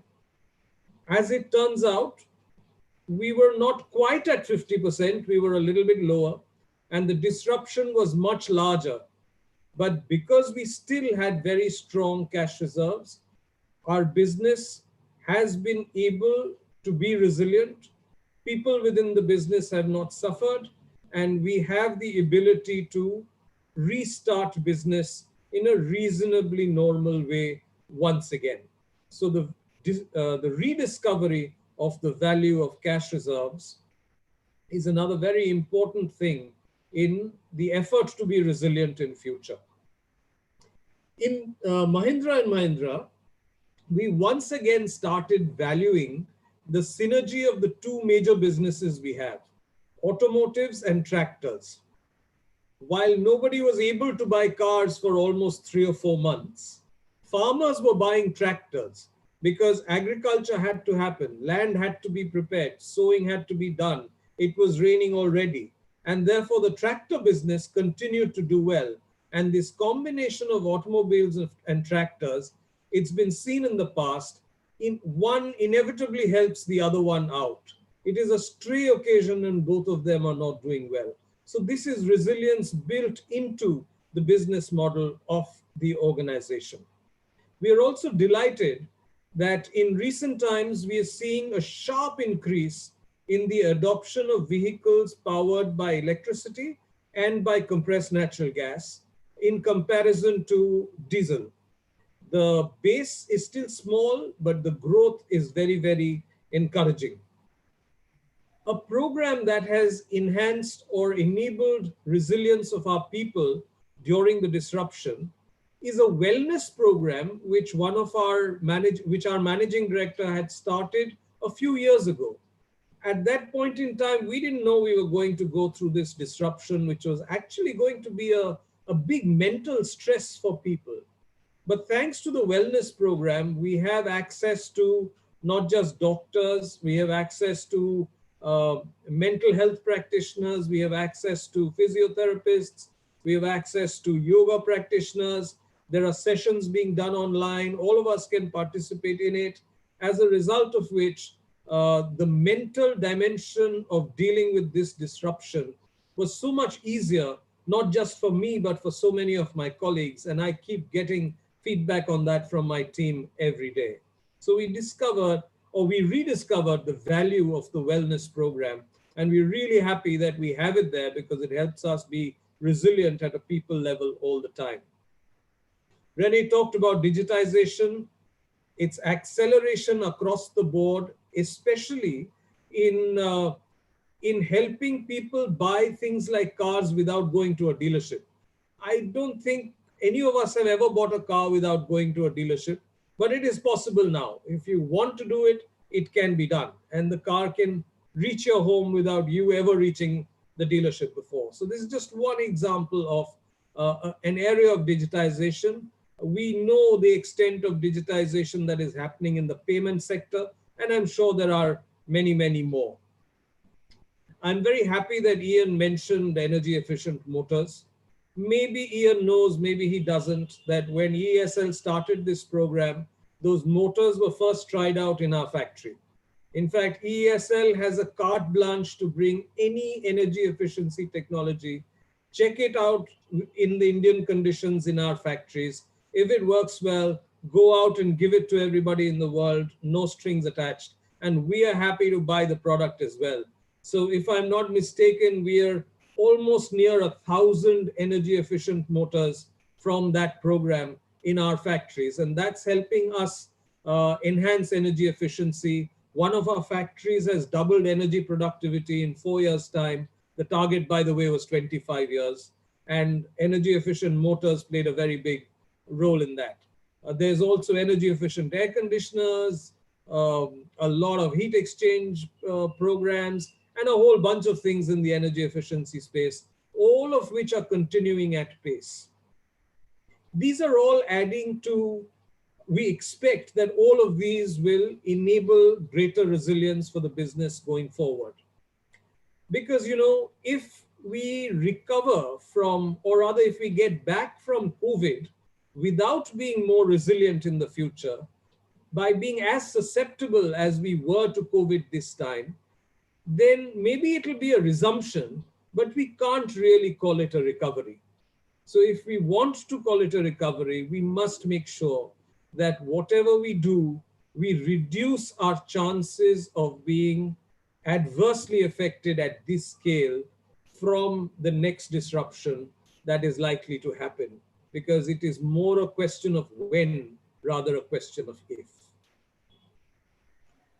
Thank you so much, Anirban, for sharing that extremely important perspective that there is no old normal, that in fact our viewpoint on the past has now changed and there's only one path forward, and that must include resilience in order to be truly considered a recovery.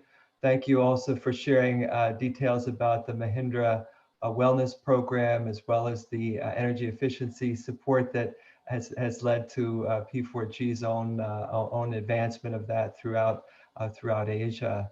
I guess now to open it up for a broader discussion, you know, we've talked a lot about the role of the private sector. I think each of you has really underscored the importance of markets in the private sector.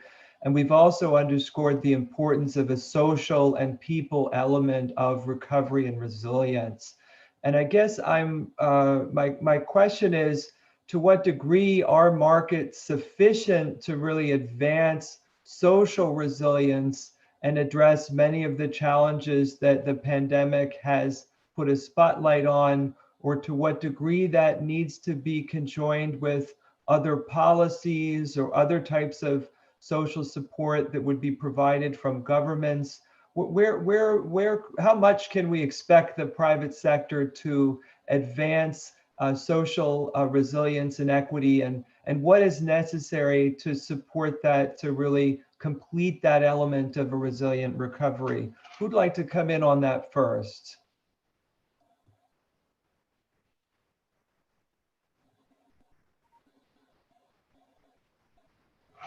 So, Brent, if I may, I think I would want to respond to that in a couple of different ways. One, around the private sector and what we're seeing, and this comes back to the point that Anirban made and Ian also made about the role of making this a business and financial decision. And we're seeing that come through across the world. We're seeing the private sector playing a key role in presenting concrete, realistic plans toward the future-proof zero-carbon economy. And its momentum has been accelerating even through the pandemic.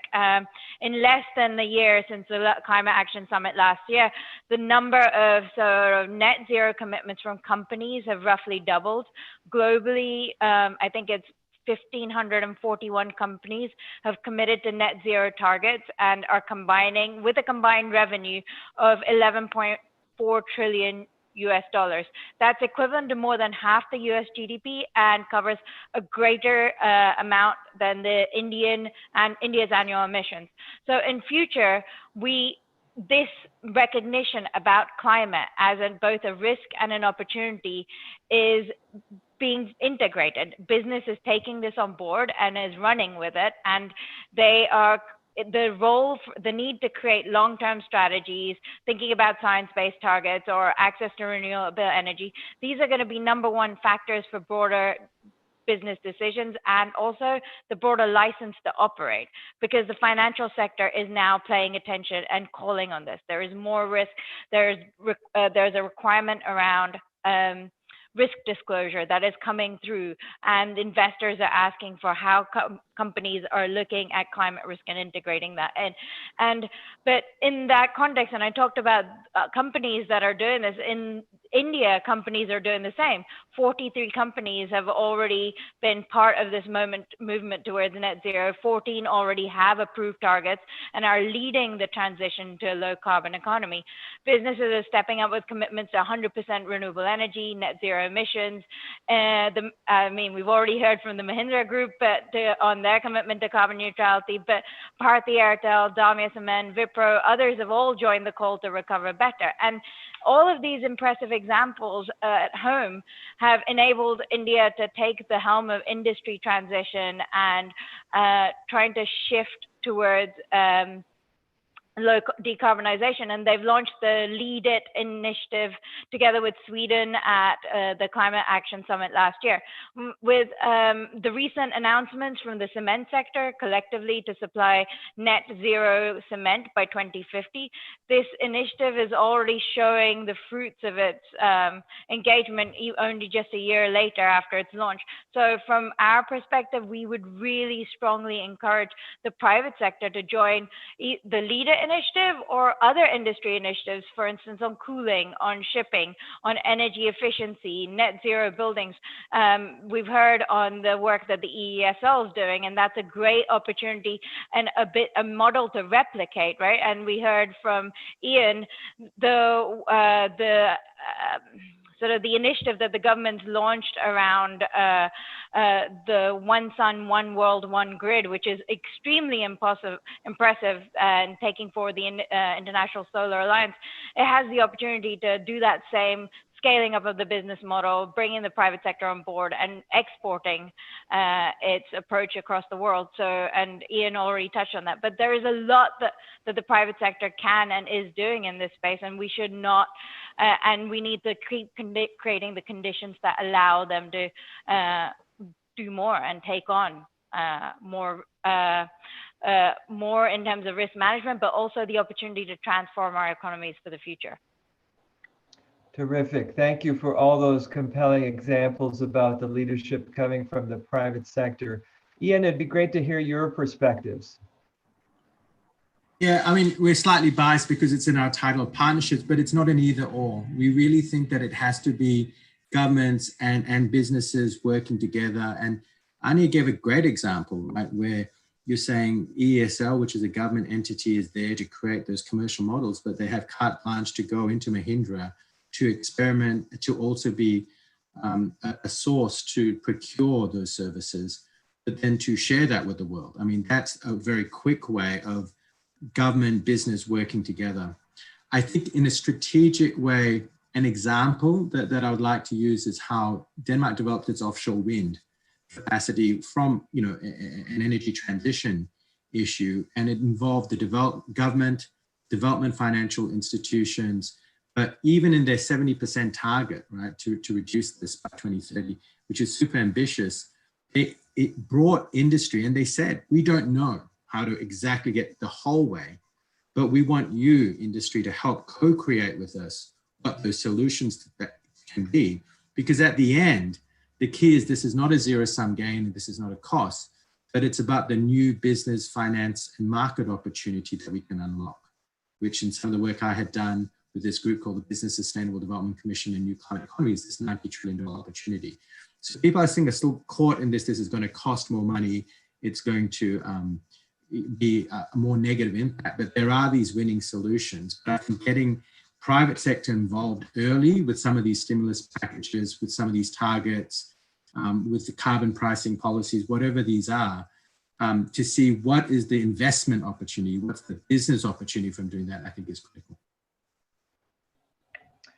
Thank you. So a great example, again, about collaboration across private sector as well as government. Renee, seems like you'd like to come in, please. Yes, thank you. Want to come in. Yes, I think that the picture is quite clear that Aditya is also presenting that kind of the long-term goals and commitments are there, or are coming up with neutrality by 2050, 2040, some 2060, but that's coming in. I think that the challenge is still, I believe, to get that translated into short-term action. So there is a kind of a tendency that might be like, okay, so we're 2020, we have a deep crisis, so let's wait with climate action till 22. If we survive till 22, we might start thinking about 2050 or so. So that will be still a bit of a challenge, and I think there's a lot of things, and that not only relates to climate, but also on the social inclusion and other issues, on trying to explain the story that this is something that we can start acting upon, and that can help us also in the recovery. So the simple example is that investing in occupational health and safety adds worker productivity. So it might seem like an investment, but it's ultimately a productivity gain that is there. And I think these stories from our UNIDO work in India, but also Southeast Asia, where I was before, I think these stories are not enough told, that we should have short-term actions, and that these short-term actions can already be profitable there.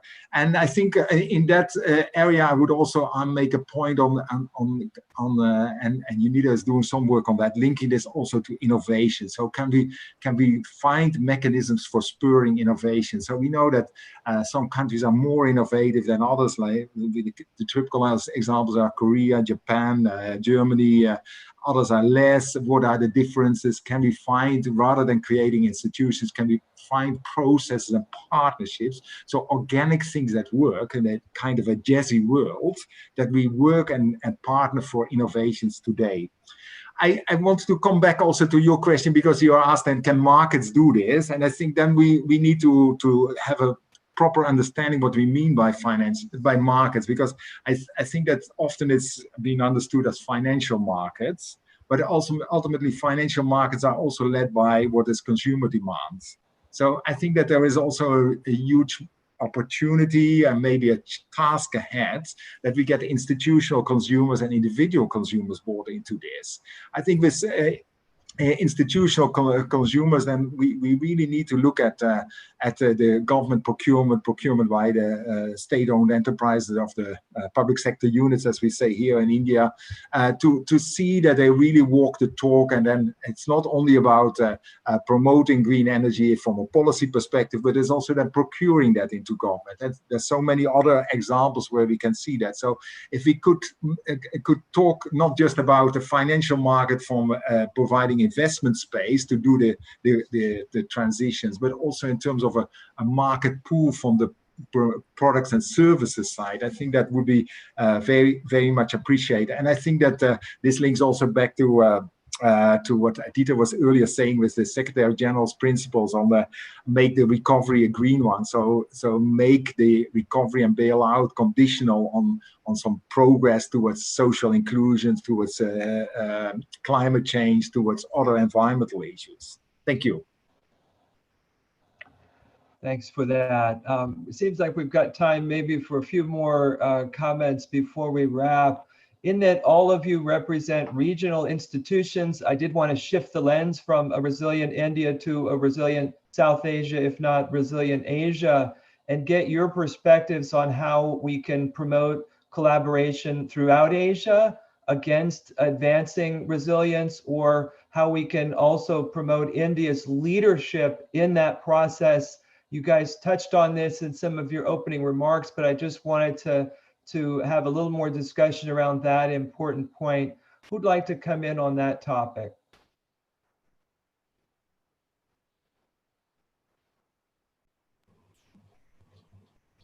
Ian, please. Yeah, I mean, I think it's a two-way. So what we see from a global perspective is there's 2 or 3 areas where we think work in Asia will be critical globally. One is clearly an energy transition towards renewable energy, towards more decentralized structures, but integrating energy systems with transport systems. So we see that as a big mega trend. And so I think what we would love to see emerge and learn from in India is how do you integrate more of these decentralized energy systems with the way you electrify your transport and bring that together. So, and in an enlightened way, I was involved at one stage with a China-India dialogue on climate change, for example. But there is something, I think, there within 2 huge countries in the region, but globally, in terms of that energy transition, that approach to technology. For us, ultimately, though, for it to be replicated and to be scaled beyond India, and this is what we're talking about with you, Brent and Vivek and IC and Saurabh and ESL, is it has to be a market-based solution to allow that participation from others. And that's what we're very much interested to see, to bring in Indonesia, into Vietnam and Bangladesh as countries related to us. And then I think the offer is Korea is a key country for us. Some was mentioned about their innovation, but how can we bring that in a way where India effectively, is a learning laboratory for that transition in the region, but globally. But the sooner we can bring the best investment in technology based on Indian priorities, but can be replicated and scaled, that's what we're looking for. We are absolutely looking to do this in energy efficiency in India.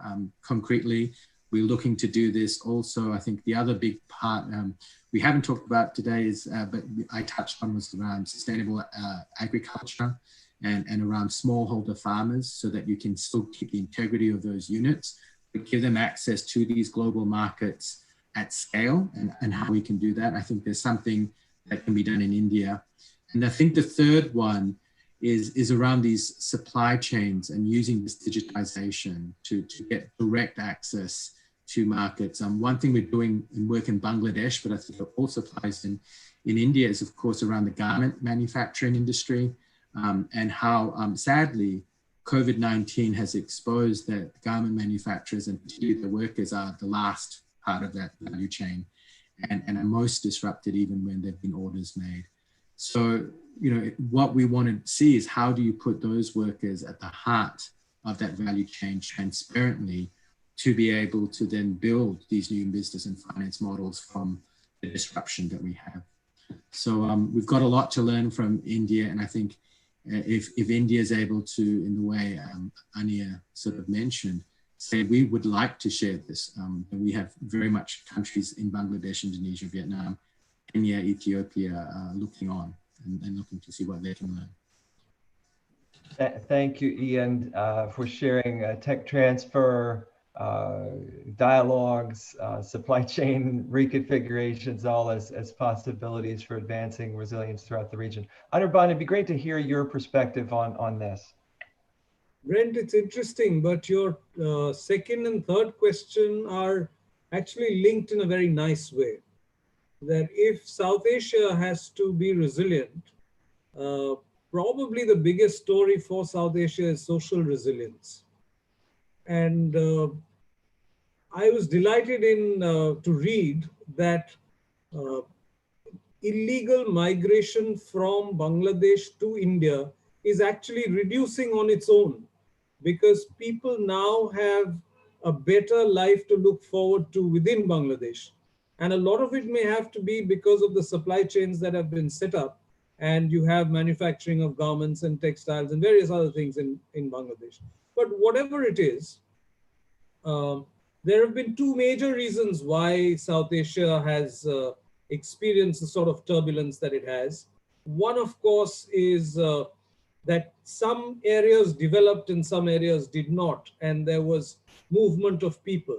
And then it is almost impossible for India as a country to sustain all of South Asia, because the other countries are also very, very heavily populated. And I'm not even going into all the issues related to terrorism. If I just stay with human development and economic development and the impact that it has.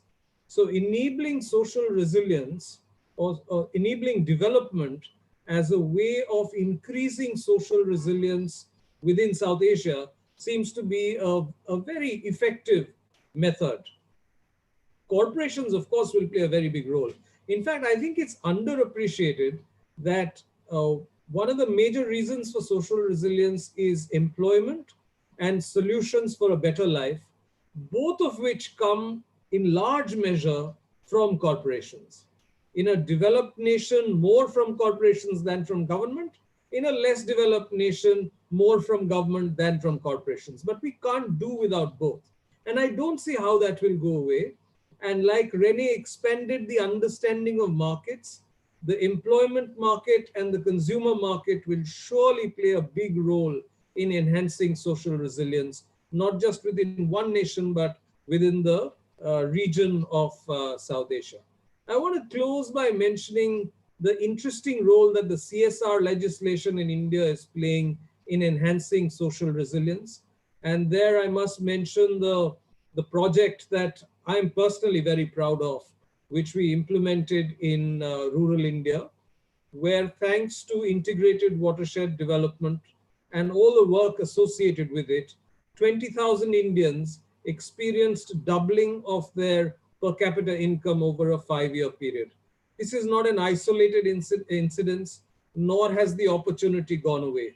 But a corporation working with the government to make this happen is another exciting possibility there is of creating social resilience in the region.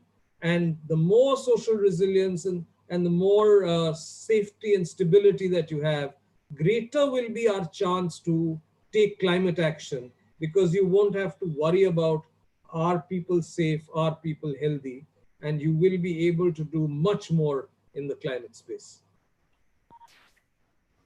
Thank you, Anirban, for connecting back from social resilience to resilience throughout South Asia. I'm sorry we're at time, Renee, and we're already a little over, so I need to conclude. But Anirban, that's a terrific conclusion to this session. We are unfortunately at time. I do want to thank our distinguished speakers, panelists, and all of our audience for your engagement. I'd also like to thank our sponsors for this event, our partners, USAID, P4G, CEEW, TERI, and the India Climate Collaborative. Over the past 4 hours, we've made a humble attempt to craft a vision of India's resilient recovery and to begin to shape how to realize this vision. We heard from Honorable Minister Prabhu about the importance of deploying an integrated package of support for people, planet, and business. He offered a vision of resilience that fully offsets all of the social and economic, all of the social and environmental externalities of economic growth. During the past 4 hours, we have rejected the false choice between growth and green. We have learned the importance of keeping a positive outlook, moving beyond purely technical solutions towards centering equity and social justice by supporting local solutions, local knowledge, and local governance. We've learned that women must be placed at the center of India's resilient recovery, and we've learned the importance of collaboration in order to develop innovative contracts and paradigms that align the state, the private sector, and civil society. So in summary, COVID is as much an opportunity as it is a challenge. A re-emergent and resilient India is not only possible, but is essential so that we are better prepared for future shocks. We hope that this session can help accelerate momentum towards a resilient India. Thanks again to all of you. Good evening and goodbye. Thank you. Thank you very much. Thank you. Good evening. Good evening. Thank you.